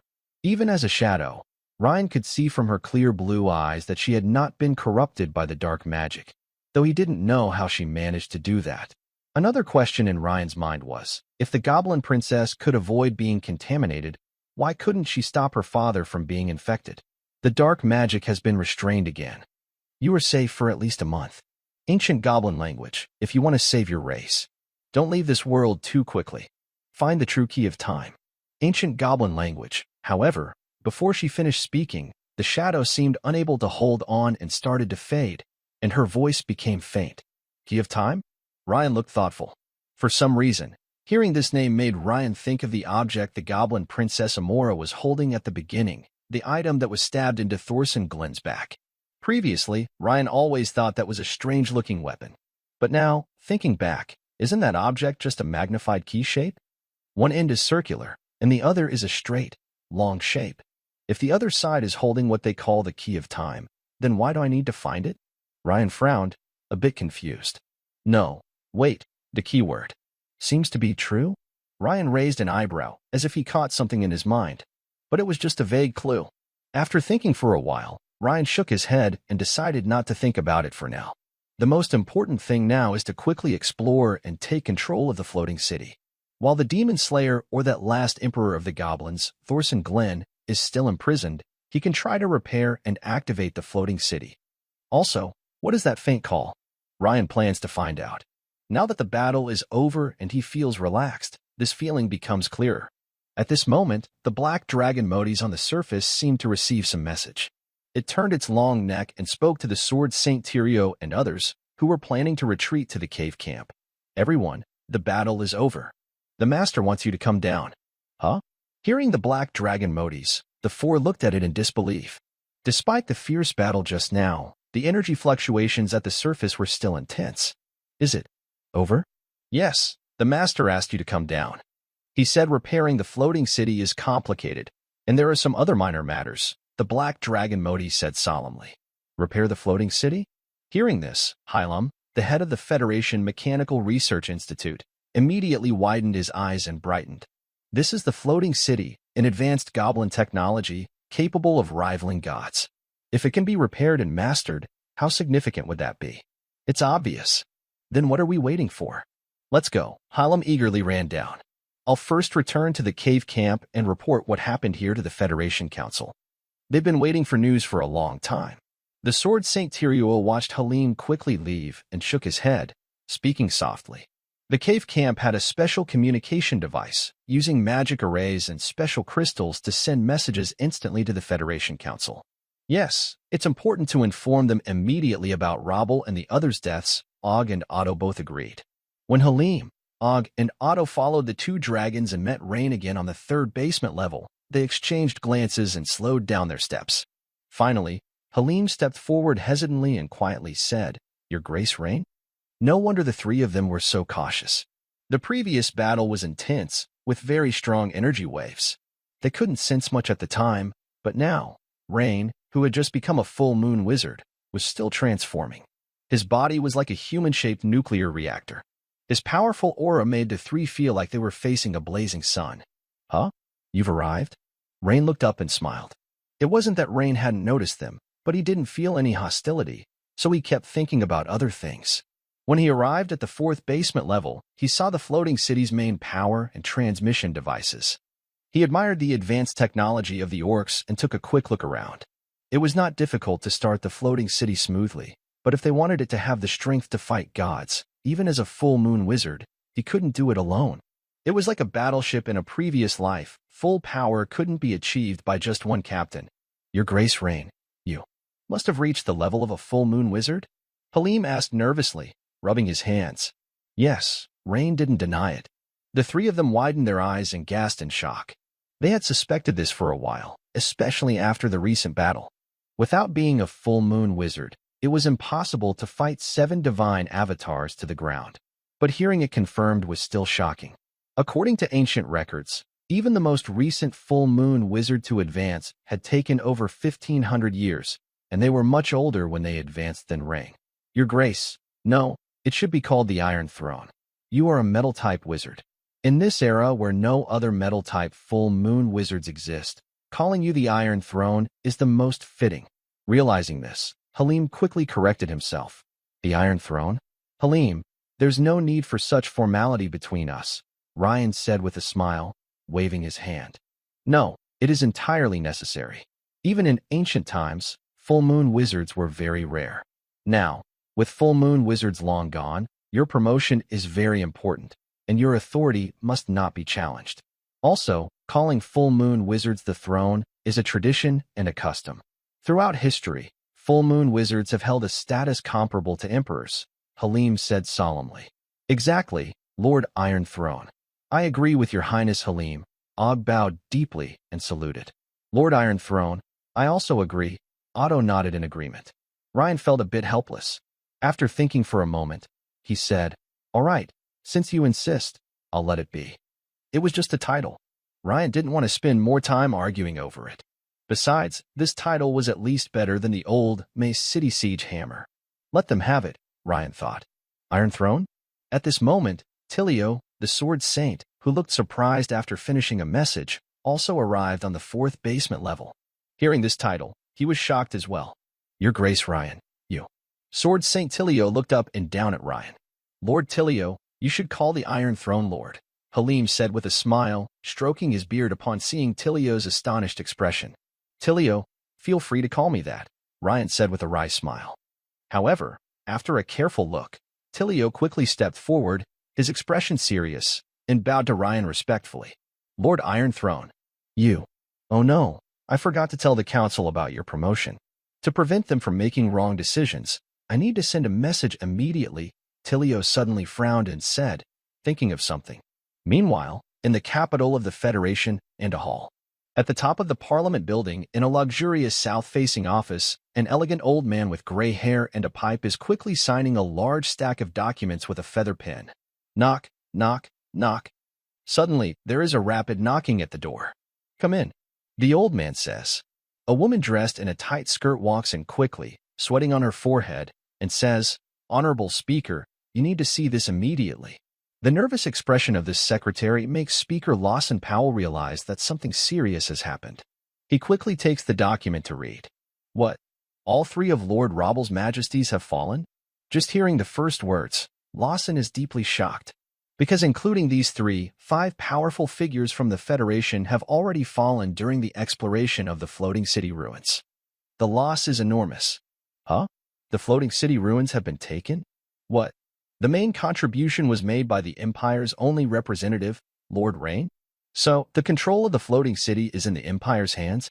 After reading the top-secret intelligence, Lawson's mind is overwhelmed with shock.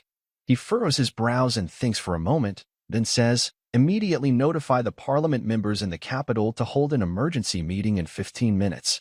Yes, Your Honor. 15 minutes later. In the luxurious conference room of the Federation Parliament building, the voices are loud and chaotic. Is Lord Tilio, the Sword Saint, losing his mind? Considering the Federation lost 5, exactly 5, epic-level experts, and in the end, the control of the floating city fell into the Empire's hands? This joke is too big. Yes, and I also heard that this time, the Empire only sent 1 strong person. What? The meeting, centered on the floating city, immediately sparks heated discussion among the members. Silence. Lawson, sitting at the main seat, taps his pipe and says in a deep voice, Servants, send the detailed information to all the members. As several aides distribute the confidential documents to the members, the entire room quickly falls silent. After nearly a minute of silence, a member finally speaks. Honorable Speaker, is what this intelligence says true? Yes, the secret room has already contacted the cave camp for verification. The information was personally sent by His Highness Tyrio, replied Vice Speaker Bertrand, replacing Lawson. Suddenly, with a loud bang, the door of the meeting room was forcefully opened. A pale-faced male attendant rushed in. Many council members wanted to scold him, but upon seeing who he was, they held back. He was Lawson's secretary, usually calm and steady, but today he looked frantic. Something serious must have happened. What could it be? Could there be trouble again in the floating city? As everyone looked at him with suspicion, the male attendant approached Lawson and tremblingly said, Your Excellency, there has been a major change in the Dragon Empire. The imperial capital, Tameril, has mostly fallen. The enemy is the Seer Demon. What? This news was as shocking as a thunderclap. All the high-ranking officials present felt dizzy and stunned. Any detailed information? Vice Speaker Bertrand asked, regaining his composure. After the attendant repeated the message, everyone began to share their opinions. At this moment, a military council member said, Perhaps this isn't all bad for the Federation. Maybe we can take back control of the floating city. Yes, that makes sense. With the floating city, even if it's the Seer Demon, we still have a chance to fight. Many council members' eyes lit up, agreeing with him. That's not right. A mature female voice suddenly spoke. Let's not rush to do that. It would push the relationship between the Empire and the Federation into a deep abyss. Besides, have you all considered why His Royal Highness Rain, as the only representative of the Empire, can play a leading role in exploring the ruins of the floating city? It was the beautiful councilwoman, Trina, who voiced her opposition. Her words made many nod in agreement, though some still disagreed. Then, another council member spoke up. Councilwoman Trina, if I remember correctly, you and His Royal Highness Rain have been close friends for a long time. I even heard from the intelligence department that he is also. Hearing this, Trina's face blushed. Please do not misunderstand me. I mean, since the Dragon Empire has undergone such a big change, could we seize the opportunity to persuade Lord Rain to join the Federation directly? After all, given the current situation of the Dragon Empire, even if they gain control of the floating city, they probably cannot afford to repair it. Only our Federation can help them. The other person's words made Trina hesitate. Honestly, what they said makes some sense. Floating city. Bottom 4 levels, main power and transmission area. Such a clever design. Og and Otto didn't see any problem, but Helm, a researcher from the Federation Mechanical Institute who is skilled in mechanical structures, could see the brilliance in it. He looked at the huge square device in front of him with admiration, eyes wide, examining it inch by inch, and exclaimed, Lord Rain, this should be an anti-gravity device, right? Yes, a constant anti-gravity device built with metal magic.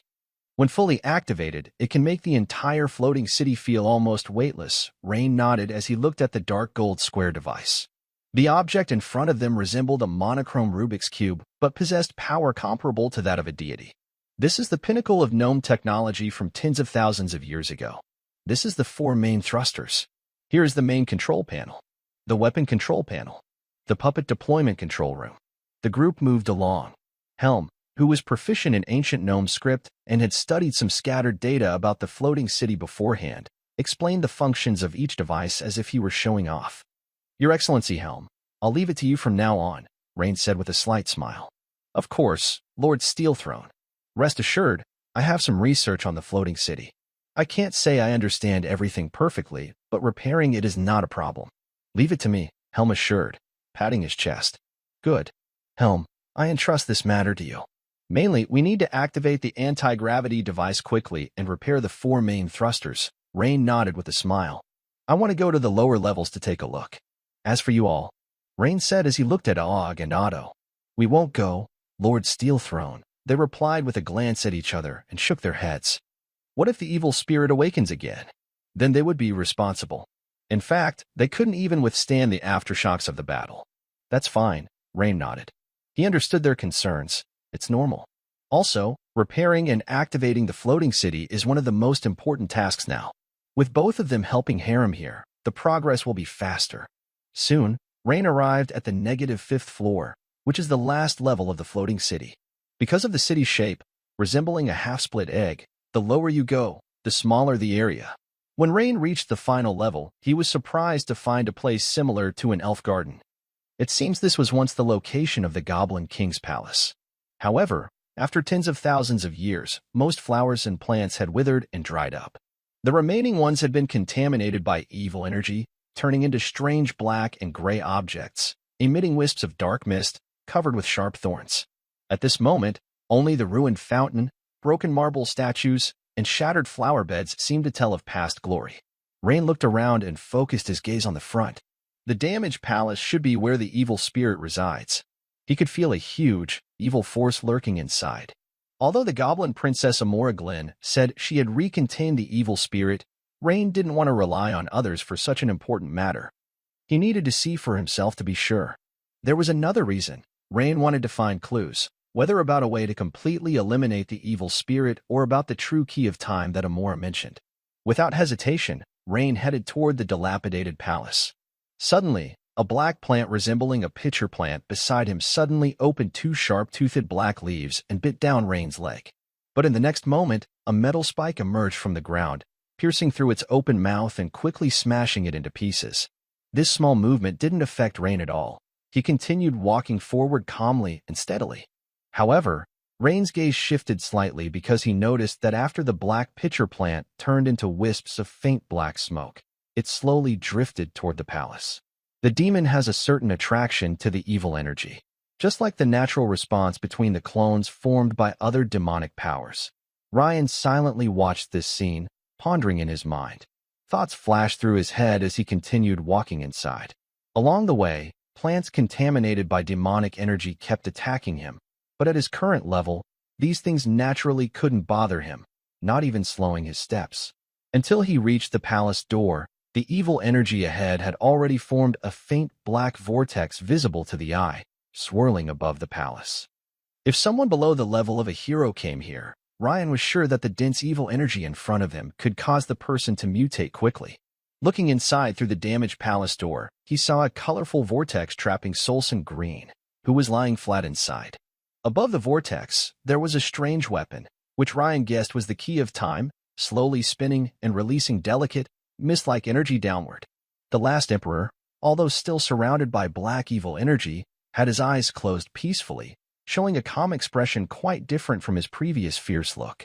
However, Ryan carefully looked around but didn't see the figure of the elf princess Amora Green. He wasn't sure if her spiritual body had disappeared or was hiding somewhere, but he thought it was likely gone. After observing for a while, Ryan focused on the key of time above the last elf emperor's head. This time, the key of time was not an illusion but a real object, with a shape like a sword at the bottom and a hollow ring at the top. At the very bottom of the ring, there was a small amount of shiny, sand-like gravel. Ryan could sense that these tiny crystal particles seemed to hold some kind of mysterious power. It also seemed that these crystal-like grains were what kept Solson Green, or rather the demon, restrained. The amount of shining gravel inside seems to be less than when Amora first appeared, Ryan thought carefully, recalling and pondering. He closed his eyes again and used his powerful mental energy to sense carefully once more. Sure enough, there were still 32 shining crystal grains left. If one grain represented one day, it would just be enough to last about a month.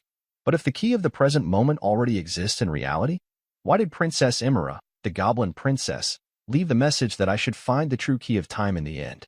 Reen furrowed his brow and thought carefully for a moment, then shook his head again. For a while, he couldn't figure it out. After a long pause, Reen seemed to have made a decision. When he looked again at the key of time ahead, his gaze became much more determined. He reached out slowly with his hand. He had been pondering for a long time and felt that the key to everything might be right in front of him, the key of time. Although this object was the key to imprisoning the demon, it was also the key to unlocking secrets. Reen decided to gently touch it. At his level, some thoughts and ideas could no longer be considered impulsive. Honestly, at the level of a full moon mage, many thoughts are like prophecy. They seem to have a mysterious guiding force. As Reen's finger lightly touched the key of time, his eyes suddenly widened. A powerful flow of information flooded into his mind, and images like slides appeared one after another. After a long while, Reen opened his eyes, filled with shock. He muttered, "So that's how it is." It turned out that this was not the ancient legendary artifact called the Key of Time, but one of its secondary keys, only a small part of the true artifact's power. It also had the ability to return a life or an object to a previous moment in time. Can it interfere with the laws of time on a small scale? Reen looked at the secondary key of the Key of Time with surprise. Things involving the laws of time naturally qualify as artifacts, even if they are only secondary keys. It's easy to imagine how powerful the true Key of Time would be. However, even secondary keys have costs when using such great power, and those costs are extremely high. Besides requiring the user to have strong mental strength, at least a full moon mage, each grain of time sand condensed would cost the caster a day of their life. Additionally, the strength of the target also affects the outcome. The stronger the enemy, the more time sand needed to achieve the same effect. Even with such a powerful artifact, can it still defeat the evil demon? Rain thought of another question. That's true. The evil demon has been in this world for many years. If we go back to an earlier time, at most it would be imprisoned, not destroyed.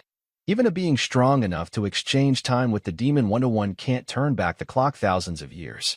Soon, Rain found the answer by recalling some images stored in the secondary key in his mind. He also discovered one more thing. It turns out that the time key was originally controlled by Thorson, and its body was deeply infected and merged with the demon's core. To turn back time, even Princess Emira, who is a gnome with the secondary key, cannot do it, only by limiting it as much as possible. Seeing this, Rain nodded slowly. This solved one of his doubts. Why didn't Emira, who has the artifact time key and its secondary key, save her father Thorson?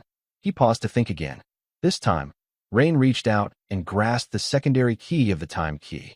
In an instant, the clear sand inside turned into shimmering, wispy smoke, further solidifying the colorful light surrounding Thorson. Next, Rain removed the secondary key. Because of the power of the time sand inside, which was still reinforcing Thorson, removing the secondary key at this moment wouldn't free the demon. That means I might be able to find the real-time key by following the secondary key. Suddenly, Rain remembered something. He flickered and moved to a side hall. Inside, due to thousands of years passing and the magic array being destroyed by the demon's power, all the books and parchment had turned to dust.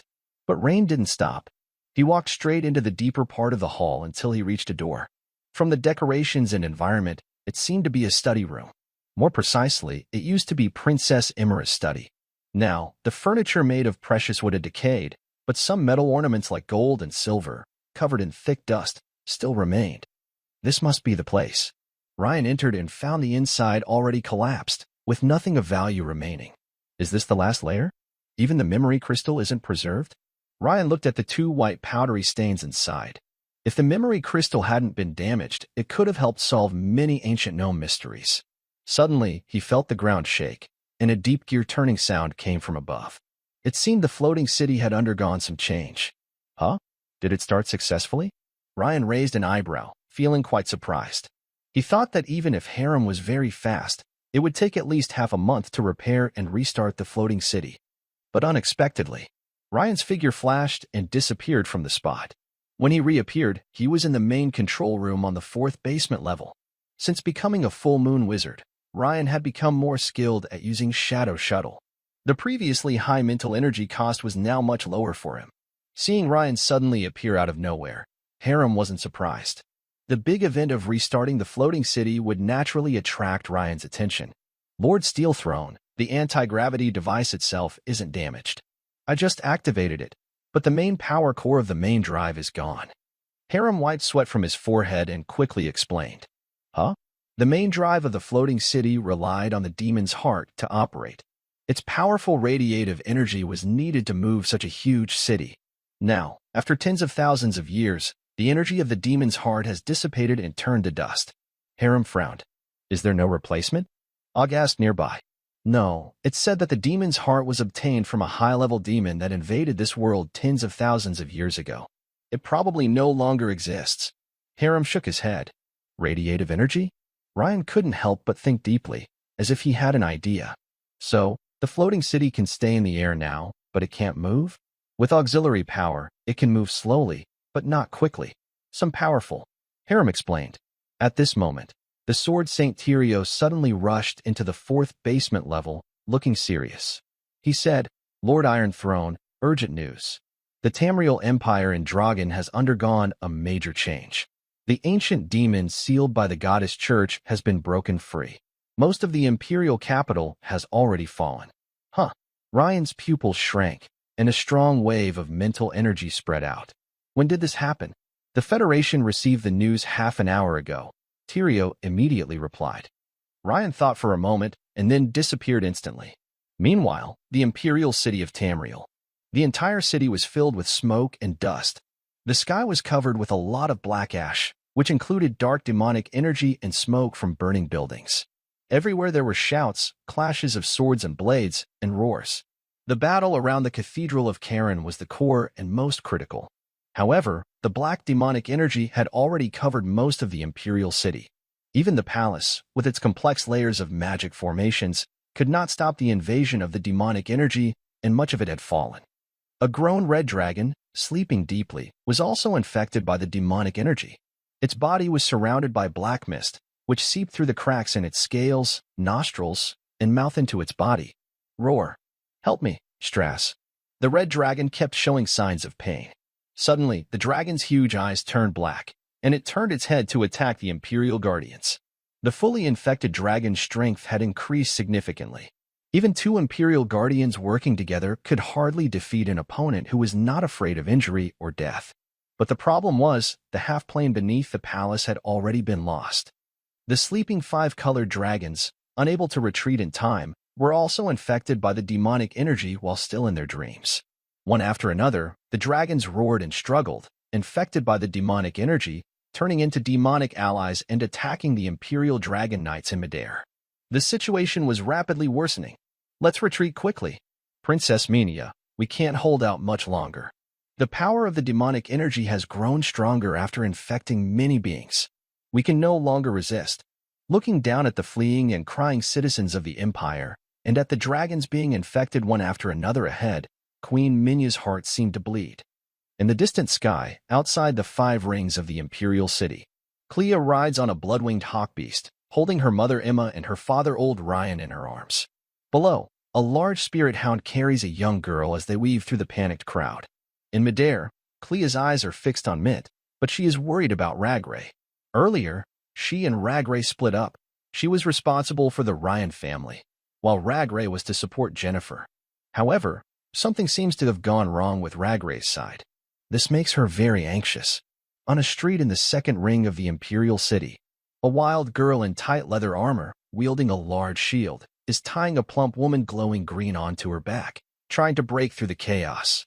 Because of Ryan's rise in status, the woman Jennifer is quite well known in the city's business district. When the chaos started, she was at a Count's mansion discussing a deal. When Ragray found Jennifer, dark magic had already erupted, and the area was filled with infected citizens, soldiers, and even some high-level knights, all turned into evil minions. Clang. Ragray blocks a slash from a knight surrounded by black mist, hitting him with her shield to knock him back, then rushes forward again. Ragray, let me down. If you carry me, we might both die, the woman Jennifer weakly pleads. She is just an ordinary person, with very little resistance to dark energy, perhaps none at all. If not for a protective magic talisman given by Ryan, called Nature's Healing, the faint dark aura in the air would likely have already infected her. But even so, she feels she can't hold on much longer. Jennifer senses a dark, evil force seeping through the green light of her protection, gradually invading her body. Don't give up, Jennifer. I believe we can escape, Ragray says quickly, dodging an attack from the side and moving swiftly. Most of her attention was focused on the ground where strange, tentacle-like dark magic creatures suddenly appeared. If these creatures hadn't been so unpredictable on the street, she would have already taken Jennifer and escaped. These dark tentacles could easily break through buildings and infect knights, which made her very worried. Suddenly, 4 or 5 thick black tentacles appeared ahead, blocking the entire street. Not good. Facing so many dark tentacles, Lager had to quickly change direction and dodge. She raised her large shield above her head, kicked off with her strong, 10 legs, and leapt high into the air. She moved sideways 90 degrees and jumped onto the roof of a nearby house. Then, she continued carrying Jennifer and quickly ran along the uneven rooftops toward the 3rd ring. don't think the rooftops are safer. On the contrary, because the first to deal with the dark magic creatures were the Griffin Knights from the imperial capital, and many high-ranking nobles in the inner ring kept flying mounts. The sky was filled with many infected flying creatures. Once infected, these birds grew larger and became more aggressive and faster in flight. Although these infected birds were fighting the Empire's protectors, even a few infected griffins swooping down could pose a big threat to Lager. That's why she didn't choose to move on the rooftops. A shadow suddenly streaked across the sky at low altitude. Bang! Lager's large shield suddenly slammed down, causing her to stumble and almost fall off the roof. Something had just attacked her. Before she could regain her balance, a strong gust of wind hit her from behind. Her beautiful eyes widened as she thought, "This is bad." She quickly moved her shield to block, but with a loud crash, she and Jennifer were knocked off the roof and fell heavily. The attacker was a dark magic-infected Griffin Knight. As Lager fell, she noticed two long tentacles, about 7 or 8 meters each, emerging from the street below. Her heart sank again into despair. Lesser Valley. When Ryan's figure reappeared, he was already above the canyon. Then, after several quick teleportations, he arrived at Zataya, one of the Federation's major cities. At this moment, Ryan could see the vast summer sea to the west, and beyond it was the Dragon Empire. However, his mental energy was nearly depleted. It's not that the Moon Wizard isn't strong enough. Before his promotion, Ryan couldn't have achieved this level. Even at just 1/5 of the distance, it would have been impossible. In midair, Ryan looked at the endless blue sea, sensing his position. In the next moment, he increased his mental focus, took a deep breath, and his figure disappeared again. Nearby, in the sky, a Federation patrol airship's lookout looked confused as he lowered and raised his brass monocular, examining repeatedly. He muttered, "Strange. Maybe I stayed up too late with Lilith yesterday and am seeing things? But I just saw someone standing in midair." After thinking for a few seconds, he shook his head and said, "Forget it. I won't report to the captain. It's probably just a hallucination." Imperial Capital Tamerl. Just as Lager was about to be caught by two evil magic tendrils from below, in a flash. Suddenly, a silver sword light flashed, and the two tendrils were cut off, turning into two clouds of black smoke. "Miss Lager, it's me, Lambert." At this moment, a muscular man wielding a great sword appeared on the street below. Before he finished speaking, another cold flash of light appeared. Shoo! The evil Griffin Knight chasing behind Lager was split in two, with two need-haves falling heavily on either side of the street. "Thank you, Your Excellency Lambert." Lager nodded gratefully. She knew Lambert, a newly promoted sword saint of the Empire and one of Ryan's friends. Since she was carrying Jennifer, she didn't hesitate and immediately ran toward the outskirts. Meanwhile, Lambert looked up at the sky with a serious expression. Unlike Luther and Harlow, he had always followed his mentor, Sword Saint Leon, training in the tidal Bay area of Rhine province, and was quite solitary in the imperial capital. After the sudden change, there was no need to settle people or retreat to have enough time to spot Lager's figure immediately. Swish! Swish! At this moment, 7 or 8 infected griffins suddenly swooped down from the sky. If Ryan had been present, he would have immediately warned about the demon's clone or even the infected targets, as all of them could sense each other's presence through the aura of evil. Therefore, when Lambert quickly killed several infected targets, it naturally attracted the attention of nearby demon clones. Sword Shadow Clone Slash. In an instant, Lambert moved at super high speed, and 7 or 8 shadowy figures appeared on the scene, swinging and slashing their swords from different angles. Whoosh! Whoosh! Whoosh! Suddenly, the sky was filled with a foul-smelling rain of blood, and the remains of the griffins, cut into dozens of pieces. Lager turned to see this scene and couldn't help but admire Lambert's strength. At the same time, she felt a huge sense of relief. But in the next second, the ground beneath her suddenly trembled. A winding dozens of meters long suddenly appeared on the stone-paved street, and a giant black tendril shot up from the ground like lightning, instantly knocking Lambert into the air. Although Lambert blocked with his sword, he was still blasted into the wall of a nearby building like a cannonball. With a loud crash, the 2-story noble mansion collapsed entirely. Lager's pretty face suddenly lost its color. She thought she and Jennifer had finally escaped the danger with Lambert's help. They were just a short distance from leaving the dark, grayish evil aura, less than 200 meters away. But she didn't expect the situation to worsen so quickly. The intense evil aura from that giant black tendril was so strong that even from dozens of meters away, Lagree knew she couldn't withstand it. So she could only do her best to escape. "Don't worry about me." Jennifer's weak voice came to her ear. But at this moment, Lagree had no energy left to respond or comfort Jennifer. She clenched her teeth and rushed to the right. However, the speed of the giant demon tendril was even faster. Bang! A long, whip-like black shadow flashed past, shattering her shield. She and Jennifer were also thrown into the air by the immense force. Meanwhile, the federal parliament building. Discussions about the ownership of the floating city are still ongoing. "Everyone, I think we should be firm. Young Lord Rain is very powerful, but he is only one person. The importance of the floating city is clear, so I won't need to explain further. Sometimes, strong measures are necessary," said an old man dressed in Federation martial uniform, speaking firmly. "That makes sense." Indeed. As the head of the Federation military, the old man's words gained support from many hawkish members. At this moment, the male attendant entered the meeting room again, quickly approached Lawson, handed him a note, and whispered, "Honorable Speaker, the Sword Saint Rio has sent a second urgent message." This action once again disrupted the discussion atmosphere in the room. The members turned their attention back to the main seat, curious about what important matter this was. Lawson took the note, glanced at it casually, but his expression suddenly changed. Snap! He even dropped his precious pipe, which shattered on the ground. "Steel Throne. Full Moon Mage," Lawson muttered. Suddenly, everyone in the room was stunned. Although some might find the term throne ambiguous, the words Full Moon Mage were truly shocking. "Steel Throne? I didn't hear wrong. Does this mean that Lord Rain has been promoted?" "You heard right. In ancient times, only after becoming a Full Moon Mage would one be called by such a title." The second message from Sword Saint Rio contained only one line. "Emperor Lord Rain has been promoted to the Steel Throne Lord, the first new Full Moon Mage in 1,000 years. Ahem. Counselor Trina, I might need to trouble you this time. Please go to the ruins of the floating city immediately," said Lawson kindly to the beautiful Counselor Trina. "Ah? Okay."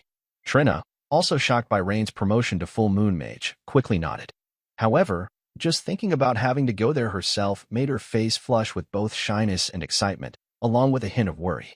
Full Moon Wizard, comparable to a demigod. Such a being. Are you still interested in women? At this moment, the military chief also coughed to hide his embarrassment and said, "Yes, Senator Trina, Lord Rain. No, Lord of the Steel Throne, still needs to communicate with you. It's best to maintain good relations. If the Lord of the Steel Throne could join the Federation, that would be ideal. Even if not, we hope the Lord can cooperate deeply with the Federation, including but not limited to repairing the floating city." Yes. This concerns not only millions of ordinary people in the Federation. The hawkish senators agreed one after another. Capital City Tamriel. Just when Lagreel felt hopeless, suddenly, a huge fiery red figure caught her and Jennifer. A mature and noble female voice sounded in her ears. "Don't be afraid, you are now safe." Lagreel felt she recognized the voice. She looked up and saw her and Jennifer riding on the back of a giant red dragon, with a noble-looking, beautiful woman beside them. Princess Manhwaedit. This was her first time seeing up close the actual ruler of the Empire, the Red Queen, Manhwaedit. "Yes, you're called Lagreel, right? And this is Jennifer?" "Rain mentioned you both," Manhwaedit said with a smile. "Rain mentioned us?" This made Lagreel feel much less nervous. "Oh no, this is..." Suddenly, Manhwaedit's charming smile faded. Lagreel was stunned and immediately looked in the direction of Manhwaedit's gaze. Behind Jennifer, her delicate white legs showed some traces of a sinister aura, like worms swirling under her skin, quickly invading. Apparently, the close contact with the giant evil tendril earlier caused Jennifer, an ordinary person, to be infected by the dense evil energy. "Princess Strass, please land quickly," Manhwaedit said in a deep voice. At this moment, Rain had already appeared over the shimmering summer sea, and he added points again, his figure disappearing once more. After 7 rounds of point allocation, Rain's figure reappeared above the capital city Tamriel. Looking at the dark, ominous energy covering most of the imperial capital, Ryan felt a shiver in his heart. Because of his connection with the spirit ward dog Cookie and the blood-feather horned eagle beast, he disappeared and reappeared beside his sister Mint in the next moment. "Big brother?" Seeing Ryan suddenly appear beside her, Mint, riding on the back of the spirit war dog, widened her big eyes and shouted excitedly, "Mint, I'm glad you're safe." Ryan gently stroked her hair to comfort her. At the same time, he saw the blood feather in the sky, along with Cray, Emma, and their father above, but he did not see Lagree or Jennifer. Before Ryan could ask, Mint suddenly remembered something and said, "Oh right, big brother, you need to find Sister Lagree quickly. She went to find Aunt Jennifer. I'm worried." "Yes, don't worry, they will be fine." With a surge of powerful mental energy radiating out like a high-powered radar wave, most of the Imperial capital was quickly covered. In the next moment, Ryan disappeared again and arrived at a temporary military camp. He immediately saw the familiar and graceful figure who was being treated. In the center of the temporary camp, Princess Minia, infected with the power of the evil demon, cannot be cured. "What you're doing can only suppress it," said a healer. "Princess Minia, please accept our condolences," said another. "Princess Minia, be careful of the dark energy contamination. Even epic-level strong fighters could easily be infected if they directly contact the dark energy." "Yes, Princess Minia, you are now responsible for the safety of the Empire, so you should focus." Many people were persuading the Red Queen Minia, who was casting a fire magic spell on Jennifer. "Your Majesty Ryan. Your Majesty Ryan, why are you back?" Seeing Ryan suddenly appear, everyone was surprised and happy. Since the last battle in the Imperial capital, Ryan was recognized as one of the top fighters in the Dragon Empire. "Ryan, I'm sorry. I couldn't protect Jennifer well." Lagree, under great pressure and feeling guilty, threw herself into Ryan's arms. "No, you've done very well." Ryan patted her back to comfort her. "Ryan, I realized it a bit too late." When Minia saw Ryan, she was first happy, then her face darkened. She slowly stood up and said. Ryan nodded and quickly went to Jennifer's side, who was affected by dark magic. Ryan, it's so good to see you before I leave." At this moment, Jennifer looked very pale. Her once fair face was covered with dark energy. If it weren't for Minia using a special fire magic to fight the evil energy, Jennifer might have already. "Don't worry, you won't be harmed," Ryan said as he took Jennifer's shriveled, darkened hand. Ryan's words made the nearby powerful people from the Empire look at each other in confusion. They wondered if Ryan's words were just comforting or if he could really do it. Although they instinctively thought it was impossible, since the one speaking was Ryan, the youngest protector in the Empire's history who often achieved miracles, the camp was silent for a moment. Then, Ryan slowly raised his hand. A long, colorful, shining key of time appeared out of nowhere in front of everyone. Next, Ryan gently held it and began to send his mental energy into it. As he did, tiny, clear grains of sand appeared at the bottom of the key. Then, colorful mist, like morning fog or cooking steam, quickly emerged from the key and entered Jennifer's body. Everyone was stunned by what they saw next. Jennifer's dark energy visibly retreated rapidly, moving from her head to her chest, thighs, and calves until it completely disappeared. Her face, which had turned dark, became white and rosy again. Her body, which had changed, returned to its full, graceful shape. How is this possible? Does this mean Ryan can save everyone? No, look carefully at Ryan, Lambert said in a deep voice. As a sword saint with keen perception, he had just noticed subtle changes in Ryan.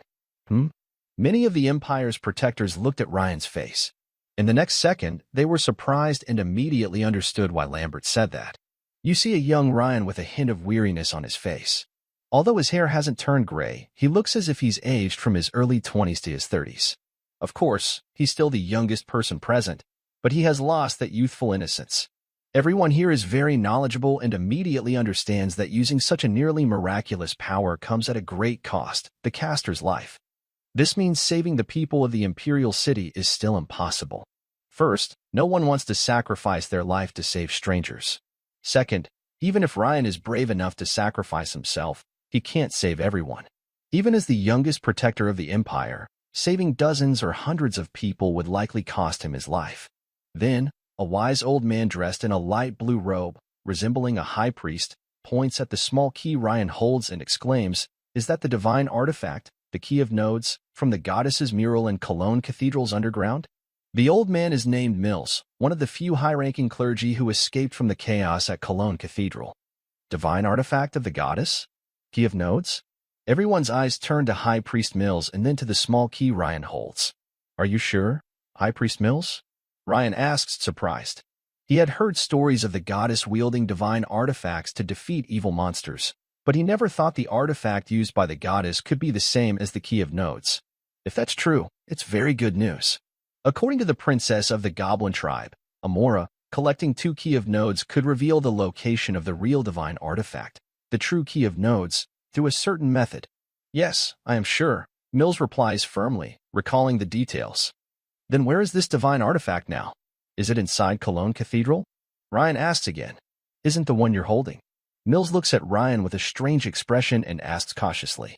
Clearly, he assumed that the weapon in Ryan's hand was the same divine artifact once used by the goddess. After all, someone as powerful as Lord Ryan might have found this long-lost artifact somewhere in an ancient temple or ruin. No, this item comes from the ancient goblin floating city and predates the goddess and the church's history. Ryan quickly realized the misunderstanding and shook his head. Really? This answer surprised everyone. Are there actually 2 identical copies of this artifact? Archbishop Mills looked shocked and wide-eyed. Ryan opened his mouth, intending to say that there are more than 2 keys, but after thinking for a moment, he kept silent. He wasn't fully clear about the key's details himself, and revealing that could have unpredictable consequences. Has the church tried to find it all this time? Ryan asked. Of course, we have tried, and we found some clues, but that's not within my jurisdiction, Mills replied, regaining his composure. Do you have any detailed information? Probably not anymore. Originally, all the information was stored in a top-secret underground vault of Cologne Cathedral, in a silver iron box containing clues about the artifact. Mills looked toward the distant, most ominous-looking spire of the cathedral with a disappointed expression. Oh? Ryan looked at Cologne Cathedral, his eyes flickering. He was assessing. The strength of the demon in Tamriel, the imperial capital, was greater than that of the demon in the floating city ruins. That's why, despite having more than 10 imperial guardians, the city was still retreating step by step, partly because of the demon's unique corruptive power, and partly because the demon's combat strength was so high that breaking its seal gave it nearly late-peak semi-divine power, which was still rapidly increasing. However, Ryan's current strength was much better than when he first entered the floating city. Should he rush in now to search, or wait a while longer? After a brief thought, Ryan decided to go immediately. Otherwise, if the demon's power increases further, he might miss the chance. At least, with his special ability, Shadow Shift, he believed safety was manageable. Be right back. With that, Ryan's figure disappeared instantly, leaving a group of powerful Empire figures looking at each other in surprise. Your Majesty, Rain. Did he really go in? Archbishop Mills was stunned and asked. It seems so, Sword St. Lambert nodded, as he was more familiar with Rain and knew this was his style. That was too reckless. Yes, it was. Lager and Jennifer exchanged glances, both worried about what the other was thinking. However, Queen Mania's eyes flashed with a sharp light, as if she had a guess. Suddenly, a female attendant hurried over respectfully and said, Your Highness Mania, urgent news from the Federation. Read it, Mania replied without turning her head. Right now, her mind was focused on Rain. Her beautiful eyes still looked toward the ominous Cologne Cathedral, ignoring the formal diplomatic words. The Federation has learned about the demon attack on the Empire and has immediately sent 2 cargo airship fleets with supplies. Huh? Hearing this, Mania's beautiful eyes blinked in surprise as she turned to look at the female attendant reporting. Did they really say that? Yes, Your Highness Mania, the attendant nodded seriously. They also said they hope to work together to repair the floating city and are willing to offer technical and resource support. Really? When did the Federation become so agreeable? Usually, at this time, not kicking a fallen enemy is considered good. Other powerful Empire figures also looked surprised. Are there no other requests? Elder Ivan asked. If there are any requests, it seems there is only one. They hope Lord Rain of the Steel Throne can be the main person responsible for repairing the floating city. Wait, the Steel Throne? Elder Ivan looked puzzled. If I remember correctly, the title, Throne, is only used as a respectful term for the Moonlit Wizard, right? Reginald also thought about the strange wording and asked doubtfully.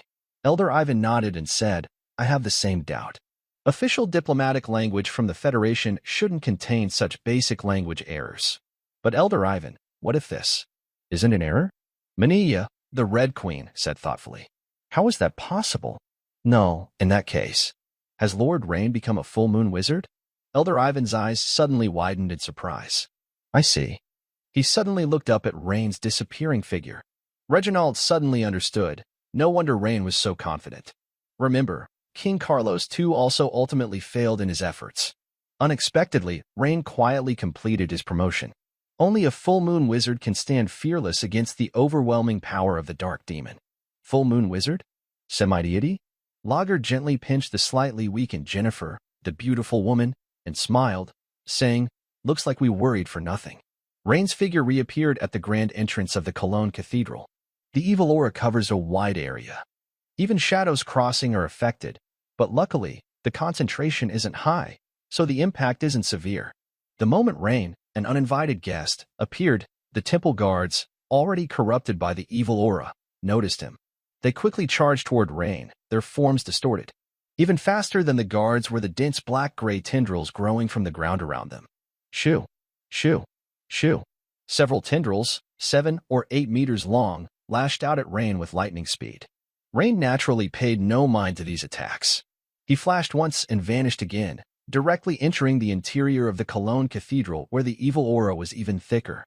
This is the place.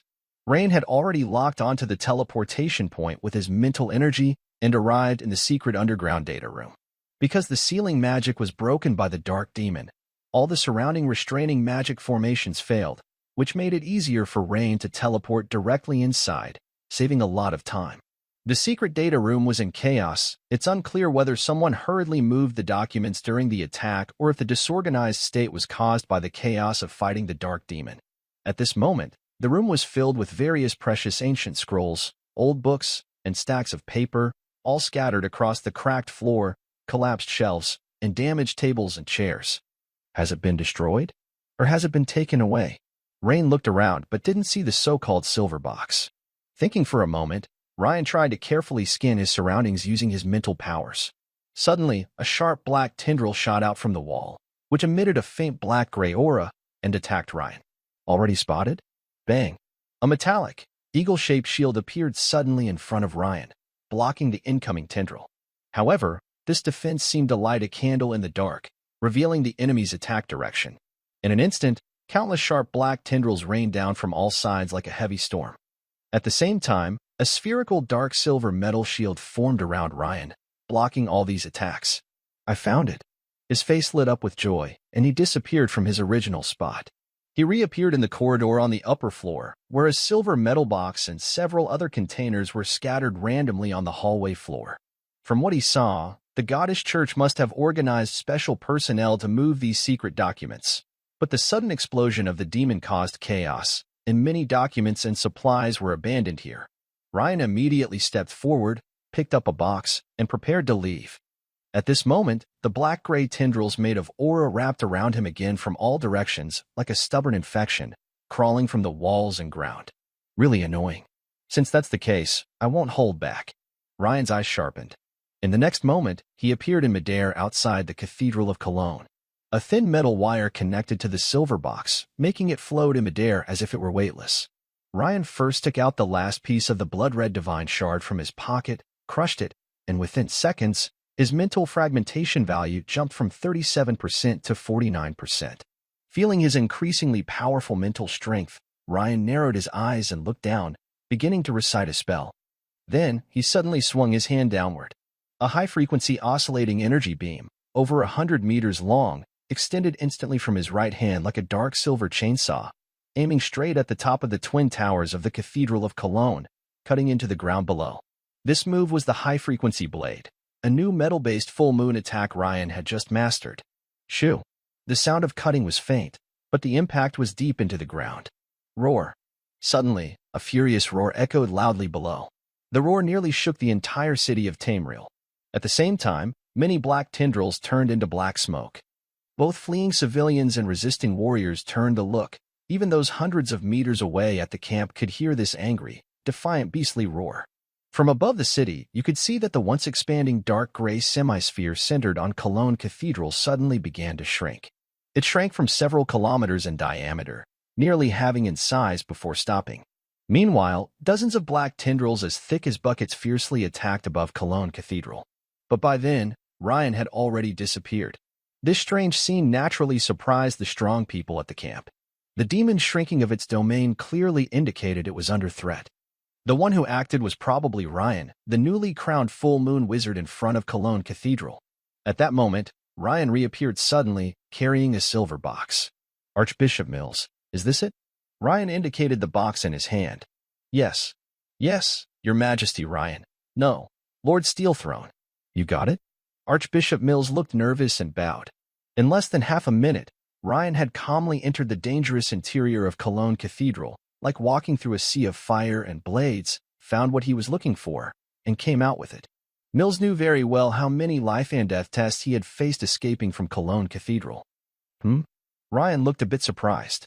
He remembered only a few people, including Harem, knew the title Steelthrone. How did it get out here? Did you get news from the Federation? Yes, Ryan. Congratulations, the first full moon wizard in 1,000 years, Mania stepped forward with a gentle smile. She had sensed before that Ryan's strength seemed to have improved again, but she wasn't sure. Now, finally confirmed, she felt a huge weight lift from her heart. The city of Tamriel was almost completely destroyed by this event. The Dragoon Empire, over 2,000 years old, was on the brink of collapse. The people of the empire were like fledgling birds displaced by winter, starving and helpless. All of this created an overwhelming pressure that could make ordinary people suffocate. Even though she is known as the Red Queen and is clever and capable, even though she is a veteran epic-level warrior, and even though she is the aunt of the fallen Emperor Carlos II of the Empire, she still finds some things hard to bear. Rain looked into Mania's eyes, seeming to sense the pressure she was under. He stepped forward and took her hand, bowed, and gave her a respectful kiss on the hand, saying, "Thank you, Your Highness Mania. I hope to become your loyal guardian. May I?" Mania was surprised at first, but when she saw Rain's bright and encouraging eyes, she immediately understood what he meant. She nodded and said, "Of course, Lord Rain of the Iron Throne. It would be my honor." The powerful people around them suddenly realized that the relationship between the two seemed much closer than they had thought. But does it matter now? No, it doesn't. What matters is that the crumbling empire now has a new pillar and backbone. Suddenly, applause thundered around them. A few minutes later, everyone was sitting around a long table inside the camp tent, holding an emergency meeting after the chaos caused by the demon attack. "Your Highness Mania, urgent news from various provinces. Main province reports a large-scale blood sacrifice cult event. Moselle province has several plague cult members in black robes spreading disease and teachings. Caswas province has powerful members of the Black Flame Church, and the local Ravik County has been taken over. Nam province, Sava province." The young maidservant looked serious as she quickly reported the urgent news she had just received. The powerful people nearby looked more and more worried. Whether it was Elder Ivan, a seasoned protector, or Lambert, a newly risen sword saint, they all understood that the Dragoon Empire was at a critical moment of survival. The sudden outbreak of the demon incident at the Cologne Cathedral had fully ignited the activities of various evil cults. With the increasing energy tides, the situation ahead could become even more difficult than it is now. And the key to solving these problems was right in front of them, the Empire's youngest protector and the first full moon mage in 1,000 years. Rain naturally noticed that more and more eyes were focusing on him. He knew that under these circumstances, he had to say something. "I think our first priority now is to stabilize the situation in the Empire," Ryan said as he looked around at the powerful figures of the Empire. His gaze swept over Elder Ivan, Reginald, Lambert, and others. "I suggest that the Guardians of the Empire quickly form small teams of several people and go to the major provinces. Their task is to eliminate the evil cult activities as soon as possible." Many of the Empire's Guardians nodded in agreement at Ryan's words. "Lord Steelthrone, if we form teams, we are confident we can handle most problems. But if a divine being descends in a transformed form," one Guardian frowned and spoke. "Don't worry. Most of the evil gods have already fallen again in their transformed forms when the floating city was attacked. Unless they don't want to revive quickly, they won't easily descend in their true form for a while," Ryan said, waving his hand. Hearing this, the Guardians' eyes widened in surprise as they looked at Ryan. They hadn't expected to hear such news. Everyone believed this information was trustworthy, especially since it came from the first full moon wizard in 1,000 years. Moreover, everyone knew that the likely cause of the gods' transformed forms falling again was probably the hand of the Steel Throne. The tense atmosphere in the meeting room suddenly eased. That's great. If that's the case, I think we can quickly stabilize the Empire's situation, Walkermass said with a big smile. By the way, what about the Imperial capital? Elder Ivan suddenly asked. Ryan's eyes grew deep as he looked toward the Cathedral of Cologne. I will stay in the Imperial capital. Also, if you really encounter a divine being descending in a transformed form, you can send a message immediately. As long as the province isn't too far from the capital, I will arrive quickly. Although his recent strike had intimidated the demon avatar, preventing it from recklessly expanding, once it absorbed this attack, it would likely seek to infect more lives again. What he could do now was to keep giving the demon some hope to slow its recovery and see if he could find the whereabouts of the second key of time from the data. Lord Iron Throne, Princess Menia, what are we waiting for? Let's act quickly, Knight St. Lambert said with a smile. Yes, it's time to move. The Empire Guardians agreed one after another. Fighting the evil spirits was very frustrating for most of them, because when facing evil spirits, being even a little weaker meant worrying about getting hurt and infected, which made them hesitant. The Guardians' numbers couldn't turn the tide, but when facing cults, it was a different story. For 3 days straight, Princess Menia, the Red Queen, had little time to rest, constantly organizing major empire affairs. Since the evil aura receded, the area occupied by the evil spirits was roughly a half-circle centered around Cologne Cathedral, with a diameter of several miles.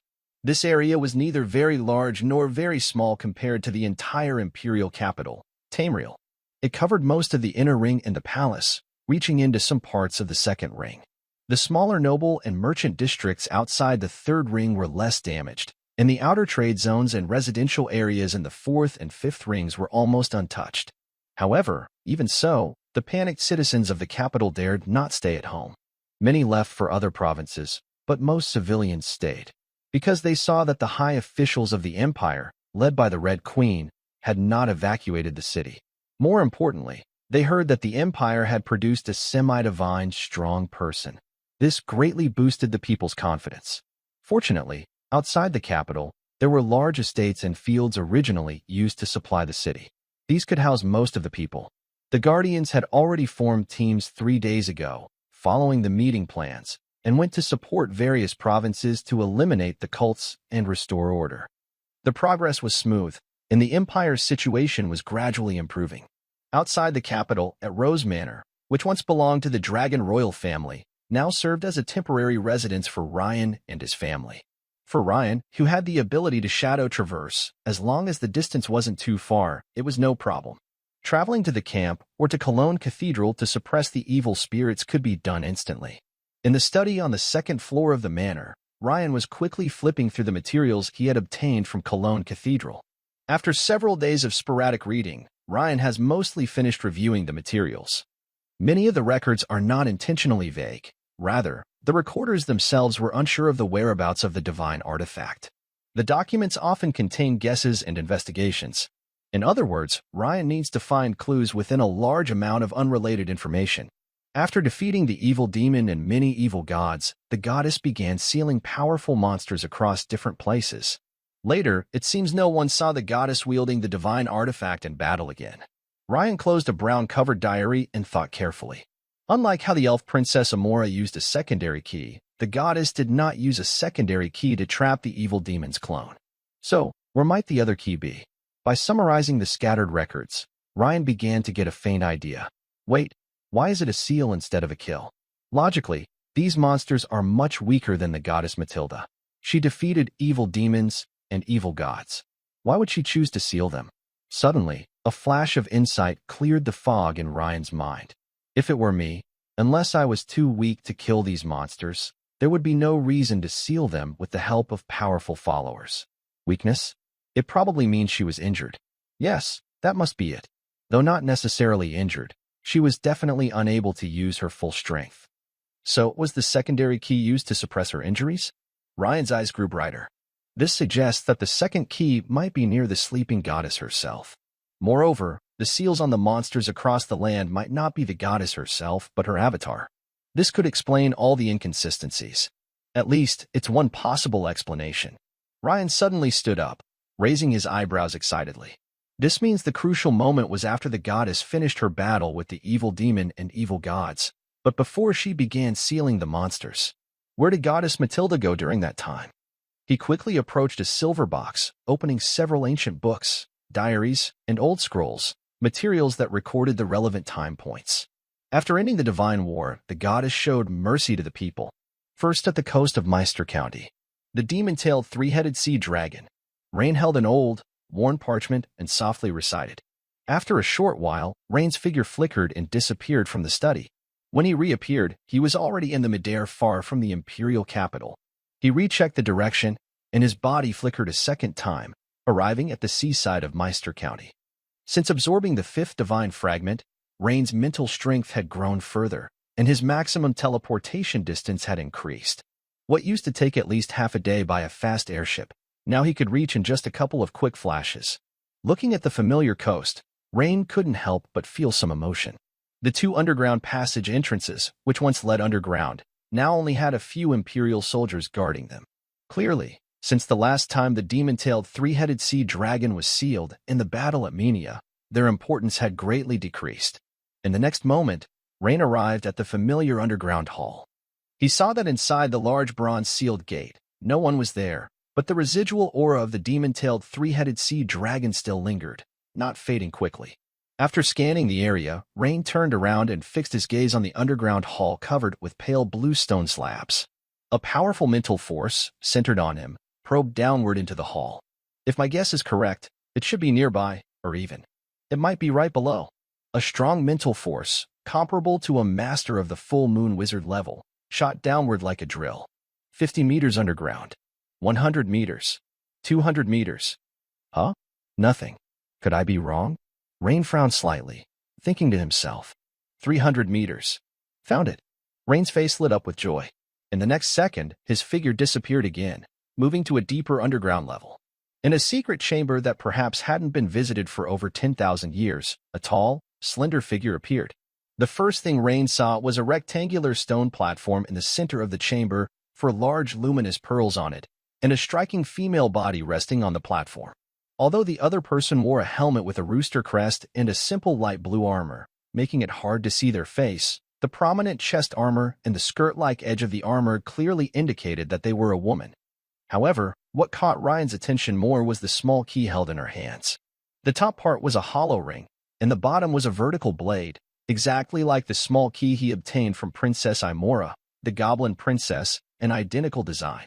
Additionally, Ryan noticed that the sparkling sand-like gravel at the very bottom of the ring was almost gone, only about 1/10 remaining. Eh? What is this? As Ryan moved closer, he was shocked by what he saw. Under a faint rainbow glow, through the slit in the goddess armor skirt, he could see faint traces of a fierce aura. Is this corrupted by evil energy? Ryan looked surprised, but after examining carefully, he was sure that if the woman before him was indeed the true form of Goddess Matilda, the sea and wind goddess, then she must have been infected by evil magic before she fell into sleep. Even a true god's power can't remove the corruption of evil magic? Ryan frowned, growing more cautious about the evil magic. Goddess Matilda was a true god from 10,000 years ago, which logically meant she was more powerful than him as a full moon mage. But luckily, because of the small key, the evil magic's corruption hasn't fully taken hold. Ryan saw that at the neck seam of the ancient armor, the goddess's skin was fair, shiny, and looked completely normal, with no sign of being infected by evil magic. This meant she was only partially corrupted. So, it's not that she doesn't want to, but that she can't. This is why the goddess later chose to use a softer method, like sealing, to deal with those giant beasts. At that time, both her divine body and the small key were used to fight the evil magic, so she probably could only project an image or use a clone to respond to her followers. After a brief thought, Ryan roughly understood the main story. This matched his previous guesses quite well. Of course, many major events happened during the 10,000 years, such as Kingdom Wars and the founding of the Dragon Empire. Ryan is still not very clear about these, but they are not the main story. At least, they are not closely related to the Key of Time or the secondary key. According to Princess Amora of the Goblins, 2 secondary keys can reveal the location of the true artifact, the Key of Time. However, the goddess currently holds a secondary key that is used to suppress the demon, so it cannot be removed. Ryan's eyes focus on the secondary key in Goddess Matilda's hand as he thinks. He is not someone who would do anything just to achieve his goals. So, if I put my secondary key on the other person's secondary key, could that achieve the same effect? Ryan suddenly thought of a method. Meanwhile, outside the Imperial City, inside Rose Manor. Look up in the sky, Sister Lagri. Over there, Mint, the younger sister, pointed at the sky and shouted to Lagri beside her. Lagri, who was talking with Ryan's mother Emma, looked up when she heard Mint shout. Is that a floating city? In the next second, Lagri's beautiful eyes widened in surprise. Everyone inside the manor also looked up at the strange sight in the distant sky. They saw a huge, flat, hemispherical floating city approaching slowly from the direction of the Imperial City of Tamriel, pulled by dozens of enormous airships. Next to it was a black dragon as large as a big airship, seemingly guarding. This impressive sight naturally caused a stir among the people and nobles below in the city. At the temporary camp where Queen Mania was, Imperial Guardians immediately led 2 teams of Griffin Knights to meet the huge fleet of airships in the sky. Inside the floating city, in the main power area on the 4th basement level, a group of metal-type mages were busy under Helam's unified command, working like diligent bees in and out. Your Grace Helam, regarding the power supply of the floating city, are you sure that Lord Ryan of the Steel Throne can solve this? The plump and beautiful Senator, Trina, asked Helam, who was directing the repairs nearby. She was the leader of the Federation delegation on this trip. Originally, she would not have come to the Empire this way. The Federation's plan was to send airships first to deliver food and supplies, and they never thought of moving the floating city to the Empire. This is because Hiram, the head of the Federal Mechanical Research Institute, insists that repairs must be done with the help of the Iron Throne. Only then can the process be smooth and complete, and the floating city can quickly become battle-ready. Additionally, the Federal Parliament has learned that the sealed demon could break free at any time, and only Lord Rain of the Iron Throne can suppress this demon. After much discussion, the Federation agreed to Hiram's suggestion. Of course, Senator Trina, Lord Rain mentioned this to me before. Hiram nodded confidently. Furthermore, the floating city needs a lot of rare metals, but our Federation's reserves are low. The Cerdal Plateau in the Empire has abundant mineral resources. Given the current situation, cooperation between the 2 nations is necessary to quickly develop the floating city into a combat force. Your Majesty, Princess Mania, Hiram said, on behalf of the Federation, I send our deepest concern and greetings to you and the Empire. We have brought a large amount of supplies and food, hoping to help the Empire. Thank you, Envoy Trina, Mania replied. After some formal greetings, 2 elegant and distinctive women, supported by many high-ranking officials, arrived at the camp's meeting room. By the way, I haven't seen Lord Rain. Hiram, standing half a step behind Trina, looked around with curiosity. We just contacted Lord Rain, but he might be busy with important matters and will come later, Elder Ivan, also part of the welcoming team, explained. I see, Hiram nodded. Inside the meeting room, Your Majesty, I am authorized by the Council to propose a comprehensive joint defense cooperation agreement with your country. The main goal is to rely on the floating city for the 2 nations to unite against the threats of evil gods, giant beasts, and demons. Yes, we welcome this very much, Mania responded. While the Empire and Federation held their meeting, somewhere underground along the Mestis coast, Rain held the secondary key of the time key, slowly touching it to the secondary key held by the goddess Matilda. Ding! At the moment of contact, a dazzling white light flashed. The next instant, everything in Ryan's view was filled with extremely bright white. At the same time, a dizzying sensation swept over him. This sudden change startled Ryan greatly. Just as he was about to use his mental power, a powerful force surged through him, as if he had been suddenly transferred from a flat surface to the bottom of a waterfall hundreds of meters high, feeling a strong impact. Gradually, the surrounding environment became clearer. It was a space entirely filled with white, both the ground and the sky. Everything he saw was a dazzling pure white. The only difference was a small object floating about a few dozen meters in front of Ryan, almost identical to the Key of Time. Without much need to identify, Ryan could sense that this object was undoubtedly the legendary artifact, the Key of Time. Unlike the secondary key that gave him a barely manageable feeling, what he faced now was like a fisherman facing the endless sea or an ordinary person gazing up at the vast starry sky, unmatched and boundless. It was impossible to control. After a few seconds of stunned silence, Ryan regained his senses and slowly took a step toward the key of time. Just a few steps later, his expression changed. How was this possible? Although he had just taken a few steps closer to the real artifact, the distance seemed to have shortened somewhat. In reality, however, he still couldn't touch it. The few meters shrank to mere meters, but beyond that, it was as if an insurmountable chasm separated Ryan from the key of time. For a full moon wizard, this kind of spatial confusion was something Ryan had never expected. Unwilling to accept this, Ryan immediately activated Shadow Step. No matter how he tried, he couldn't reach it. This artifact feels at least one level higher than my current level. Ryan's eyes were filled with shock. Is it really possible to control such an artifact? Even a level 6 wizard, with the legendary Sun God throne, probably can't fully control it, he pondered. Suddenly, the key of time before him emitted several faint white crystal-like misty spots rushing toward Ryan. Since he felt no threat and his warning signs hadn't sounded, Ryan hesitated for a moment, then raised his hand and reached out to meet the mist. At the moment they touched, a large stream of images flooded Ryan's mind. Many scenes flashed quickly, such as a tall wizard in a black robe, the creation of planets and galaxies, the changing universe, and even the flow of time reversing. Wow, Master of Time? Eternal Ruler? Level 9 Wizard? In an instant, Ryan's eyes widened in shock. After a few minutes, Ryan slowly calmed his mind and began to process what he had just experienced. As a native species of this world, I can at least borrow the power of divine artifacts, but I also need the throne of the Sun God, which means reaching at least level 6 wizard. No wonder Princess Imra said that if I want to save humanity, I shouldn't leave this world so quickly. Ryan muttered to himself. Additionally, over 2,000 years ago, since the fluctuations of the key of time began to grow stronger, the summoning of space nodes gradually intensified.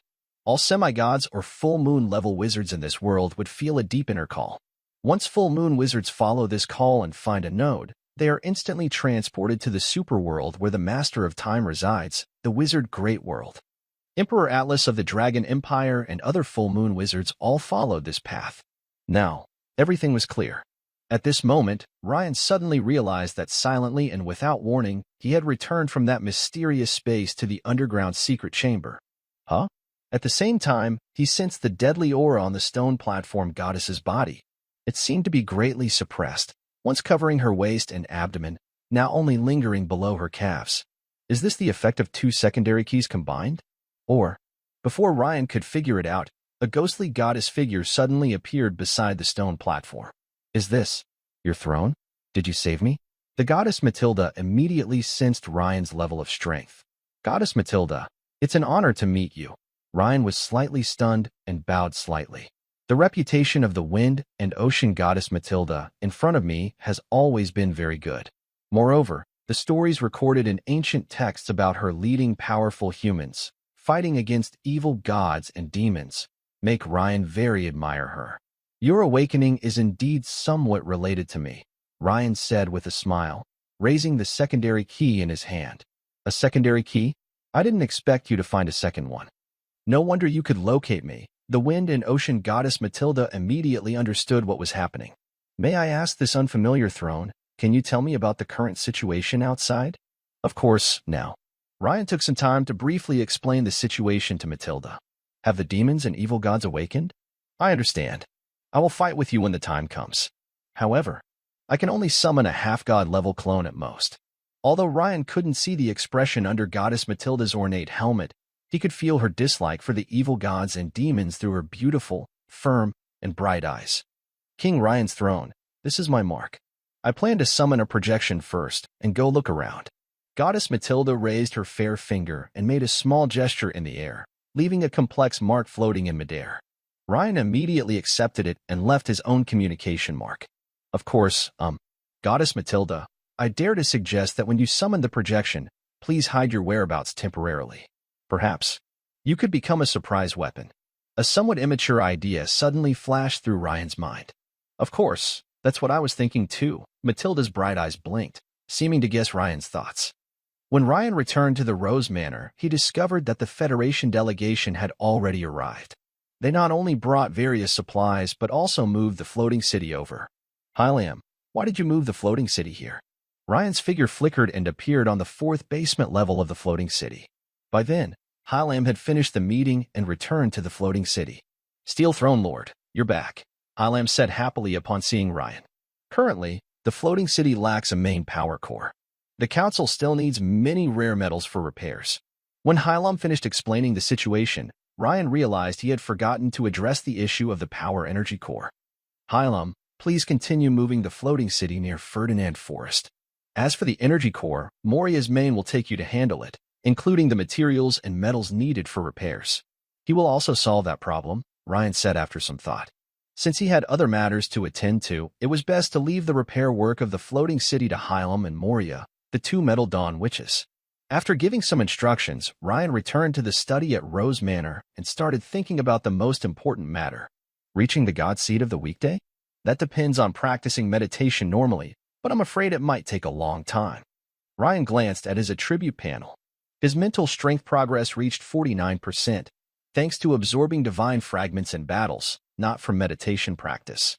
A few days ago, he upgraded the advanced meditation method Heart of Steel to level 15. Still, relying on normal meditation to increase progress would take hundreds of years. Of course, this speed was already quite fast.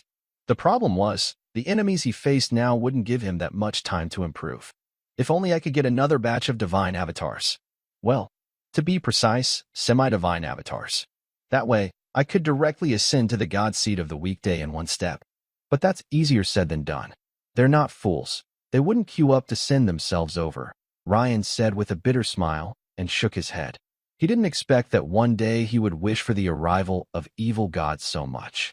Wait, aside from those evil gods whose main bodies have already entered this world and are limited by the artifact of time key for revival, the external evil gods that haven't entered yet are not bound by this restriction. For example, the last invasion of the Void Mother Tree Guinea Shill by the elves, or the spider evil god Neaberkin attempting to descend through the Tuthcash school. Realizing this, Ryan immediately summoned Elena and said, "Elena, send people to strengthen the search for traces of the Mother Tree cult and the Tuthcash school. Also, have Archmage Dalian try to find traces of Graham as much as possible." "Understood, Lord Ironthrone," Elena respectfully said. After Elena left, Rain looked at his skill panel.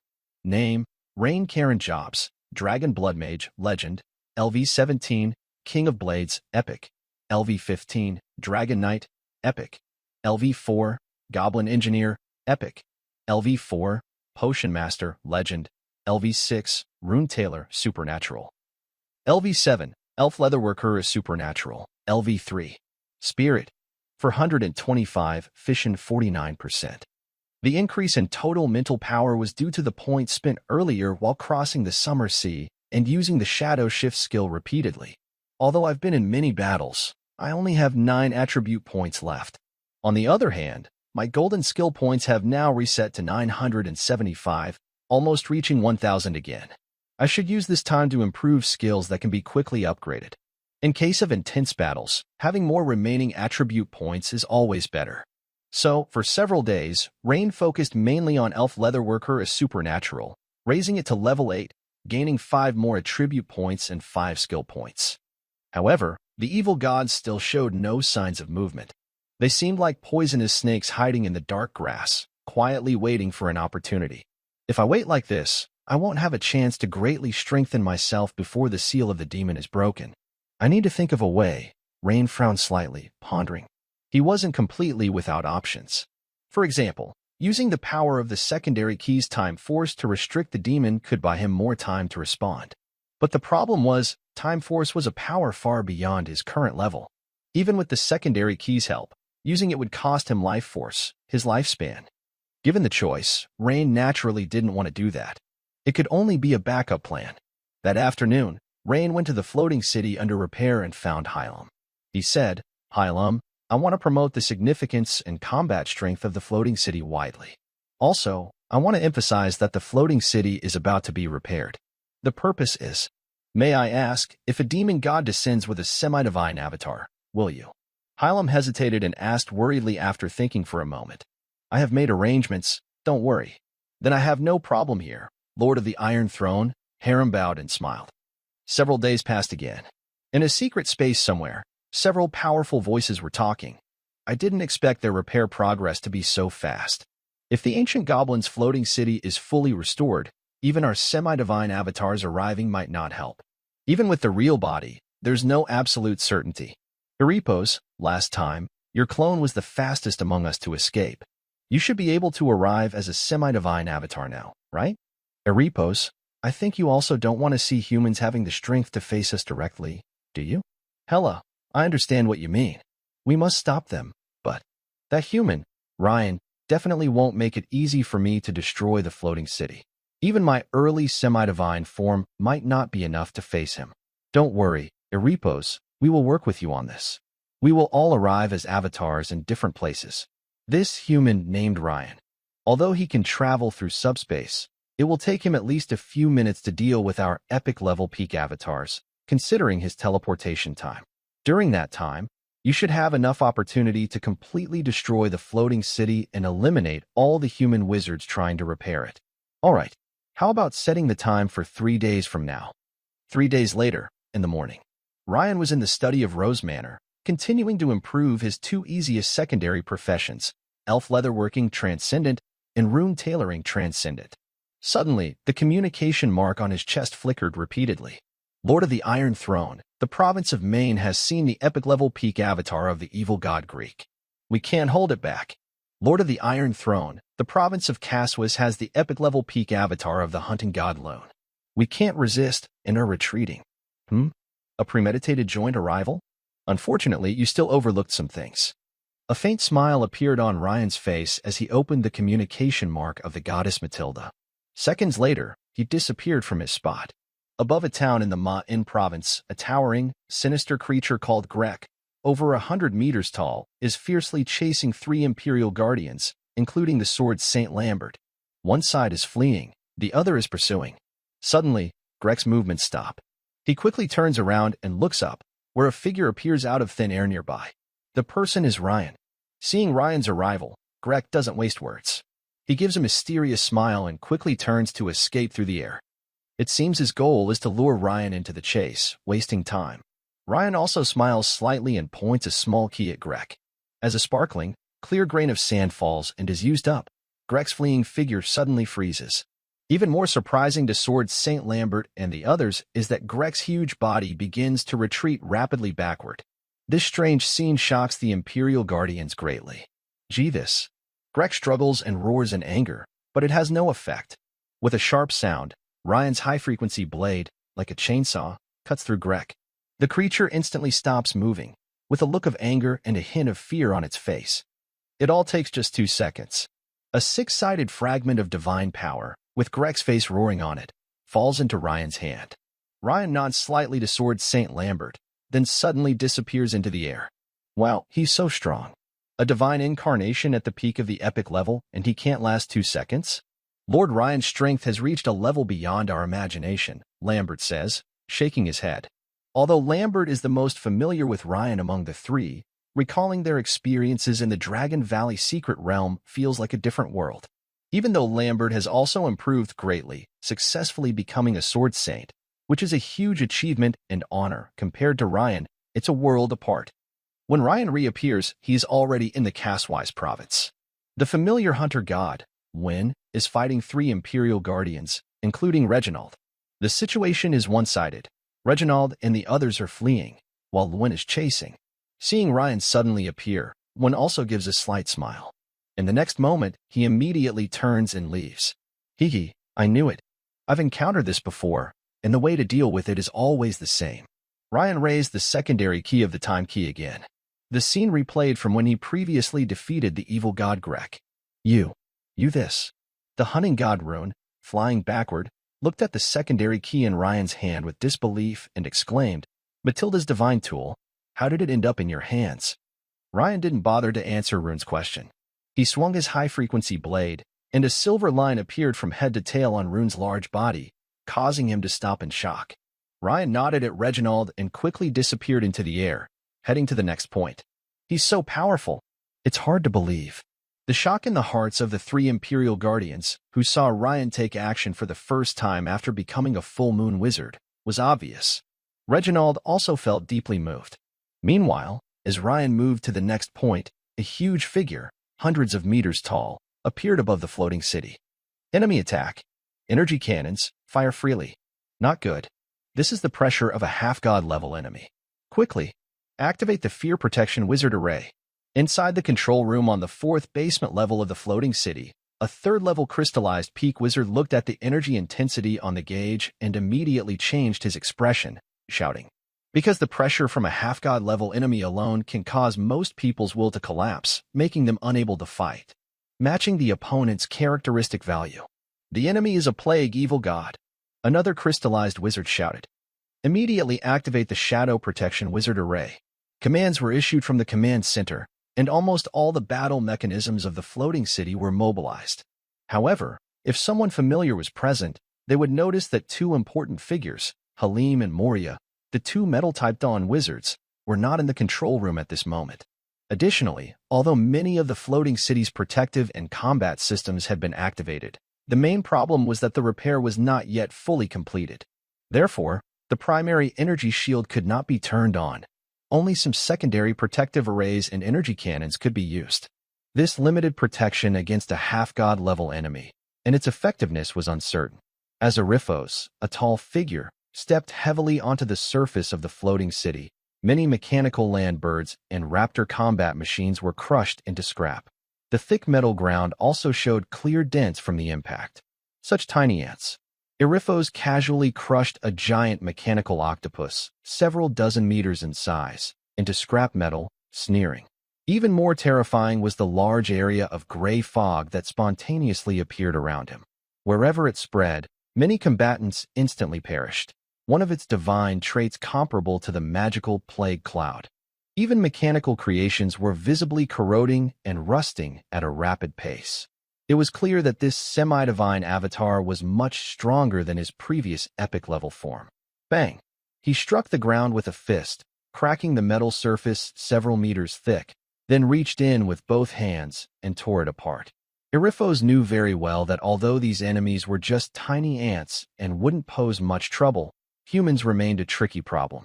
He needed to speed up.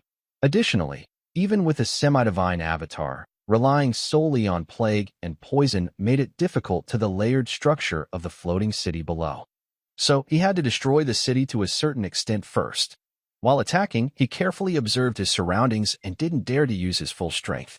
After breaking into the second layer, Arifos was almost certain that the human full moon wizard, Rain, whom he feared, wouldn't be able to reach him in a short time.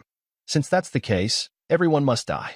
Arifos relaxed a bit and immediately launched a full-scale attack. Suddenly, he sensed that the plague cloud seeping into the lower layers was being blocked by a high-level blue energy. Arifos, you are still so disgusting. Always sneaking attacks and spreading plagues. At that moment, a clear female voice, very familiar to Arifos but sounding like it hadn't been heard in a long time, rang out. A large blue glow spread around, and a heroic woman wearing a headdress with a crest and a helmet slowly appeared.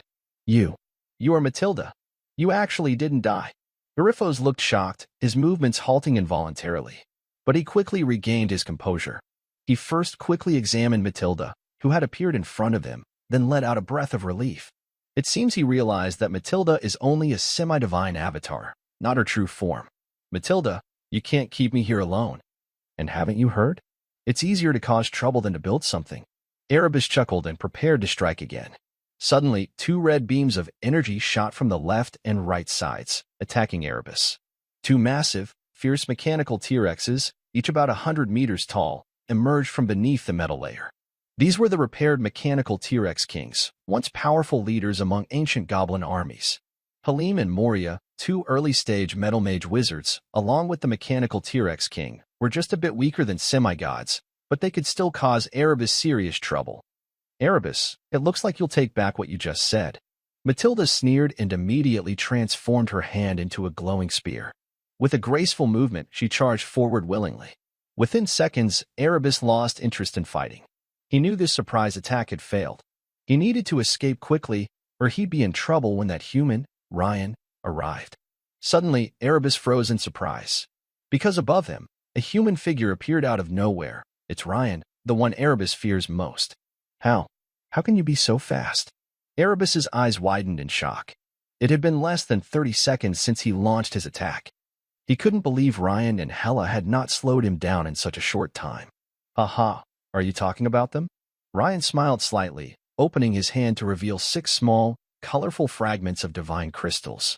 This scene instantly made Erebus tremble slightly, his towering body shivering. Whoosh! He quickly tried to escape to the other side of the sky. Can you run away? Ryan raised his sword and pointed at Erebus. 1, 2, 3.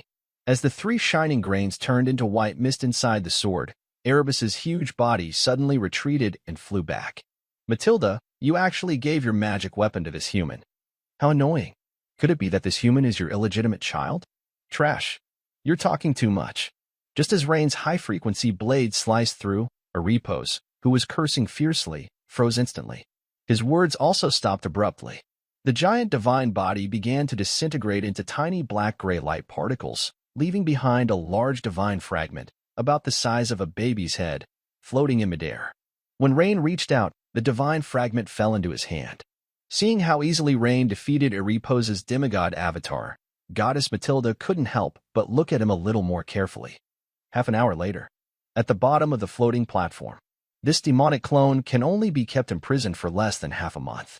King Rain, is your next plan to keep using the secondary key to extend the imprisonment? Goddess Matilda stood beside the colorful rotating shield and asked Rain. Rain was momentarily unsure how to answer her question. After all, his plan was quite shocking to everyone. King Rain, my advice is to absorb faith quickly and become a longer-lived demigod. Huh? Rain was a bit surprised. Because he had advanced so quickly, he hadn't carefully looked into the difference between a full moon wizard and a demigod. From Matilda's tone, it was clear there was a big difference, especially in lifespan. Eh? You don't know? Matilda was surprised too. But she didn't keep him in suspense and explained the differences in detail. If you choose to absorb faith, you will establish a faith connection with your followers. Your body will transform into a divine body. Related talents and magic will turn into specific divine powers. After Matilda's detailed explanation, Rain suddenly understood. So, following the faith path and becoming a demigod means accepting the faith of the people, igniting divine fire, creating a divine body, and gaining a long lifespan. For wizards, it can be understood as gaining power for oneself, but their lifespan is more limited. At least in terms of lifespan, 5th and 6th level wizards are far from matching divine beings. However, beyond that, it all converges in the end. However, if you choose the path of faith, ultimately, you will be limited by your belief and unable to leave this world. Once you depart for the great wizard world, your divine body will collapse. Goddess Matilda then looked deeply at Ryan and added, unable to leave? Ryan's expression changed immediately, and he frowned. May I ask respectfully, since you are here, why did you choose to become a goddess? After a moment, Ryan asked. At that time, if I hadn't done so, perhaps, this world would have been completely destroyed, with all humans enslaved or even devoured, Matilda said with a look of remembrance. Ryan could hear a hint of helplessness in her tone. No wonder.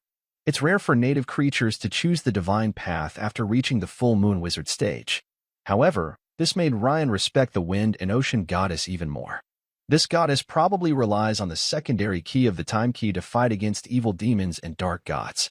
Using divine artifacts consumes a lot of lifespan, so they can only absorb faith and ignite divine fire. Thank you. I will think carefully about this, Ryan said with a slight bow to show his gratitude for the goddess's kindness. Even though he admired her, Ryan wouldn't openly say that he could quickly absorb divine fragments, as it was hard to explain. King Ryan, although you have obtained many divine fragments, in less than 10 years, your strength will improve further. But don't forget an important factor. The intense fluctuations of the energy tide will happen faster than you imagine. So, Matilda paused here. I understand, Ryan nodded. Normally, even for a full moon wizard, absorbing divine fragments requires caution. It usually takes several years to fully absorb a small divine fragment, and the process consumes a lot of energy. Meanwhile, in the imperial capital Tamriel, inside the Cathedral of Corin, filled with ominous killing intent, suddenly, a half-burned, charcoal-like corpse cracked with a loud snap, and thick black killing energy began to seep out from it, gathering into a dark, ink-black fog in midair. The fog surged and suddenly, a black sickle resembling a mantis's forelimb stabbed out from it. Immediately after, another one appeared. After a few seconds, more than 10 black sickles suddenly appeared, arranged symmetrically like ribs. A black heart materialized out of nowhere and began to beat violently. Thump, thump, thump. With each beat, the black body grew more dense and solid. But the effect seemed even greater, because even from the lowest level of the floating city, the remnants of the deadly demon body, originally restricted by the key of time, seemed to tremble suddenly in response to the heartbeat of the black heart. At this moment, the deadly demon body inside the Cathedral of Colin appeared to sense something. Thin strands of deadly energy seeped underground, moving quietly away from their original position. 1 hour later, in the study of Rose Manor. First, absorb these small fragments of the divine core. Lane crushed 6 small fragments of the divine core in his hand. In the next moment, 6 colorful clouds of smoke dispersed.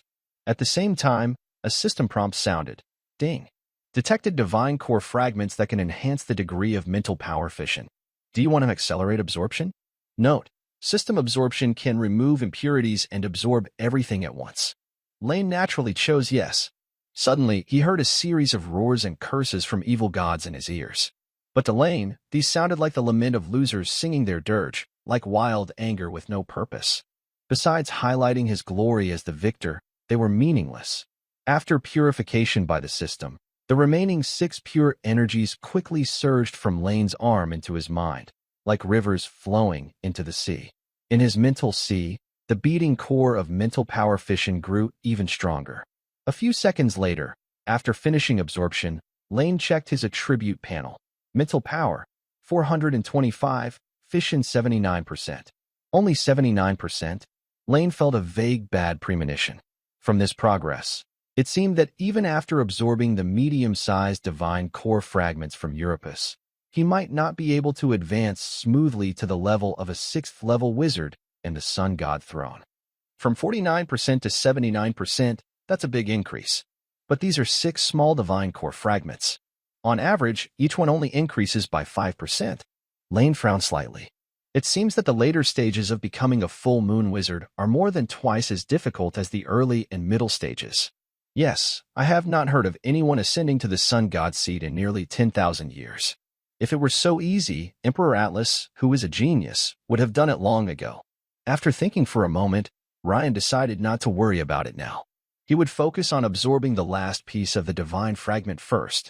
A few seconds later, looking at the eye-catching fission 93% on the attribute panel, Ryan sighed. Indeed, even after absorbing a medium-sized divine fragment, he still couldn't advance to a level 6 wizard.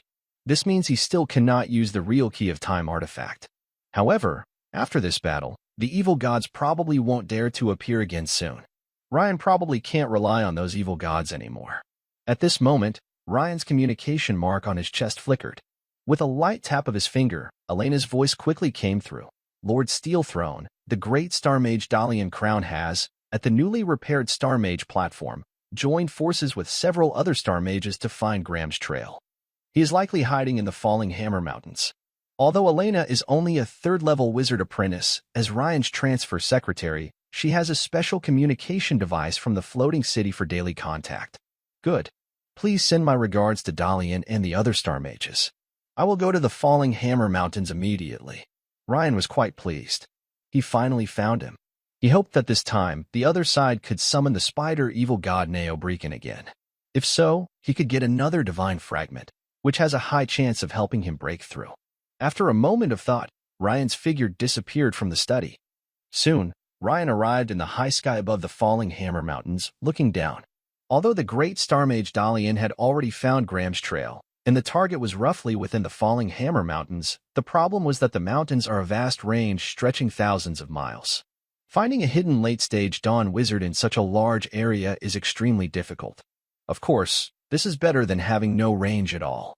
Moreover, for others, such a broad area would take at least a month to search, even for veteran Dawn mages like Elder Ivan. But for Ryan, who has already reached the peak of the full moon stage, it wouldn't take that long. Rain is confident that he will find the other person within half a day if he's quick, or in 3 to 5 days if he's slow. Even if the person is hiding deep within such vast mountain ranges. Just as Rain was about to take action, he suddenly remembered something. Given Graham's personality, if the other person is hiding in the mountains, they would definitely be planning to strike at the right moment. That means they would either look for areas with lots of people to perform a blood sacrifice or rely on places with many spiders to summon using spider spirits. If that's the case, Rain's eyes brightened, and he instantly disappeared from his spot. About an hour later, Rain returned here, looking thoughtful. I've already checked the 11 counties along the edge of the Falling Hammer Mountains, but I didn't find any sign of the other person. As for some villages, they have too few people and not enough skilled fighters to perform a high-quality blood sacrifice. It seems likely that the other person is hiding somewhere among the more dangerous spider species. The next moment, his figure vanished again into the air. Soon, Rain arrived at a rocky valley filled with jagged stones, a place favored by the black mist spiders that live in the Falling Hammer Mountains. Unfortunately, there are no signs of human interference. Rain first focused on the spider nest where black mist spiders were coming and going. After a while, he carefully examined a small black mist spider about the size of a fist, then shook his head. That makes sense. Although these black mist spiders are numerous, they are too weak, probably the weakest of the dangerous species. If I were Graham, I probably wouldn't choose black mist spiders either. A few minutes later, Rain appeared above a dense forest. Below was a large swamp area home to many swamp venom spider colonies. There are no signs of artificial modification. Rain picked up a trembling swamp venom spider about the size of a basin and sighed.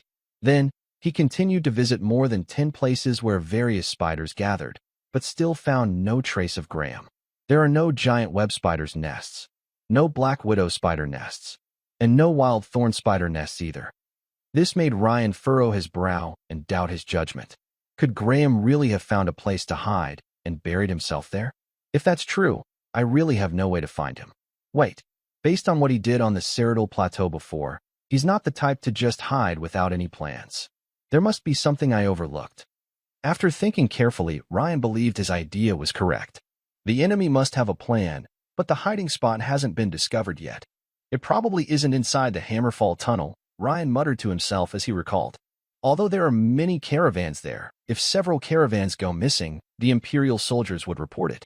But, after some thought, Ryan decided to go check it out first. Suddenly, Ryan appeared inside the Hammerfall Tunnel he had passed through before. The faint heat from the underground spread around. Several caravans moved orderly toward the other end of the tunnel, without showing any signs of panic or worry. This suggested that nothing major had happened in the tunnel recently. There's magma below, and spider creatures like dark, damp places. No, wait. Some spiders prefer heat, like lava spiders, which are rare and very aggressive. Ryan suddenly remembered something. A rare dark red spider that looks like a small calf appeared in his mind. He saw his figure flicker several times and then arrive at a lava area beneath the Hammerfall Tunnel. Found it. It's definitely here. A smile finally appeared on Ryan's face. In front of him was a lava spider nest. Several hundred lava spiders were carrying the bodies of wild animals into the nest. If you looked closely, you'd notice black lines on their bodies, clearly different from their usual appearance. Someone had tampered with the lava spiders. In fact, Ryan had already seen, through the hot steam rising from the magma, a familiar figure deep inside the nest, the one who escaped from the Ceratal Plateau to here. Graham was standing beside a large altar that was almost finished being built. Located at the center of the altar is a large, dark red rock-like body. Above it, a giant lava spider the size of a carriage is lying on top. Surrounding it are groups of fierce lava spiders of various colors, hunting and attacking. After a moment of thought, Ryan chose not to rush forward and fight. Instead, he carefully observed and listened to Graham's muttering. Even after killing a rare epic-level lava giant, I am still far from summoning Lord Novelrecap. I need at least 2 more to complete the summoning. Graham looked at the huge lava giant corpse in the middle of the altar, his face still expressionless. If it weren't for Ryan last time, I would have succeeded already. Now, in this terrible place, where can I find an epic grade offering? But waiting for the spider spirit to meet the requirements will take at least several years. Seeing this scene, Ryan fell into deep thought. Since fighting Novelrecap last time, Ryan had researched related information. Compared to blood sacrifice summoning, spider spirit summoning is easier because it doesn't require the sacrifice to have high intelligence. Instead, it needs a high-quality spider that meets certain conditions as a container. This time, Ryan's goal was to kill the evil god Novelrecap's avatar to complete the final step of his promotion, not just to kill Graham. Because simply killing Graham would have little meaning for Ryan. What's more interesting now is that Graham is also working hard to do this, summon the evil god Novelrecap. That means, if Ryan wants to promote quickly, he should help. Could it be? I have to help Graham complete the summoning? Ryan's expression became a bit strange. Although he had heard of the word rival, this was probably his first official rivalry. The best way to make the other side happily accept a free gift from the sky without suspicion is naturally to make it look like a coincidence. Here around are lava regions. Maybe I can find 2 epic-level hostile lava creatures. And then, a bright light flashed in Ryan's eyes, and he immediately smiled. It's not easy, but I have to do it. In the next moment, Ryan disappeared from the spot. Finding 2 lava creatures that meet the criteria is very difficult, even for Ryan, who has the ability to teleport through space and is at the peak of the full moon level. Ryan's figure flickered through the dense underground magma rivers. Hey, there's a sleeping epic-level lava beast dog here. Suddenly, Ryan found a dark red giant beast with 3 fierce dog heads in an underground magma lake several hundred kilometers away from the lava spider altar. It is the legendary lava beast dog, a creature with the bloodline of the 3-headed hound mutation. But that's not enough. I still need a hostile creature. Ryan happily memorized the location and continued to search quickly along the underground magma river. Half an hour later, Ryan finally found another epic-level creature. Huh?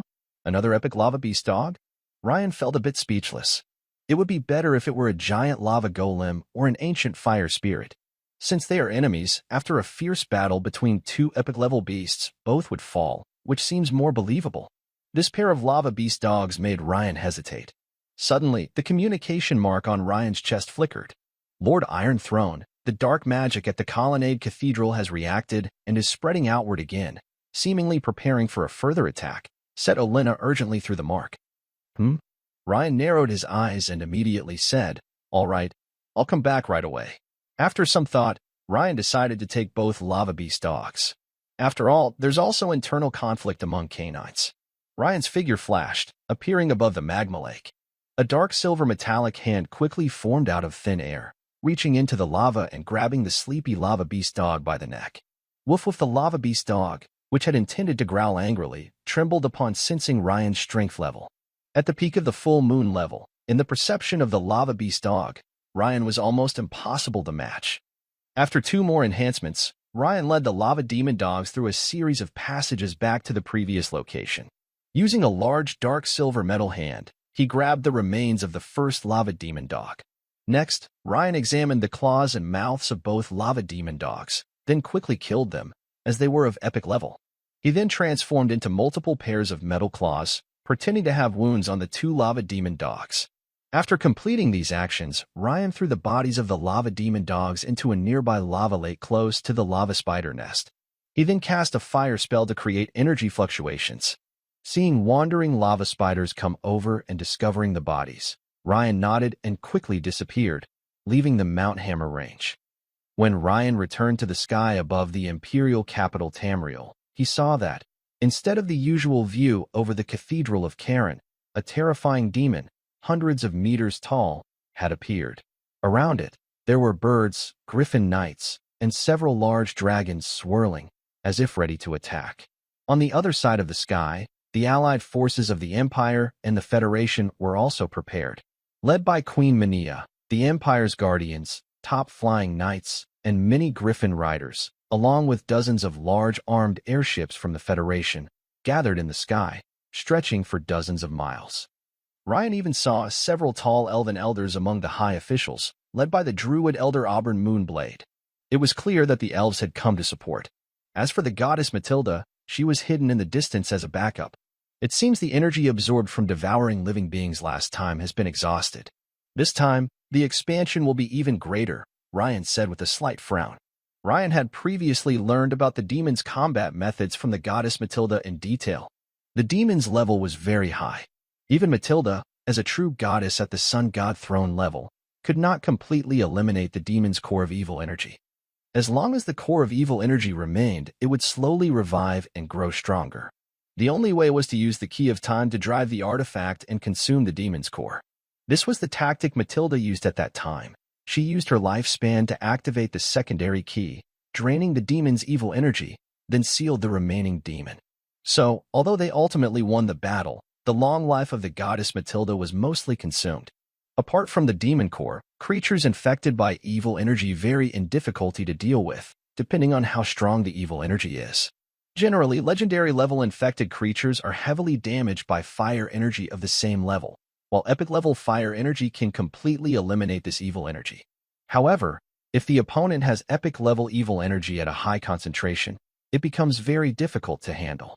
Only he can easily resolve it. Even late-stage mages in the Dawn period would find it extremely hard to fully eliminate such evil energy. This is why fighting demons is so tough. Because if you're not careful, you can get infected and find it very hard to fully destroy the evil energy afterward. I saw Ryan's figure flash again and appear beside Queen Mania. He said, "I'm here." Seeing Ryan arrive, from the Empire's guardians to elite soldiers on armed airships, everyone sighed in relief. Our demigod finally arrived. The enemy is too strong and terrifying. Just their towering height of hundreds of meters makes people despair. Even the king of red dragons, Straz, looks small compared to them, like an adult compared to a 3-year-old. The difference is enormous. "Ryan, the evil energy from the demons seems to be getting stronger," Mania said with a slight frown. "Yes, each time. It absorbs energy from infected creatures," Ryan replied. "By the way, hasn't the floating city been repaired yet?" "Not yet. But even if it were repaired, it might not be suitable for battle against the demons," Ryan said. "Huh? Because there's another demon sealed beneath the floating city. I'm worried," Ryan said in a deep voice. Actually, neither Goddess Matilda nor Ryan fully understand the relationship between the floating demon and the demon in the Colonnade Cathedral. Are they different parts of the same demon body? Or are each of them independent demon entities? Based on ancient records, which are only fragments, these legendary evil beings created by the Void Lord arrived in this world at different times. The clearest evidence is that the era of the ancient gnomes and the era of Goddess Matilda are separated by nearly 20,000 years. So, Ryan tends to believe that they belong to different demon bodies. The key issue is that the evil spirits seem able to split and merge freely. This means that if the floating city joins the battle and an accident causes two evil spirits to fuse, even Ryan might not be able to handle the situation. So, the floating city is still floating above the Cyrodiil Plateau, relying on rich minerals and the Construction Association's manpower to repair itself. "I understand. This seems safer," Mania nodded and agreed. Suddenly, a loud roar interrupted their conversation. Roar. The evil spirits above the Cathedral of Koron roared angrily, like a terrifying sound from spreading around. The infected creatures under its command also growled and roared at the human alliance, as if ready to attack. Faced with the evil spirit's aggressive movements, Mania first nodded at Ryan, then used telepathic magic to rally and said, "I am Mania Dragon, and I see a large army here made up of the Empire, the Federation, and even elves, all coming to fight the evil spirit's invasion." This scene feels so familiar. It's just like 1,000 years ago when Goddess Matilda led humans and other races to fight the evil spirits and the evil gods. So similar. Everyone, we are all humans. Facing such brutal and merciless monsters, we will feel fear. But if you choose to turn and run now, maybe you will survive and live to see another day. But one day, when you look in the mirror, will you regret your cowardice today? Staying might mean you die in battle, but you can proudly tell everyone that you fought bravely to protect your home and family. You can proudly tell the evil spirits that humans will never surrender. Everyone, glory is with us. I am with you.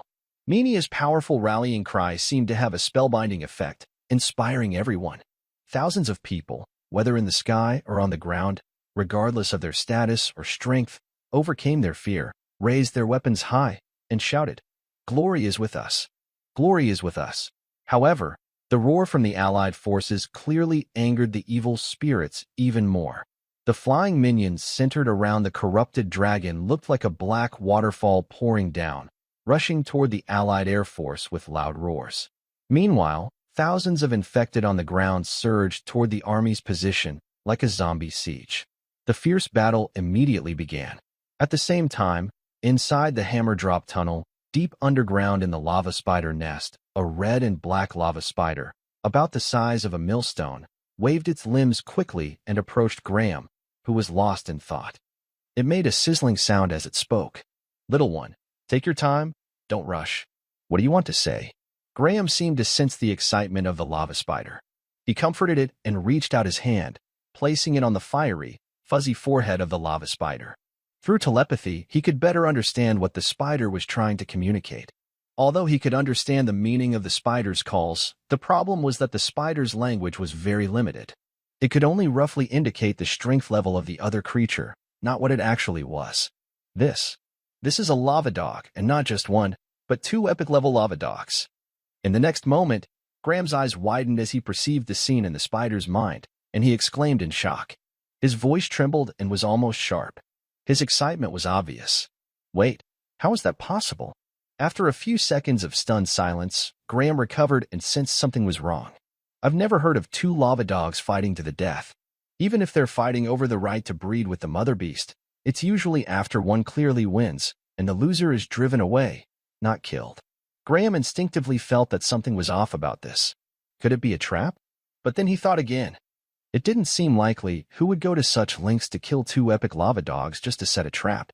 With such strength, it would be easy for them to kill him directly. In that case, he decided, first, I'll have the lava spider carefully check the surroundings. If there's no trap, I'll go to the scene immediately. Graham quickly made his decision. After a few minutes, dozens of lava spiders scurried around the lava lake, ensuring there were no traps. Graham, cautious and careful, appeared beside the two dead lava dogs. After confirming the area was safe, Graham focused his attention on the two lava dogs. Looking at the fierce and crisscross scars on the lava dogs, Graham carefully compared their huge claws. Without a doubt, they matched perfectly. The claw marks are definitely from the same creature. This is really rare. I can't believe I found such a good clue. Graham's eyes showed surprise. On the way here, he had thought about this many times. If it was a trap, it would likely trigger when he was near the bodies. Someone intentionally set this up? Impossible. When I summon Lord Neobrakan, all traps will be meaningless. And how could anyone set such a trap? Two epic lava dogs. That's a big move. Without the sensing connection between lava dogs, it would be nearly impossible to find even one in the complex underground lava rivers. Graham immediately ordered dozens of lava spiders to carry the two large lava dog bodies back to their nest. Back at the lava spider nest, the two huge lava dog bodies were quickly placed beside the epic lava giant, while the giant lava spider let out excited hisses. Great! It's faster than I expected, by more than several years. Rain, this time you're doomed. The goddess of luck won't favor you forever. Offending Lord Neobrakan is a sin, and death will be your final fate. Graham sneered proudly, then prepared to activate the spider spirit ritual. Meanwhile, in the imperial capital of Tamriel, the sky was torn by two rushing currents, one black, one colorful, colliding fiercely. Between the dragon knight and the corrupted dragon, and the griffin knight and the corrupted flying knight, a fierce battle raged. All cannons, load burning shells. Commands were rapidly issued from the federal warship. Target the corrupted dragon, fire in volleys. Boom, boom, boom. Suddenly, the infected green dragon's body erupted with dozens of small mushroom clouds. Its skin instantly became pitted and scarred, and it burst into fierce flames. However, the opponent seemed completely unaffected by the pain. Dark killing energy burst out from within, extinguishing the flames, then continued to charge toward Elder Ivan. Clearly, the killing energy infecting the dragon was too strong in both concentration and power for ordinary flames to resist. Meanwhile, the smaller, infected flying knight was hit by a blast and immediately burst into flames, burning fiercely like a soul being ignited, before turning into a piece of charred coal and falling from the sky. King versus king, general versus general. Reen naturally wouldn't let Mania face the core of the dark magic alone. Instead, he was already fighting the towering, hundreds-meter-tall dark magic creature. Thanks to the energy form of his full moon attack, high-frequency blade, which can extend and change shape freely, Reen now looked like he was wielding a silver-gray chainsaw over 100 meters long, slicing at the dark magic from different angles. The incredible destructive power of the high-frequency blade meant that even if the dark creature's sharp, black, mantis-like limbs tried to block, they would chip away a small piece each time. This clearly made the dark magic creature very uncomfortable. Even when facing Goddess Matilda, it had never been so passive. Roar. With a furious roar, the dark creature created a visible, transparent ripple, like a tsunami, spreading in all directions. Its plan was obvious, to use this wide-range attack to disrupt Reen's rhythm and create an opportunity for a counterattack. But Reen's figure flickered and disappeared from the spot. As the sound wave ended, he suddenly reappeared on the creature's right side and swung his high-frequency blade again. It was a combination of shadow shuttling and high-frequency blade. Although casting both at the same time consumed a huge amount of mental and physical energy to the enemy, this was almost an unbeatable combo. Even Goddess Matilda, hiding nearby as the backup for the Allied forces, was momentarily captivated by the scene. Such endurance? That shouldn't be. Even a full moon mage, after repeatedly using the full moon attack and this subspace shuttling, should be drained physically and mentally. How is he still so lively? Goddess Matilda watched several times as the battle situation grew dangerous and she was ready to jump into action. However, each time, Ryan managed to turn the tide or dodge at the critical moment. This made Matilda hold back her desire to fight, as she was supposed to be a backup, only stepping in if Ryan signaled her. Meanwhile, Ryan had a clear goal for this fight. Before he could fully use the power of the divine artifact key, he could only limit the immediate enemy, the evil demon.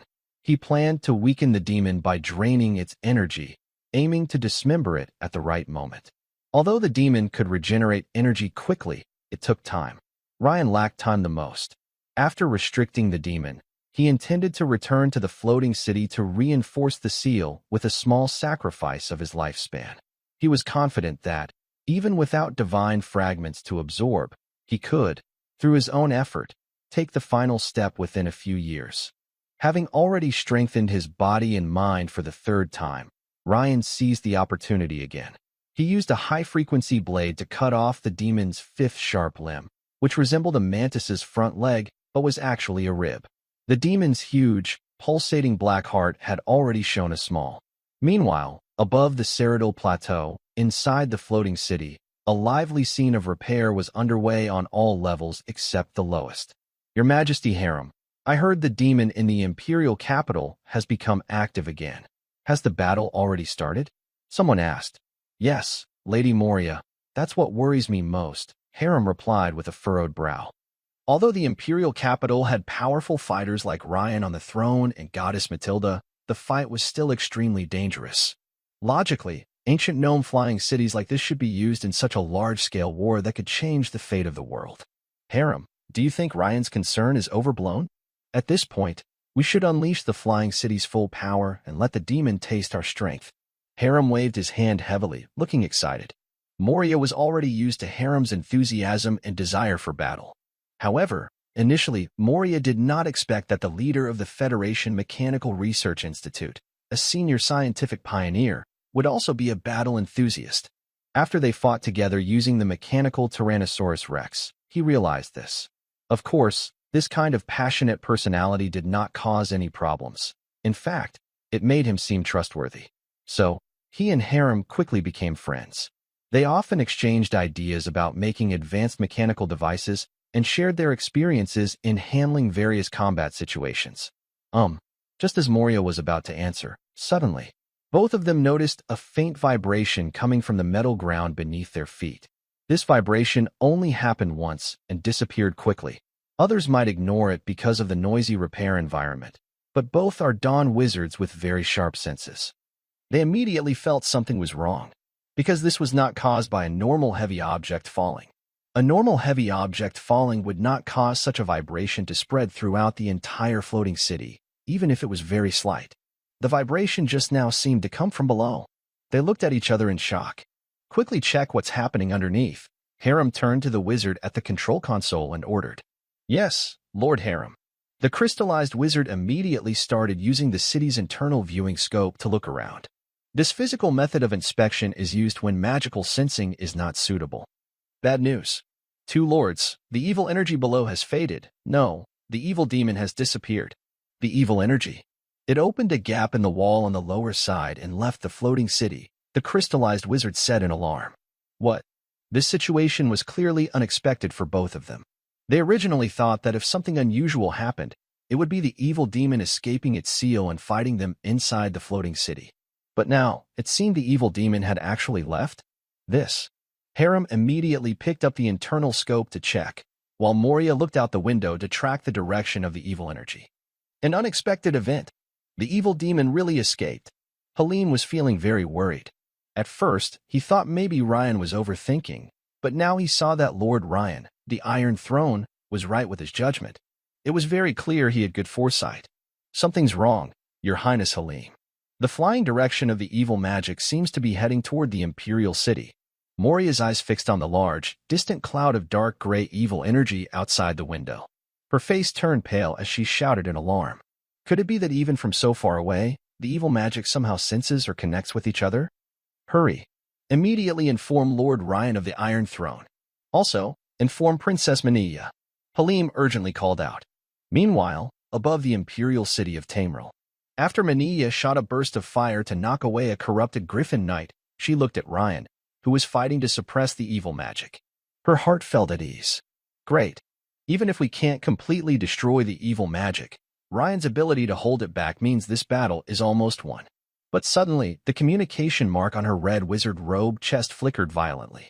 With a delicate gesture, Mania's hand pointed, and a hurried, slightly worried female voice spoke. Princess Mania, urgent news from the floating city. The sealed evil magic below has broken free and is rushing toward Tamriel at high speed. What? Mania's elegant face, usually calm and composed, showed her first sign of panic during the fight. Why didn't you notify Lord Ryan? We already did, but it seems he hasn't answered. That made sense. In such a fierce battle, Ryan wouldn't have the time to answer an unknown message, especially if it wasn't urgent. This is bad. I must tell Ryan about this immediately, Mania thought. But before she could speak, a large cloud of dark gray mist appeared suddenly, moving quickly from the distant sky to their side. This mist cunningly curved around and suddenly attacked from behind Ryan. Be careful, Ryan. Mania shouted loudly. At this moment, Ryan also felt a warning bell ring in his mind. Without hesitation, he used his shadow teleportation skill, disappearing to another spot in the air. Wearing ancient battle armor and a helmet with a rooster comb mask, the brave goddess Matilda suddenly appeared at Rin's original position. She fiercely launched a bright blue energy spear toward the new threatening aura. Go. Although goddess Matilda did not receive a message from Rin, she decided to act this time. The situation had changed dramatically. The appearance of the second evil spirit put Rin's allies in great danger. 2 evil spirits? That one is from the floating city. Rin narrowed his eyes, feeling a heavy weight in his heart. The worst-case scenario was happening. He desperately tried to prevent the 2 evil spirits from meeting. He even decided not to use the floating city in this battle, keeping it far away on the Cyrodiil Plateau. But plans changed faster than he could react, and the situation was no longer fully under his control. Suddenly, it was heading toward the worst possible outcome. Quick, stop them.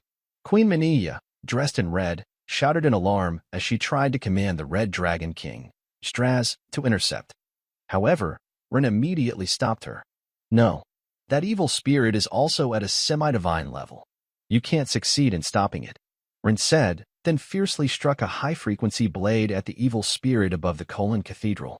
He was making a last attempt, hoping that this strike could split the evil spirit at Kholin Cathedral, causing it to enter a period of recovery. In truth, he was close to cutting off the 8th sharp limb of the enemy, which would have guaranteed a steady advantage and a chance to severely damage the evil spirit.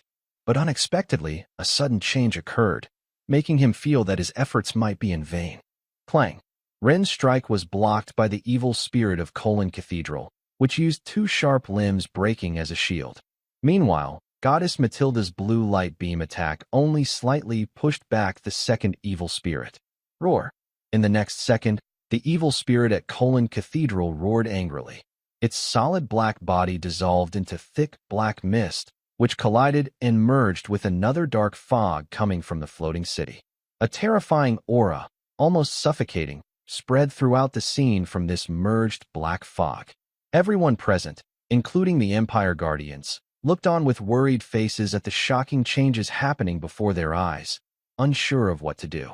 Rain's expression was especially serious. Suddenly, he turned his head in another direction, his face showing surprise and hope. Already?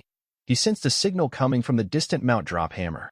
Before leaving the lava spider nest in Mount Drop Hammer, he had placed a magic energy detector device based on goblin technology. If energy fluctuations above half-god level occurred, it would immediately send a magical communication signal. Rain, you and everyone else should retreat now. I'll hold them off. Goddess Matilda came to Rain's side, speaking in a low, firm voice. Even an ordinary person could hear her determination. Okay, Goddess Matilda, please delay them as long as you can. 3 minutes, no, 2 minutes. I will be back within that time. Rain didn't have time to explain and disappeared instantly into the air. Huh? Goddess Matilda was a bit confused. From Rain's tone, she sensed he still had some secret weapon to deal with the approaching divine-level demon. But that couldn't be true. Deep inside the Mount Drop Hammer tunnel, at the lava spider altar. Great Lord Nubirkin, please listen to the prayers of your faithful. A deep chant echoed across the altar covered with various corpses. Snap! Snap! As the chanting grew louder, the bodies of the savage creatures on the outer edge of the altar began to burst apart. Thin streams of blood, like water, flowed toward the center of the altar, gathering into a huge lava spider. Hiss! The giant lava spider's size was rapidly changing, growing from about the size of an adult bull to more than double that, still continuing to grow. It looked like a bloodshot leech, its body swelling several times larger. Black patterns on its surface faintly glowed with a wild, bloody hue. The spider spirit summoning ritual was different from the one Graham secretly arranged at the Isidre school's base to summon the avatar of the evil god Nubirkin. It didn't require epic-level sacrifices to create a clone of the evil god. All that was needed was to pour the essence of the sacrifices into a special altar, which then infused the giant lava spider's body, causing it to undergo continuous transformations and directly become the shell of Nubirkin's true form. Bang! Bang! Bang! As the hearts of the 2 epic-level lava dogs and 1 lava giant burst open, the large red essence inside their bodies was quickly absorbed by the lava spider. A terrifying pressure began to spread. Haha, this is great. The pressure is at least that of a late-stage demigod. Graham excitedly raised his hands and shouted loudly. Ryan, you're doomed. By then, the Tutcash school will not only rebuild but also reach new heights because of me. The lava spider, after continuous changes, no longer showed any features of its original species. Its size grew to about 70 or 80 meters, and its chitinous shell, like melting wax, was still rapidly transforming. The creature's appearance was undergoing intense reshaping. The short, thick limbs with red fur turned into much longer, smooth, spear-like claws. Without a doubt, these spear-like limbs could easily pierce a legendary knight's shield and turn the opponent into a mess of flesh. Another noticeable change was the pattern on its body surface, which shifted from red and black striped markings to mainly black diamond-shaped patterns, forming a special design with unique effects. Well done, my servant. Sigh. Soon, this world will tremble and bow before me. A grand and distant voice echoed within the nest. Seeing this scene, Graham's face was filled with joy. Success. Great Lord Nubirkin. Suddenly, Graham's voice stopped abruptly. His eyes widened as he stared at the figure that suddenly appeared above the altar. It was Ryan, the one he had longed for so much. You. Graham wanted to ask, how do you know about this place? But then he remembered something. Did you leave the bodies of those 2 lava dogs? Yes. Ryan carefully examined the successfully summoned Nubirkin and then smiled at Graham beside him. Graham's face looked wild and crazy. He shouted, Haha, Rain, even if you released it, you're too late now. Now the summoning is complete. The being that has appeared is the true form of Lord Novelrecap, a body at least at the late semi-divine level. Your pride and arrogance caused all of this. You will be beaten like a stray dog. A stray dog. Suddenly, Graham's eyes widened as if they were about to pop out, like frog eyes. He kept repeating the word stray dog with disbelief, staring at the scene before him. The newly summoned Nubirkin's form was now split in half from the middle of its body by a dark silver arc of light. Yes, Graham saw it clearly, just one strike. He had spent a lot of effort and time summoning the spider god Novelrecap, but as soon as it appeared, it was instantly destroyed. This huge contrast was too much for even Graham, a seasoned dawn mage, to handle. Sorry, I'm in a hurry. Goodbye. A silver flash pierced through Graham's lips as he was muttering. Meanwhile, Rain picked up a medium-sized divine fragment floating in the air, which came from Novelrecap. He looked at Graham, who had fallen stiffly, and in the next moment, he disappeared into the air. When Rain reappeared, he was in the high sky outside the falling Hammer Mountain range. He crushed the divine fragment inside, which still had a fierce spider shadow roaring inside. Ding! Detected a divine fragment that can increase the level of mental power fission. Do you want to accelerate absorption? Note, the system can remove impurities and absorb it all at once. Rain immediately chose yes. Instantly, he heard the angry roars and curses from the evil god Novelrecap. However, Rain was already used to this and didn't care at all. His attention was focused on the flickering fission value on the attribute panel. The mental fission value was rapidly increasing from 93%, 94%, 95%, 99%, 100%. Suddenly, Rain felt a beating inside his body, like the core of mental energy splitting apart, reaching a certain limit, and then collapsing inward suddenly. At that moment, a bright, dark silver light flashed in his mental sea, like the rising sun. The system prompt appeared repeatedly, flooding the screen. Rain could feel that the original fission core had shrunk into a much smaller essence core, but its glow and energy density were far greater than before. It was like changing from nuclear fission to nuclear fusion in a power plant, still the same energy source, but a different process. At this moment, it was as if a miniature sun was rising inside Rain's mental sea. At the same time, Rain himself began to emit a special glow. This change was hard to describe with words. If I had to compare, Rain now looked like a black and white photo suddenly gaining a colorful figure. Is this the seed of the sun god? Ignite the fusion fire and become the seed of the sun god. Rain looked at his palm, glowing faintly, feeling very happy. But at this moment, he didn't have time to carefully feel the changes in his body. With a flash, he appeared in the mysterious space where the true key of time was located. Unlike before, when he needed 2 auxiliary keys to find the location, this time, after entering that space once, Rain directly arrived at the place of the key of time after his promotion. Similarly, when Rain reached out and touched the artifact, the key of time, a shadow of the key appeared from the artifact and slowly floated toward his palm.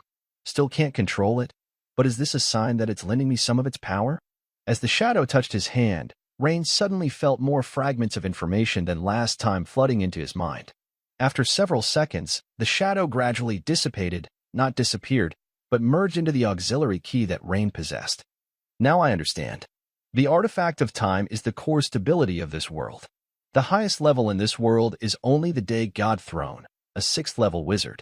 To advance further, one must go to the Wizard Great World. This has long been planned by the Lord of Time, the Eternal Ruler. Besides the destructive demons, the final fate of other evil gods descending into this world is also predetermined. Under the influence of the Time Key's assimilation, they will slowly become part of the world's growth. Rain finally understood why, even in the ancient memory crystals preserved by the gnomes, there was no mention of higher levels, like 7th-level wizards. But now is not the time to think about these details. In the imperial capital Tamriel, the human alliance is still fighting hard. Rain once again used shadow teleportation and instantly appeared above Tamriel. Looking at the giant destructive demon wreaking havoc, Rain's eyes remained calm. He extended his hand, holding a secondary key fused with part of the power of the artifact of time, and aimed it at the demon. Swish! A rainbow-colored beam shot directly at the demon, enveloping it and forming a cocoon-like, rainbow-colored oval object. Rain slightly shook his hand, and the cocoon wrapped around the struggling demon shrank continuously. Inside, the demon roared and hissed like meat boiling in strong sulfuric acid. The nearly 1 kilometer-tall demon rapidly shrank. 500 meters. 300 meters. Meanwhile, the infected creatures above began to emit black-gray smoke from their heads, rushing toward the rainbow cocoon, seemingly trying to support the demon's main body. But these weaker black demonic energies, like moths to a flame, were futile. Unlike 1,000 years ago when the goddess Matilda relied solely on life energy to defeat the demon with the secondary key, this time Rain used the power of the artifact of time, a divine tool from the Lord of Eternity. According to the fragment of information Rain just learned, this is a power of rules, a grand force only 7th level and above wizards can master. Only the power of rules can completely dissolve the demon created by the Void Lord. This scene left everyone stunned. At first, many people wondered if King Rain's throne had strategically retreated, but now it seems that was not the case. Did we win? Asked a nearly exhausted Great Knight on the ground. leaning on his sword and gasping. "Yes, we won," said the sword Saint Lambert happily as he sheathed his sword. Then, a wave of cheers like a landslide and tsunami erupted across the imperial city of Tamriel. After dealing with the demon, Rand nodded at Minia and signaled to Matilda. In the next moment, he moved from Tamriel to the secret chamber where the true form of the goddess Matilda was. It seemed that Matilda sensed something and slightly moved her divine body. Next, Rand used a secondary key to target the dense evil energy around the goddess Matilda's calves. In the next second, colorful light illuminated the chamber. A rainbow beam wrapped around the dark evil energy and gradually dissolved it. After a few seconds, Goddess Matilda slowly stood up. This time, she removed her crown mask helmet, revealing a stunning face and long, shiny brown hair. "Rand, thank you for your help," said Goddess Matilda, hanging her helmet at her waist and bowing slightly to thank him. "You're welcome. If anyone should be thanked, it's for your sacrifice in fighting the demon and evil gods 1,000 years ago," Rand replied with a smile and a bow. "Evil gods." Rand frowned slightly and immediately picked up the secondary key again. In the next second, several colorful beams shot out like shooting stars in all directions. Somewhere in a primitive forest on the Empire's border, underground. No. How can my divine body fall asleep again? This is impossible. A huge divine form was shrouded in colorful light, while a semi-transparent shadow struggled to rise and roared from the divine body. From the shadow's appearance, it was clearly the hunt god Wen. In the ocean depths of the summer sea, a rainbow beam suddenly struck a giant pearl. No, this is the power of the key of time. Instantly, the shadow of the undersea goddess Hela appeared beside the pearl, with her mouth slightly open and her eyes wide in shock. But how is this possible? I know. It's that blasphemer Rand. At this moment, the clamshell trembled a few times and then fell silent, and Hela's shadow gradually disappeared. A similar scene appeared in many places around the world. 1 month later, Queen Minya was officially crowned as the Empress of the Dragon Empire, and Jennifer was appointed as the Chief Financial Officer. The reconstruction of the imperial capital, Tamriel, was already in full swing.